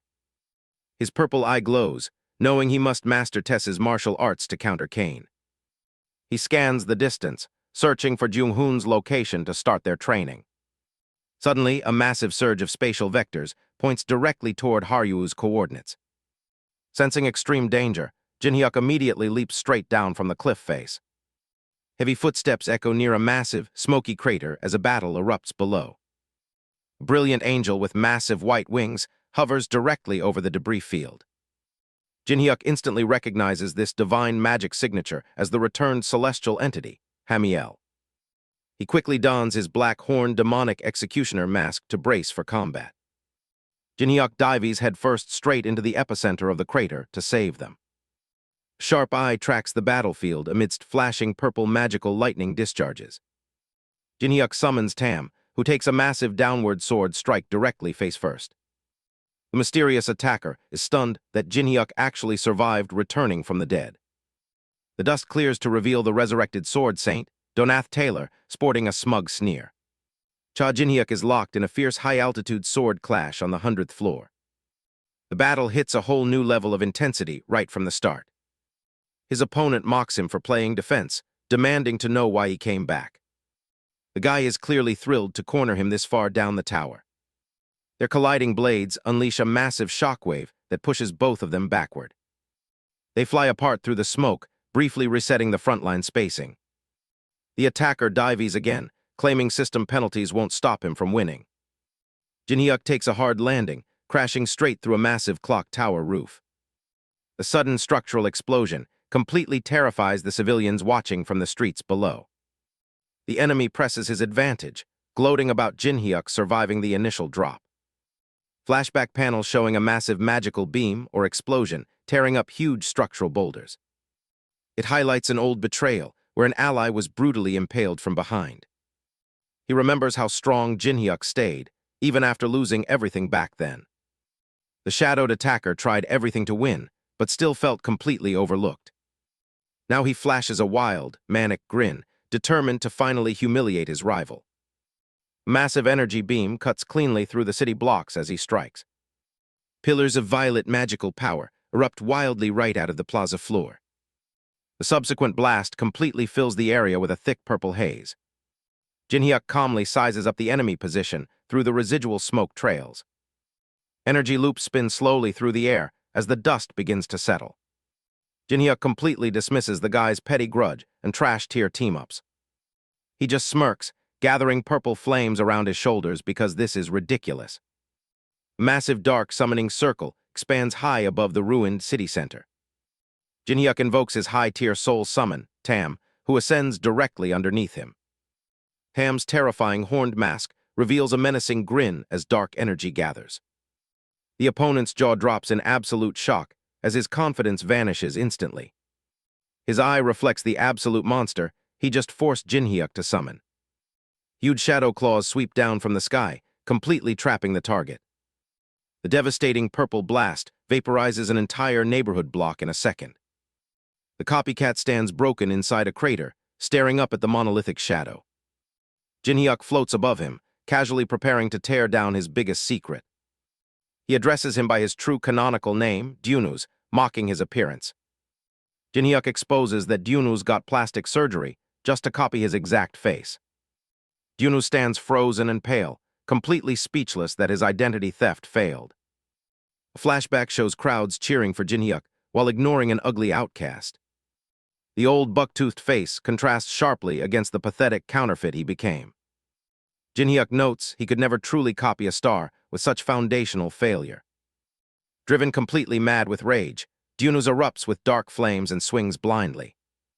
Jin-hyuk just grins behind his executioner mask, telling him to try his best. He gestures forward as Tam opens a massive, fanged vertical void maw. Dyunus' tiny silhouette gets completely snapped and engulfed by the dimensional void. A sharp vertical impact line neatly divides the space, erasing the fake entirely. Massive structural dust clouds roll across the shattered city district grid line. Purple lightning crackles over the ruins, leaving only Dunuz's final empty threat. An angel group blasts the battlefield with divine energy, wiping out everyone's summons instantly. The team takes a massive hit, leaving the front line totally crushed and scattered. Haruo is left all alone, struggling to even stand on the broken rocks. But looking closely at her eyes, she isn't giving up just yet. The smug angel just laughs, bragging that she's the one who burned down Haruo's village. The trauma hits hard, bringing back the darkest memories of that day. That confession snaps something inside Haruo, turning her grief into pure fury. She draws her weapon with a scream, ready to risk everything for revenge. The angel isn't impressed, thinking Haruo is just relying on an unstable, broken power. But Haruo calms her mind entirely, taking complete control of the blade's dark aura. With one clean movement, a bright flash signals the absolute launch of her counterattack. She unleashes a crushing overhead strike that catches the angel completely off guard. The angel's smirk finally fades as she realizes this girl can actually fight. Haruo leaps right over her defense, tearing straight through the angel's golden halo. Meanwhile, the shockwave from that massive strike literally slices a nearby skyscraper in half. Switching back to the main fight, Sword Saint Donath Taylor is relentlessly chasing Jinhyuk. Donath gloats loudly, thinking Jinhyuk is helpless now that his arm is severed. He fires another wave of borrowed demonic power, boasting about his new dark upgrade. The attack explodes in the city square, leaving a massive crater behind. Jinhyuk grits his teeth, realizing the situation is getting incredibly complicated. He recognizes that stolen energy belongs to the exact demons who originally betrayed him. But there's no way he's letting a pathetic lapdog take him down. Before he can move, Donath closes the distance and strikes with incredible speed. A blinding flash takes over the view as the blade finds its mark. Jinhyuk groans in pain, unable to dodge the incoming impact. Donath slams down a massive dome of energy, thinking he's secured the win. He drives his dark sword completely through Jinhyuk's chest, pinning him down. Dark necrotic blood sprays everywhere from the devastating wound. Donath breaks into an ecstatic, breathless grin, absolutely drunk on his success. A wave of total relief washes over him after years of hiding. He screams to the heavens, celebrating that he finally surpassed his ultimate rival. He proudly declares himself the legendary warrior who finally put down Death Star. Instead of dying, Jinhyuk just stares back, calling the display completely pitiful. He floats effortlessly into the air, telling Donath that real kings take power directly. Jinhyuk triggers a hidden divine skill, completely overriding his current status limits.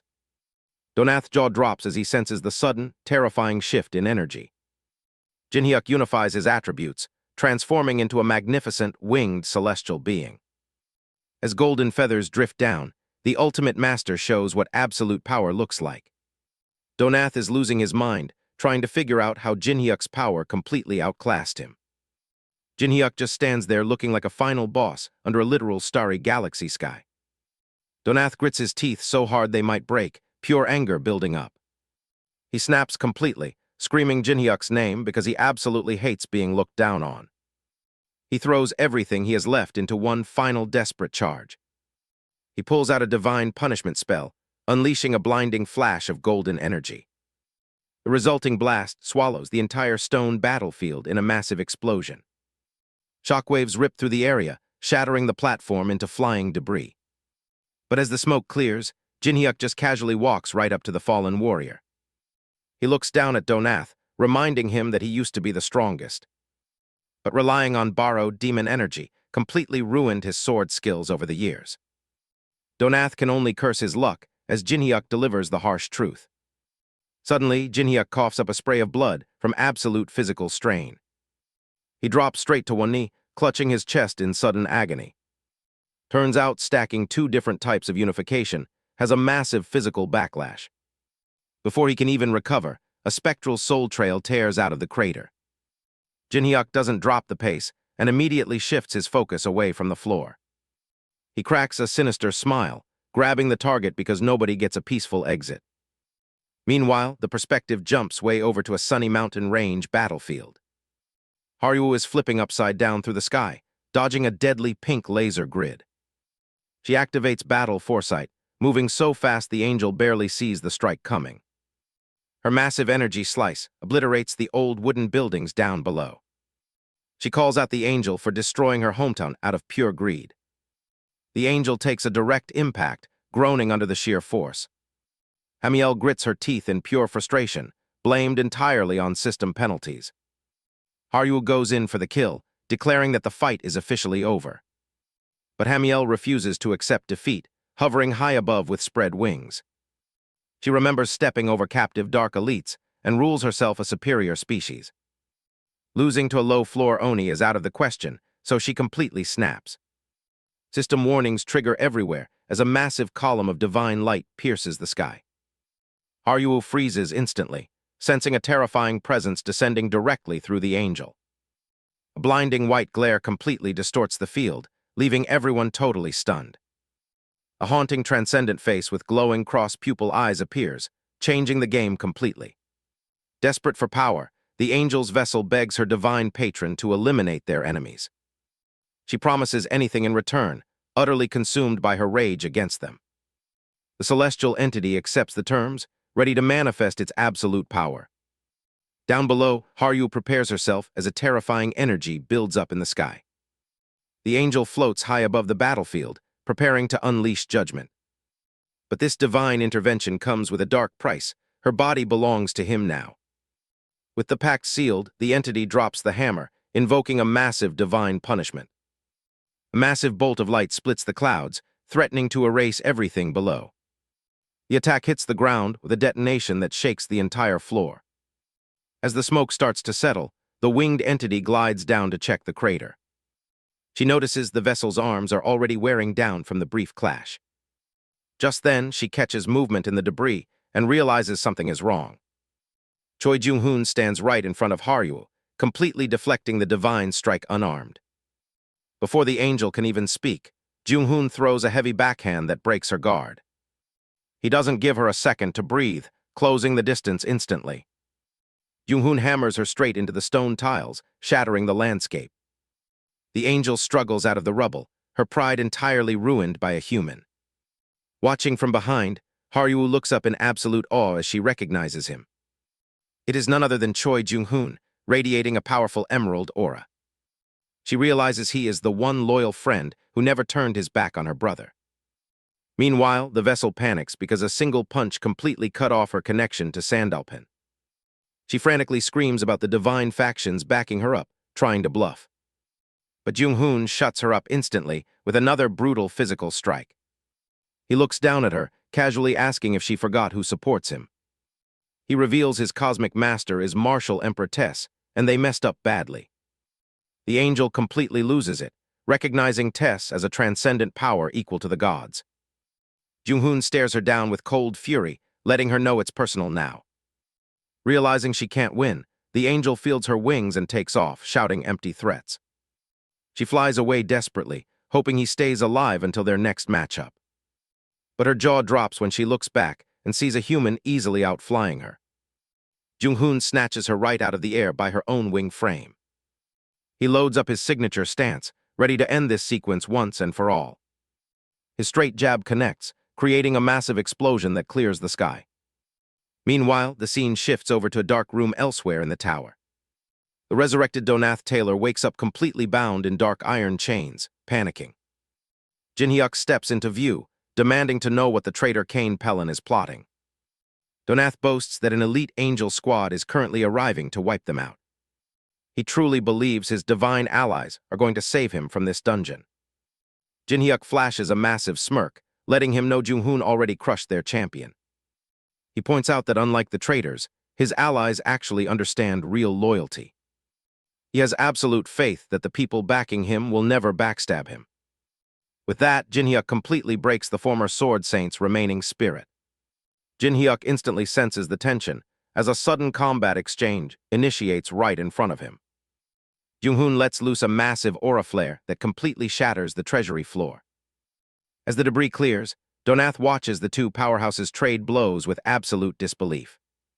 Jin-hyuk tells the bound traitor to shut up, visibly annoyed by the annoying commentary.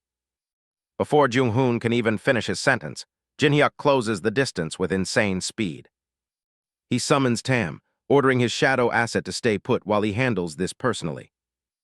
Jung-hoon warns that letting a 9-star killer walk away will put him in a tough spot. Jin-hyuk's eyes narrow as he realizes his old friend still doesn't know who he really is.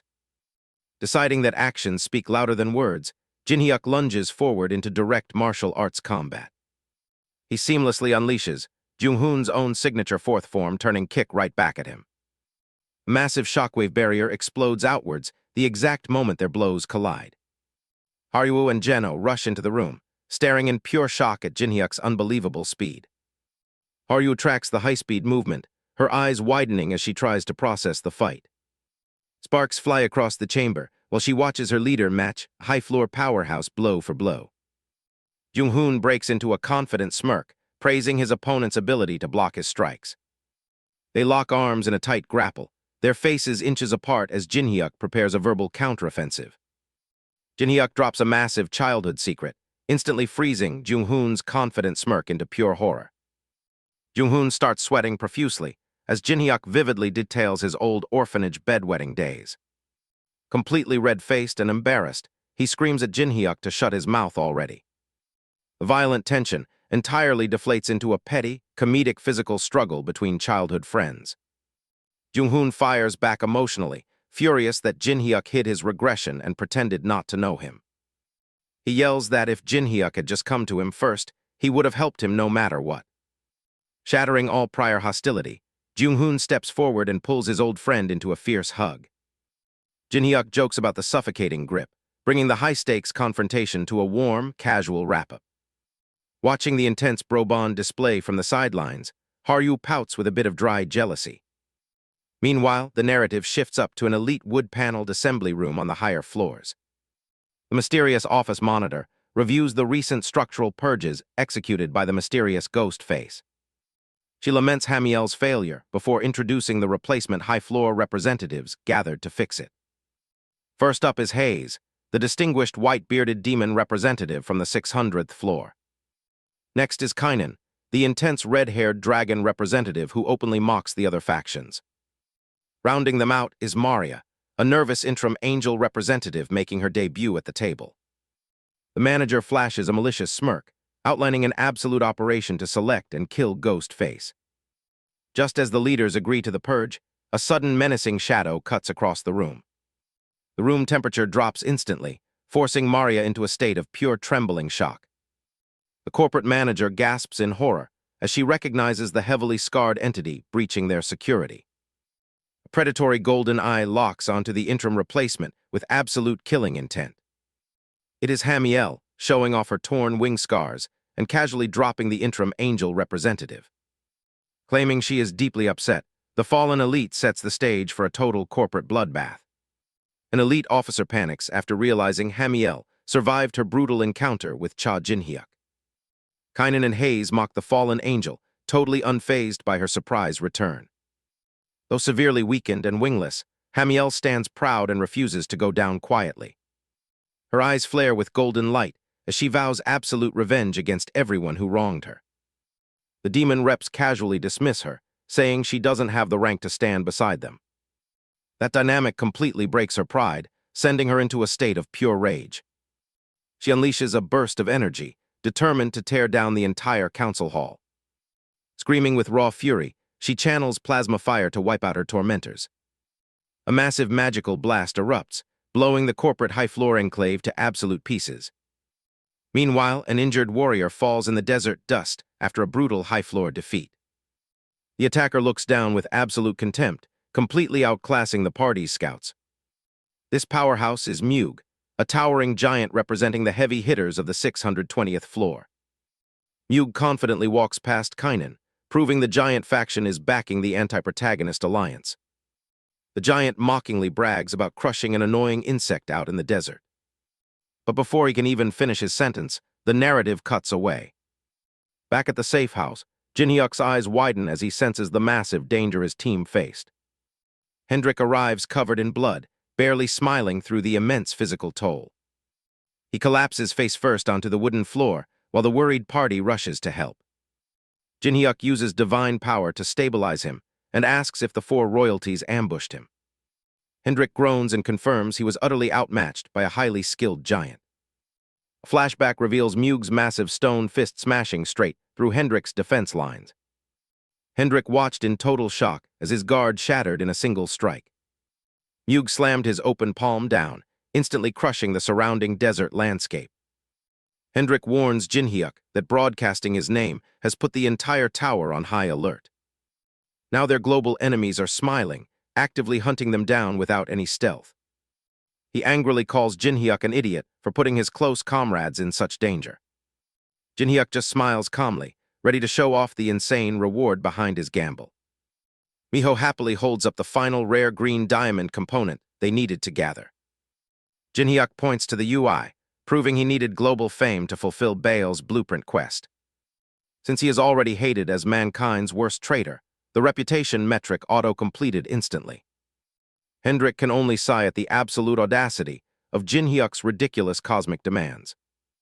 Even the system notifications show Bael is crying, while the nine-tailed fox laughs out loud. With materials ready, the team heads to the forge to meet their legendary craftsman. But the legendary Oni blacksmith, Geno, bows his head and flatly refuses to build it. Jinhyuk and Miho stand there with blank cartoon eyes, completely dumbfounded by the rejection. Jinhyuk panics, but Geno explains the problem isn't the materials, it's the required manpower. Miho notes he is the best craftsman around, yet Geno claims he has no face. The transcendent blueprint features hyperdense process layers that must be synchronized perfectly in minutes. He concludes it is only possible if another master blacksmith matches his exact skill tier. Jinhyuk asks how long standard training takes, and Geno says it requires decades of work. Jinhyuk delivers a confident smirk and claims he only needs exactly 1 day. Bypassing decades of effort with his all-master trait, he vows to become a master by tomorrow. Cha Jinhyuk is back at the forge, smashing away to master the absolute basics. He swings with full focus, trying to get the hammer control down perfectly. But he just ends up with a massive pile of completely broken practice swords. Geno stands by, silently judging his terrible technique while he wastes good iron. Jinhyuk doesn't care, confidently swinging again because he thinks he finally has it. He plunges the hot blade into the water, hoping for a masterpiece this time. And nope, it's another complete failure, leaving him completely frustrated in the corner. Just as he is about to try again, Geno suddenly tells him to stop. Geno tells him to stop wasting iron and go take a bath instead.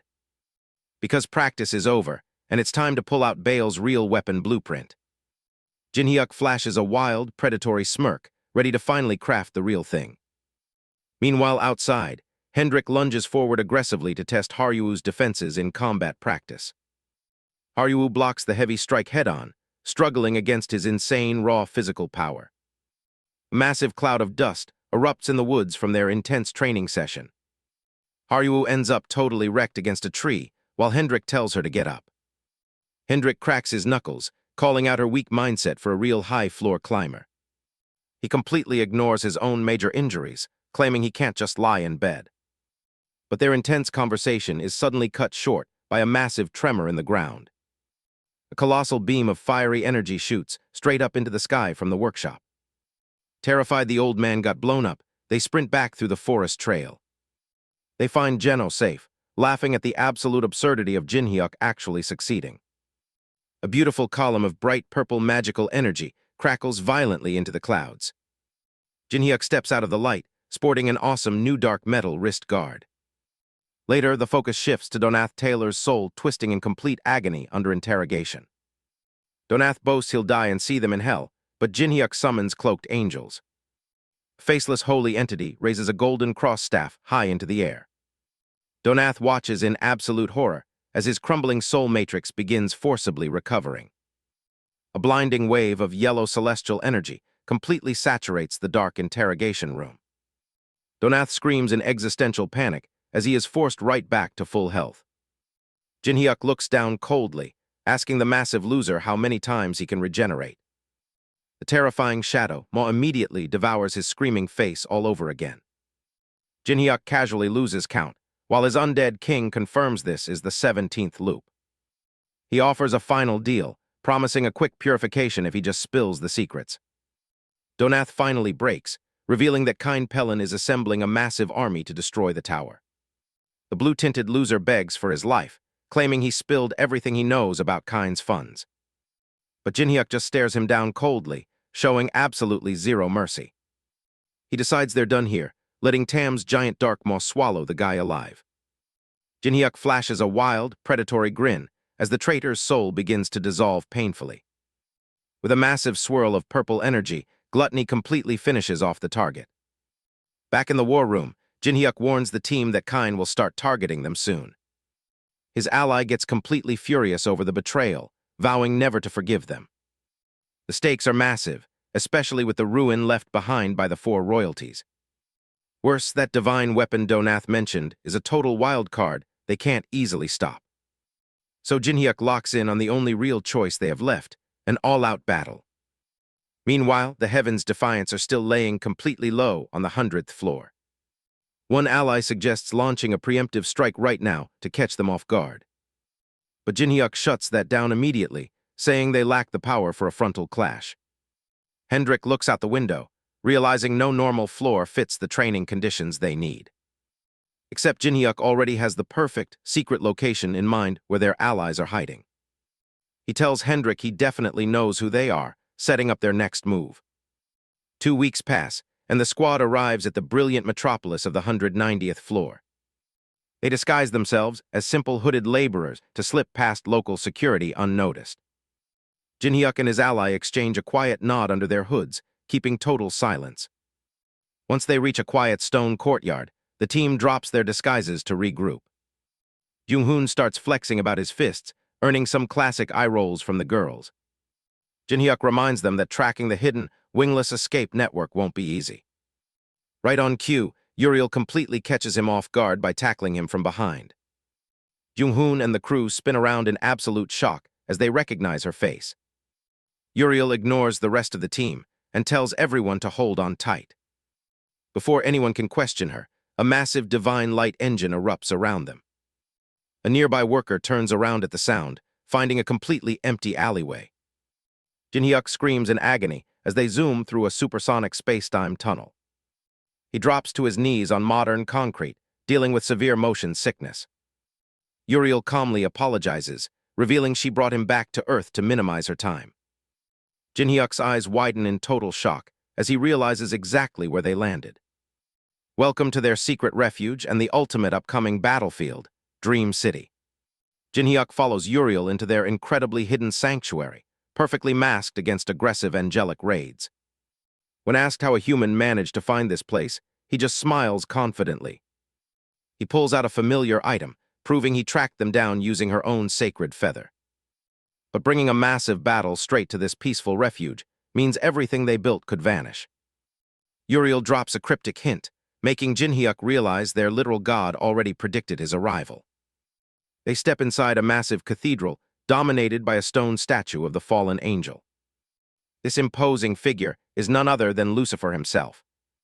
Uriel presents him proudly as the savior written in their ancient prophecies.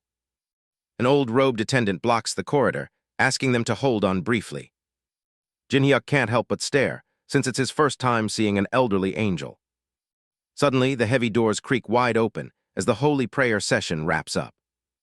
Marching out with intense pride is God's sword, the absolute elite military force of the wingless.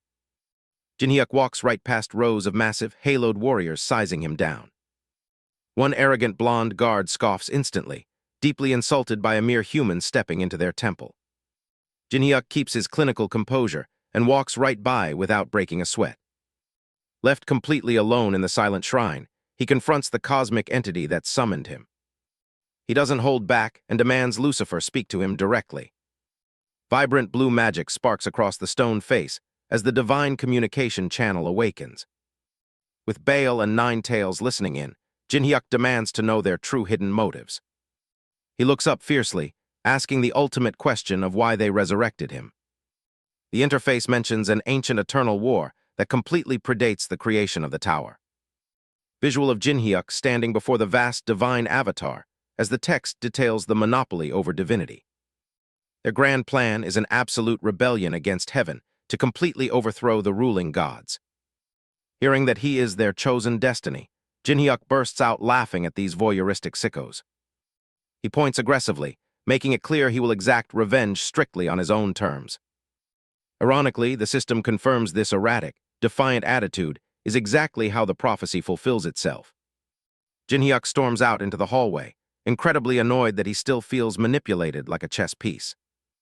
Uriel turns around with a gentle smile, trying to calm him down with some refreshments. Before they can relax, an aggressive voice breaks the silence, putting them both on alert. It's the arrogant Commander Venial, stepping up to challenge Deathstar face-to-face. Uriel snaps, furiously reprimanding him for disrespecting the savior meant to lead their holy battle. Venial completely loses it and draws his sword, claiming only their elite guard should lead. An explosive sonic blast rocks the cathedral floor before the angel can even finish his sentence. Jinhyuk launches a brutal counterattack, instantly smashing past the commander's guard. Flashing a terrifyingly sadistic grin, Jinhyuk decides to vent all his built-up irritation right on his face. Venial completely loses his mind after getting slapped, screaming about how a human dared to touch him. He charges right back in, absolutely determined to slice Jinhyuk into pieces on the spot. But Jinhyuk just smirks, completely unfazed as he raises a hand to test out his new gear. The arrogant commander dives down at full speed, diving forward like a golden streak of light. He unleashes a massive overhead strike, aiming to crush the annoying human once and for all. Suddenly, an elderly official screams for them to stop, dropping a massive pillar of light between them. The Pontifex declares that all fighting among allies is strictly forbidden inside Dream City. He quickly reminds the furious commander that these humans were personally invited by Lucifer himself. With the rules firmly established, Haruo and the rest of the guard finally lower their blades. The divine containment walls fade away as the Pontifex decides it is best they separate. He orders Uriel to guide the human guests to their new lodging right away. Walking away, Jinhyuk notes that these exiled angels are actually packing some serious raw strength. But the peace doesn't last, because Venial starts running loud squad drills directly under Jinhyuk's window. He barks orders to his Lucifer's sword unit, intentionally making as much noise as possible. The commander proudly brags that they don't even need any pathetic human help for the war. That is the absolute final straw for Jinhyuk, who bursts into a pure rage. Completely done with the petty noise pollution, he decides it is time to mess with them. His ally panics, reminding him that the local boss explicitly banned any physical fighting. Jinhyuk just smiles, leaping straight out the high window to confront the loud squad. Venial looks up and smirks, thinking the human finally came crawling down to face him. They square off in the courtyard, and the commander immediately tries to goad him into striking. He mockingly points a finger, claiming a single hit will make Jinhyuk an official renegade enemy. Instead of throwing a punch, Jinhyuk lets a terrifying mixture of magical energies erupt around him. The surrounding troops freeze in absolute shock, unable to believe a human possesses such power. Jinhyuk flashes a wicked grin as a colossal, multi-winged skeleton projection rises up behind him. A bald guard starts breaking out into a cold sweat as ancient recognition hits him. The entire squad panics, instantly concluding that Jinhyuk must be Lucifer's chosen disciple. Venial looks around in absolute horror as his loyal, disciplined guard starts completely breaking ranks. Jinhyuk tells them they better start bowing to the official proxy of their own god. The fanatical squad instantly drops to their knees in deep prostration, shouting their complete submission. Taking full advantage of the misunderstanding, Jinhyuk orders the arrogant commander to personally fetch him water. The guards cheer for their commander's new holy chore, while Venial groans in utter humiliation. A peaceful week passes by under this hilarious dynamic as the group focuses on training. Haruo takes a quick break on the grass, looking up as a drink is handed over. Uriel checks in on her progress, glad to see their stay has become so comfortable. They sit together under the blue sky, laughing about how perfectly Jinhyuk managed to tame Venial. Haruo smiles warmly, reminiscing about the very first time she climbed the tower with her brother. Suddenly, a massive magic circle shatters the ground beneath them, signaling a dangerous enemy ambush. The protective matrices of Dream City are already failing under intense localized pressure. Cha Jinhyuk looks up to find a massive pillar dropping directly out of the sky. He grits his teeth as the reality of the surprise ambush sets in. Before he can even move, explosions start tearing through the immediate area. The destruction scales up instantly, ripping the floating terrain to pieces. The central magical barrier completely shatters, destabilizing the city's altitude. Jinhyuk demands to know where the Pontifex is keeping herself right now. He rushes to the temple precinct, where the main defenses have totally collapsed. Venial is already down, bleeding out on the stone floor. Right in the middle of the ruins, a paladin holds the old Pontifex by her throat. Even while bleeding from her mouth, she refuses to give up Jinhyuk's location. If she dies, the city falls and buries everyone on the lower floors. She stares back with absolute defiance, clinging to her values. Cain Pelin loses his patience and throws a golden holy spear to end her. But a sudden burst of purple energy intercepts the strike right on time. Jinhyuk appears, holding the rescued leader safely while confronting his nemesis. He drops the old woman right next to the struggling angel. Venial catches her, fully prepared to protect her life this time. Cain smirks, finally believing that his old target is back from the dead. He flares his full golden aura, making it clear words are useless now. Jinhyuk answers with a cold, clinical stare of complete focus. He quietly asks if Cain ever felt a single shred of regret for the betrayal. Cain just smiles back with total, unrepentant malice. That is exactly the answer Jinhyuk wanted, drawing his dark, necrotic sword loadout. A sharp arc of magical energy slices straight across the battlefield. Meanwhile, the Alliance forces engage the invading Sentinel units floor-wide. The objective is clear. They must secure and destroy every burning pillar. At another sector, a powerful horned demonic representative watches the chaos look bored. He wipes out an entire vanguard line with a simple flaming hand motion.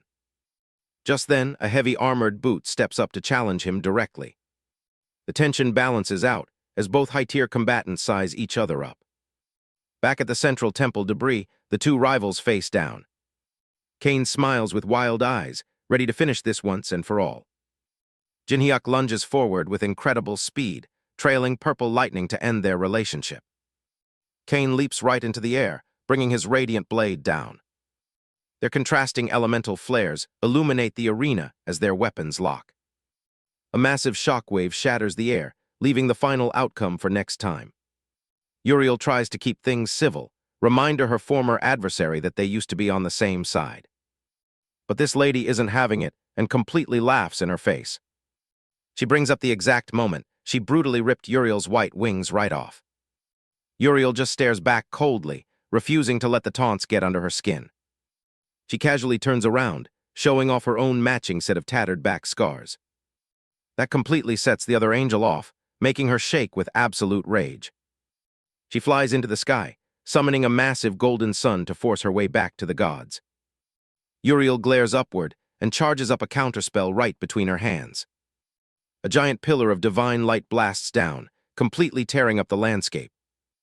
Meanwhile, Hendrik stands perfectly still in front of a giant stone anchor while an elder watches. Two dark enemy commanders decide it's time to take him and the pillar out. They charge up dark purple magic right at the tips of their staves.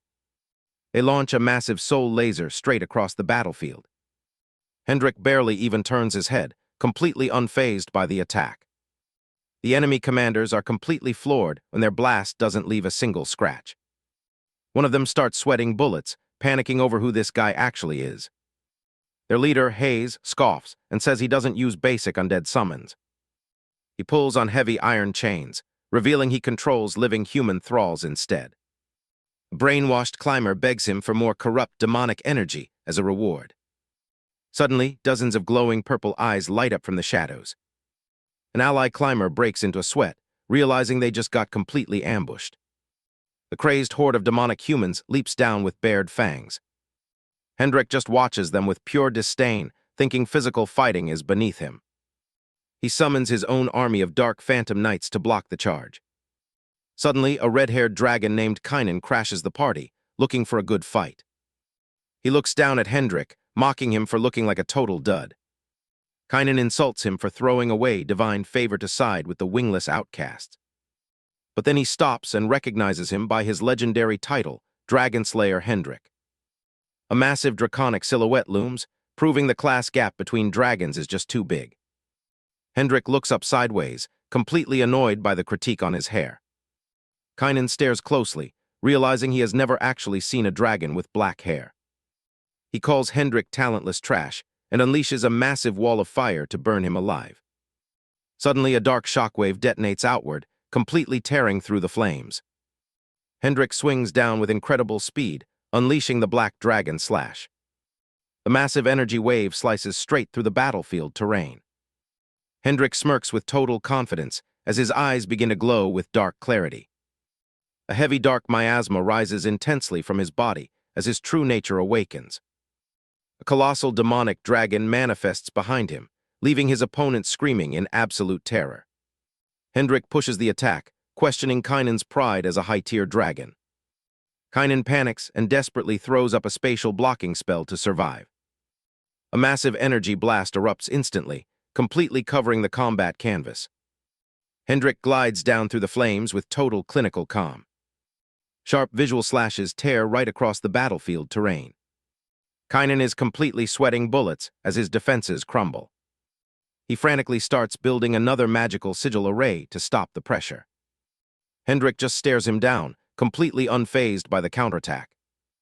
Kynan forces out one last massive geometric circle to blast him back. But Hendrik's true demonic nature awakens as a massive draconic iris locks onto its target. The colossal black dragon head charges a dark compression point right in front of him. A massive beam of demonic breath hits, completely obliterating the arena floor. The blast leaves a spatial singularity behind, as Kynan's presence completely drops out. Nearby, Paladin Kyn Pellin stops in shock as he senses Kynan's mana vanish. Jinhyuk immediately punishes the distraction, striking hard from high above. The ground impact shatters the arena stones with purple magical shockwaves. Jinhyuk unleashes rapid weapon strikes, taunting Kyn to stop playing around. Jinhyuk stands confidently, mocking Kyn because his partner just got wiped out. Kyn pauses, acting completely disgusted by the mention of allies. Kyn hovers high above, claiming Jinhyuk's standards lowered if he relies on outsiders. He notes Choi Jung-hoon is staying clear of the fight out of caution. Kyn starts building up a golden tactical field, calling the others mere bugs. A massive burst of linear gold rays shoots out to purge the area. Jinhyuk stands completely unfazed as the golden dome expands directly above him. Golden lances strike down everywhere, shattering what's left of the stones. Kyn proudly offers an alliance with the elite 9-star Corps instead. Jinhyuk flatly rejects it with a predatory smirk, backing his current crew. A massive dark shield solidifies instantly, shocking Kyn completely. Jinhyuk activates his All-Master trait, channeling ancient dimensional runes. Bale's myriad transforming artifact flows up his arm, shaping into claws. He lunges forward, stating their real power comes from mutual trust. Meanwhile, a giant sentinel stamps down hard, threatening Haryuu on the secondary front. The Oni companion confidently draws her combat blade to face the threat. The sheen of her drawn steel reflects absolute battle readiness. She leaps away elegantly, executing a flawless high-speed evade step. Sharp precision slash cleaves cleanly across the lower ground quadrant. Swirling smoke fills the air as the secondary clash intensifies. A bright flash punctures straight through the center of the skirmish. Back at the main fight, Kyn unleashes his ultimate fallen god punch. Jinhyuk responds with a terrifying grin, having already predicted the trajectory. Kyn realizes Jinhyuk's weapon isn't just changing shape, it is pulling out his full strength. Before he can even move, spectral chains bind him, locking down his movements. Defeated and resting in the rubble, Kyn looks back on why he hates this guy. Hearing Jinhyuk talk about comrades triggers a core memory from his past. Years ago on the 120th floor, a massive threat cornered his team. The terrifying lizard man Lord hunted them down like prey down in the dungeon. With their divine powers fully depleted, running away was basically useless. Kyn hid behind the ruins, completely terrified and waiting for the end. They had been chased for days, entirely exhausted and out of options. His bruised sister, Carmen, desperately asked if their allies would ever save them. But Kyn knew the truth. Nobody helps you in the tower for free. Stuck in absolute darkness, they prepared for the inevitable reality of death. To him, the world was simple, the strong prey on the weak. And unfortunately, he just wasn't one of the strong ones. Suddenly, the wall shatters open as their stalker catches up. The lizard man lord charges right at them with its jaws wide open. But right before the strike lands, a young Jinhyuk drops in out of nowhere. Kain watches in total shock as the beast gets stopped in its tracks. Jinhyuk unleashes a massive purple energy beam that completely shatters the floor. Kain can barely believe his eyes as the threat gets instantly vaporized. Standing over the carcass, Jinhyuk casually checks if the siblings are still alive. With a classic cocky smirk, he tells them to move if they want to live. Young Kain just stares blankly, experiencing complete mental overload from the rescue. Later that night by the campfire, the reality of the situation hits him. Carmen hugs him tightly while crying, thankful that Jinhyuk risked his life for them. But inside the tent, Kain only feels intense resentment toward his savior.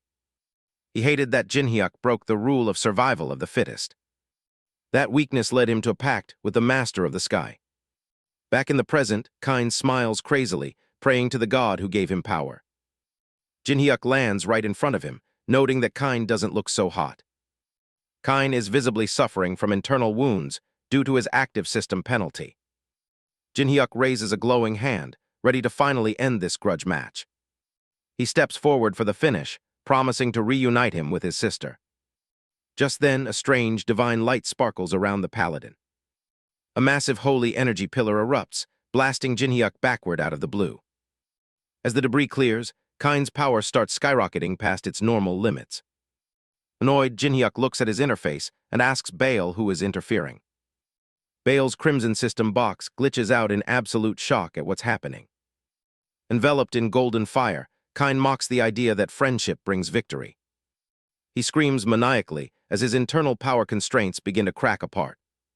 The system confirms a total anomaly. All of Kain's boundaries are officially removed. Things are officially kicking off in the tower combat zone right now. Hendrik wastes no time and asks if it's finally time to start the real fight. Valken mocks him, calling his physical combat style completely lacking in any real class. Hendrik fires back that he never said he couldn't hold his own in a brawl. A massive magical blast follows as Hendrik vows to end the spirit right here. Valken immediately feels the intense pressure and realizes he's in deep trouble. The surrounding energy shifts wildly as the local magic field activates. Suddenly, Hendrik freezes up, completely horrified as his body stops moving entirely. The visual energy starts shifting into a strange structural decay process. He gets lifted straight into the air, completely shocked that the weapon is absorbing him. He realizes the truth, calling out Kain for setting up this betrayal from the start. It turns out they were all just raw fuel meant to power this device. The remaining allies look on in absolute disbelief as the pillar drains its own team. The core device locks in, fully charged and ready to deploy its payload. A massive beam of crimson light shoots straight up into the sky. The allies immediately notice the trajectory is heading straight for the Protagonist's location. A bright system flash overrides the battlefield as the countdown finishes. The system calibration locks shatter instantly as the energy hits. The massive impact shockwave waves right across the landing platform. Cha Jinhyuk barely braces himself against the sudden force of the blast. Meanwhile, Kain Pelin stands there smiling as his restriction seals finally show up. Kain floats right above, proudly explaining this weapon is a penalty remover. Covered in gold flames, he reminds Jinhyuk that high-level climbers know exactly what this means. He gloats that they have absolutely zero chance of winning this fight. Blinding flash erupts, splitting the entire graphic field apart. The squad from Lucifer's sword panics, convinced that Dream City is going down.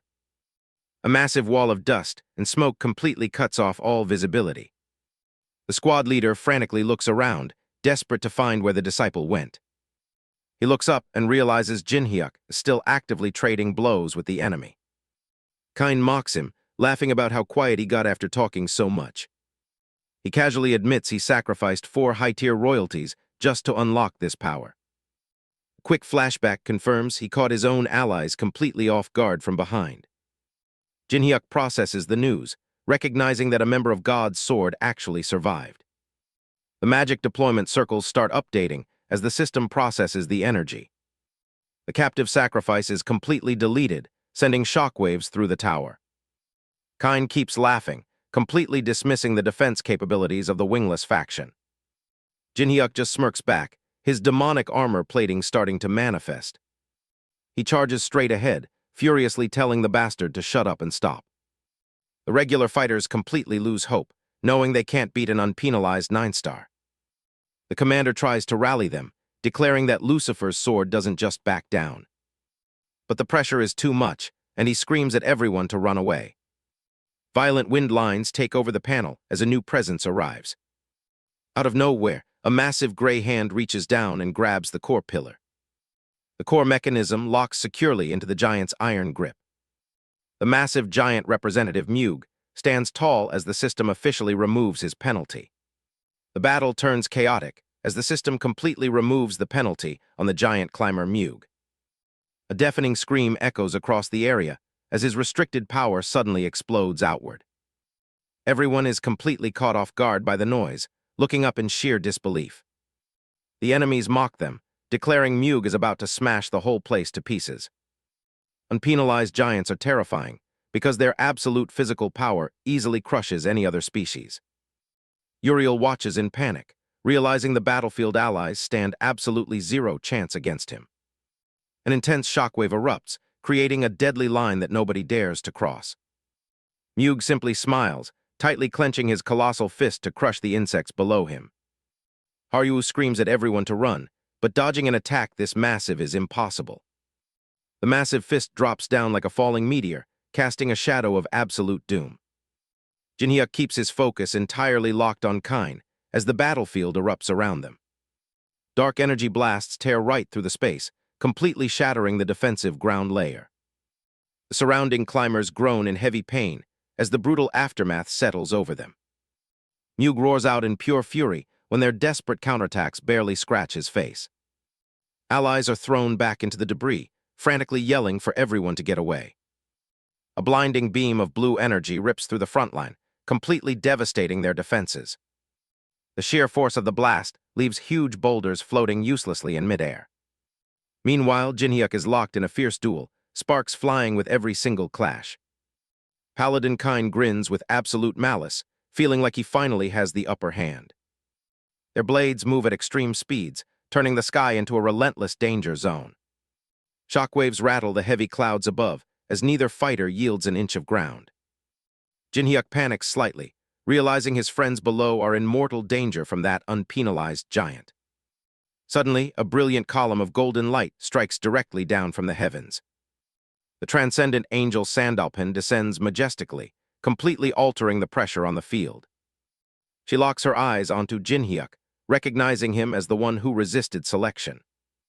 Uriel looks up in absolute dread, instantly recognizing the terrifying power of the arriving angel.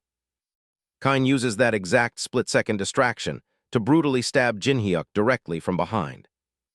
Jinhyuk crashes heavily onto the dirt, barely landing on his feet after the blow. The massive impact completely breaks his demonization form, forcing his armor to melt away. He heavily clutches his chest, completely out of the demonic energy required to reunite. Kine mocks him entirely, laughing that caring about weak comrades just cost him everything. He proudly declares a total checkmate with Sandalpin above and Mug destroying the ground. Even on his knees, Jinhyuk glares back with unyielding, purple-eyed fury at the paladin. Kine smugly raises his arm, ready to pass a final execution sentence on everyone. But down below, the team stands firm together inside a glowing purple magic circle. Suddenly, millions of gold coins float into the sky, creating a massive golden canopy. Before Kine can react, 5 million gold coins detonate into a blinding pillar of light. Sandalpin watches from above, instantly recognizing the legendary technique unfolding right before her eyes. Choi Jung-hoon drops out of nowhere with a wild grin, unleashing his signature palm blade. The massive wing rips strike tears through the sky, completely shattering the enemy's formation. Jinhyuk smirks confidently as the team prepares to completely turn the tide of battle. Jinhyuk gets sent flying backward through a crazy vortex of energy. He sticks the landing, but the impact completely wrecks the stone floor. His hand is totally fried from the strain, meaning it's out of commission. Sandalpin's host stands up covered in dirt, furious that she got outsmarted. She lunges right back at him, screaming about how dare a human look down on a god. But Jinhyuk just watches her approach, totally unfazed by the divine temper tantrum. He shuts her down instantly with a lightning-fast counter-slash. The host screams in agony as she gets blasted away, completely defeated. Now Jinhyuk shifts gears, whipping out a massive purple energy bow. He rains down a barrage of tracking arrows right from the sky. Paladin Kine Pellin floats there, easily blocking everything with his shields. Kine just grins arrogantly and starts charging up a massive light spell. He fires a giant holy beam upward, calling Jinhyuk a struggling insect. The dust clears, leaving the battlefield temporarily quiet between attacks. With a bloody lip, Jinhyuk locks eyes on his next real target. He realizes he needs to destroy that annoying penalty remover core. Hendrik dives headfirst straight into the middle of the Crimson Danger Zone. He unleashes a massive black dragon slash to break their defense. Hendrik lands right on the giant's arm, trying to keep his footing. But his face completely drops when he sees his blade didn't do anything. Mug just looks down at him, showing off his insane skin density. Hendrik panics as a shadow drops over him, realizing he reacted too late. Mug brings his massive hand down, swatting Hendrik right into the floor. The giant traps him under his palm, gloating about finally catching the bug. Suddenly, Jinhyuk streaks across the sky high above the giant's head. He floats there confidently, letting his magic particles shimmer around him. Mug roars up at the sky, convinced that the giants will win. Jinhyuk narrows his gaze, deciding it's time to take a major risk. He activates Unified Divination, calling down a massive column of golden light. He emerges completely transformed, rocking a divine mask and white robes. He immediately rockets away horizontally, masking his actual attack path. Kine snaps his head around, completely caught off guard by the redirection. Kine spreads his wings and gives chase, thinking Jinhyuk is just running away. Jinhyuk just points his divine staff backward, telling Kine he left something open. Kine's face goes pale as he finally figures out the trap. Jinhyuk wasn't fleeing at all. His shot is perfectly lined up with the core. Kine desperately throws his golden spear forward to disrupt the trajectory. The spear hits Jinhyuk's armor, but he absorbs the damage to lock the shot. Ignoring the hit, Jinhyuk stabilizes his staff and lets the energy charge up. Through his cracked mask, he hits them with a confident smile. The massive divine beam curves right past Mug, heading straight for the device. Mug looks back in absolute horror as his penalty remover completely shatters. Reverting to normal, Jinhyuk wastes no time and activates Gold Rush. A literal ocean of 100 million gold coins floods the sky. The gold hits Mug, triggering a massive explosion that wipes the field. Mug is completely spitting blood after taking that insane financial tier hit. He falls back through the air, screaming that Jinhyuk won't get away with this. But the giant completely loses his balance as gravity takes over. Mug tries to bypass his system penalty to enlarge himself, but Jinhyuk drops down to end him. Jinhyuk lets loose a massive demonic dragon slash that splits the entire screen. The giant screams in total agony as he gets completely wiped out. Witnessing this, Paladin Kine Pellin grits his teeth in absolute rage. Kine floats down, screaming that everything would have worked out if Jinhyuk stayed dead. Kine vows to kill him properly, but a surprise counterattack bursts from the bottom. Choi Jung-hoon drops in out of nowhere, throwing a massive neon green punch. The green blast collides heavily against Kine's immediate defense line. Light particles scatter everywhere from the absolute force of the shockwave. Kine laughs it off, perfectly safe behind a massive golden honeycomb divine shield. Suddenly, a secondary fiery strike smashes straight into Kine's barrier. Kine looks up in absolute shock as he spots his new attacker. It turns out Gold Rich completely betrayed him, leaving Kine flanked on both sides. Kine panics, realizing their combined strength can actually match his unpenalized divine stats. He desperately prays for more divine power to protect the penalty remover device. Instead, a bright atmospheric explosion flare signals the arrival of a mythical ally.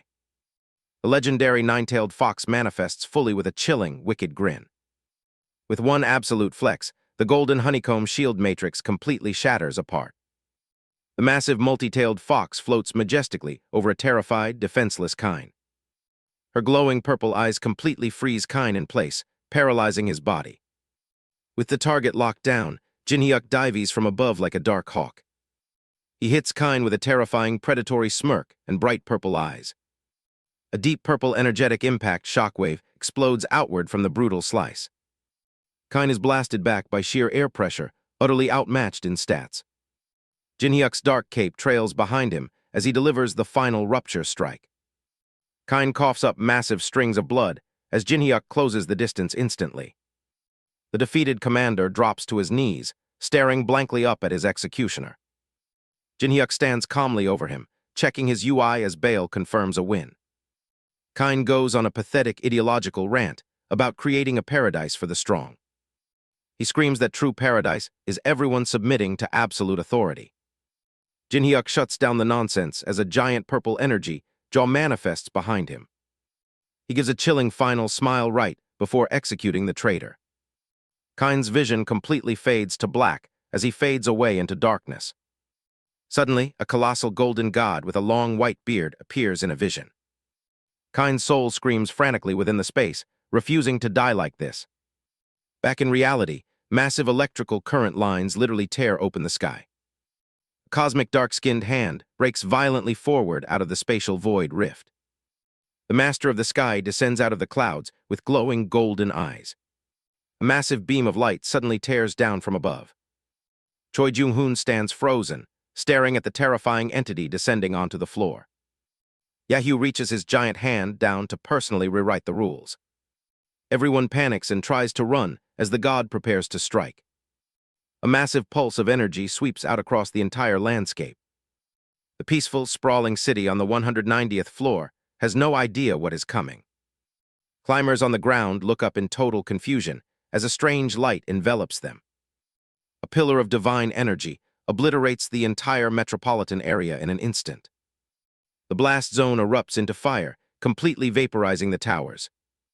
A shockwave levels the remaining architecture, leaving nothing but dust. A fiery core bursts inside the crater as the destruction finishes. The dust begins to clear, revealing a completely wiped-out floor layout. Paladin Kine Pellin laughs like a maniac, thinking his god came to reward him. He proudly boasts that Yahoo is the true, absolute master of the tower. But his smile fades fast as a golden energy loop wraps tightly around him. Yahoo doesn't care about loyalty and openly drains the screaming paladin's soul for power. Kine screeches in total agony as his own god ruthlessly discards him. Yahoo fully manifests his transcendent rank, breaking the system's rules. Cha Jinhyuk stands calm amidst the dust and asks if he's the final boss behind this. Yahoo proudly claims he's wiping the slate clean to create a perfect paradise. The god mocks him, amused that a mere human stands tall against him. Suddenly, Bale glitters onto the UI screen, warning Yahoo about interrealm restrictions. Yahoo completely ignores the warning, gathering local pressure right in his palm. A flash of pure white light erupts as Jinhyuk scrambles to dodge. The attack tracks instantly, and escaping it is physically impossible. Venial leaps forward blindly, taking the entire blast straight to her back. A bright violet magic seal triggers from the side axis to mask their location. Yahoo looks over as Haru, and the remaining disciples step up to block him. Haru unleashes her tails, while Jung-hoon cracks his fists to buy time. The supreme deity forms another light orb, welcoming their desperate struggle. Meanwhile, Venial collapses onto the floor, groaning in deep pain. Jinhyuk catches her, completely shocked that she risked everything to save him. She looks up weakly, her right leg completely severed by the blast. Jinhyuk demands to know why, since he isn't even an official disciple. Suddenly, the glowing spirits of the deceased wingless faction hover above them. Jinhyuk watches in shock as the dead allies materialize their soul energy. They formally ask him to fight alongside them by devouring their souls. Jinhyuk's eyes narrow into a cold, clinical gaze as he prepares to feast. Sacrificing your soul means eternal death, with absolutely zero chance of resurrection. But the wingless allies don't care, knowing Jinhyuk is their only shot at defeating Yahweh. Jinhyuk accepts their choice, activating his gluttony matrix to absorb their essence. He triggers gluttony at maximum power, causing a massive magical eruption. The ally collapses safely as her power transfers entirely into Jinhyuk's core. A massive beam shockwave explodes outward, rocking the entire dimensional space. Jinhyuk immediately launches a coordinated strike alongside Junghoon and Haryuo. Fighting a literal god means they have to go all out right from the start. Yahweh looks visibly irritated by the incoming combined assault. Their absolute peak combat techniques detonate right against the god's boundary layers. But as the smoke clears, Yahweh is completely fine and reaches out to crush them.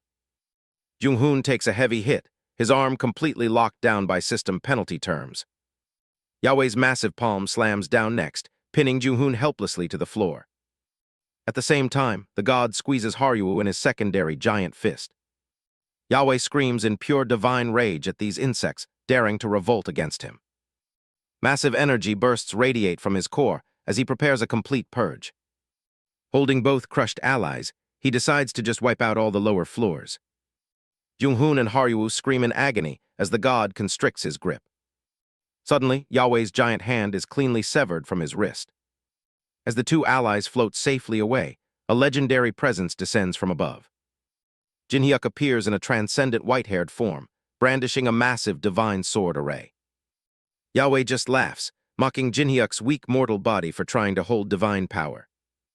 He recognizes that Jinhyuk ate Lucifer's minions, but warns his raw stats are too low. Yahweh builds up a terminal kinetic blast to force Jinhyuk into total internal collapse. Energy cracks spread across Jinhyuk's face as the raw divinity starts tearing him apart. He spits out blood, struggling to keep this insane transformation synchronized. Yahweh capitalizes on his collapse, driving a giant fist straight down to finish him. But Jinhyuk's eye snaps open with a fierce, glowing purple demonic aura. A massive demonic shockwave wall violently crashes against Yahweh's oncoming divine strike. Following hidden system guidance, he balances 3 white angelic wings with 3 black demonic wings. The system formally identifies this ultimate unified configuration as the legendary Janus form. Yahweh stares up in total dread as the perfectly stabilized Janus form floats effortlessly. Recognizing the exact dual alignment structure, Yahweh screams out Lucifer's true name. Looking down coolly through his half-masked faceplate, Jinhyuk draws his blade to end this. Yahweh loses his absolute mind, screaming about how a mortal dares to challenge his divine authority. He throws down an attack meant to wipe our hero off the face of the tower. But Jinhyuk just stands there, casually blocking a literal god's attack like it's nothing. He completely mocks the old man, telling him not to be so shocked by a basic defense. Then Jinhyuk summons his primordial chaos artifact, unleashing a massive wave of dark power. Yahweh is forced onto the defensive, completely scrambling as the counterattack closes in. He tries to throw up another shield, screaming in absolute denial. The two powers collide, creating a massive explosion that shakes the entire floor. The battlefield is completely engulfed in a blinding flash of cosmic energy. Down below, Haryuo is watching in terror, crying out for him to survive. Her voice echoes through the chaos, praying he pulls through this. Jinhyuk pushes past his limits, roaring as his energy fully peaks. Yahweh stares in complete horror as he realizes the tables have turned. He can't believe a human is matching his divine power stride for stride. He starts throwing a literal tantrum, screaming that he's the master of the tower. But his god status isn't saving him now, and his aura begins to fade. His physical body literally starts turning into a fragile golden crystal. Jinhyuk strikes with total precision, cutting clean through the fading deity. He looks down and bluntly tells him that he was never a god. He calls him out for what he really is, just a massive coward. Yahweh tries one last pathetic, desperate attack to save his own skin. Jinhyuk walks right through the blast, completely unfazed and still talking trash. The absolute terror in Yahweh's eyes says it all. He knows it's over. Jinhyuk draws his blade one last time, delivering the final execution slash. He drops his mask, noting that the people Yahweh looked down on were way braver.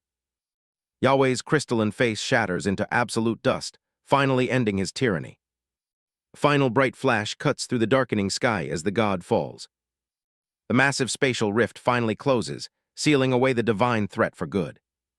The sounds of battle die out, leaving nothing but dead silence. The residual energy clears out, leaving a completely empty arena. Yahweh's final disembodied thoughts fade away into the void. But the massive energy backlash hits Jinhyuk hard, making him cough up blood. His transformation pieces completely shatter and dissolve away into dust. He can feel the overwhelming, untamed power finally leaving his exhausted body. He looks up at the sky, finally able to breathe a sigh of relief. He whispers to the fallen souls that he finally avenged them. A golden spirit appears, smiling and nodding in gratitude before vanishing. With the job done, Jinhyuk's eyes grow heavy as exhaustion takes over. He admits internally that he has officially hit his absolute limit. He begins to plummet straight down through the peaceful clouds. Haryuu rushes over immediately, frantically asking if he can hear her. Seeing that his friends are safe, he smiles and completely passes out.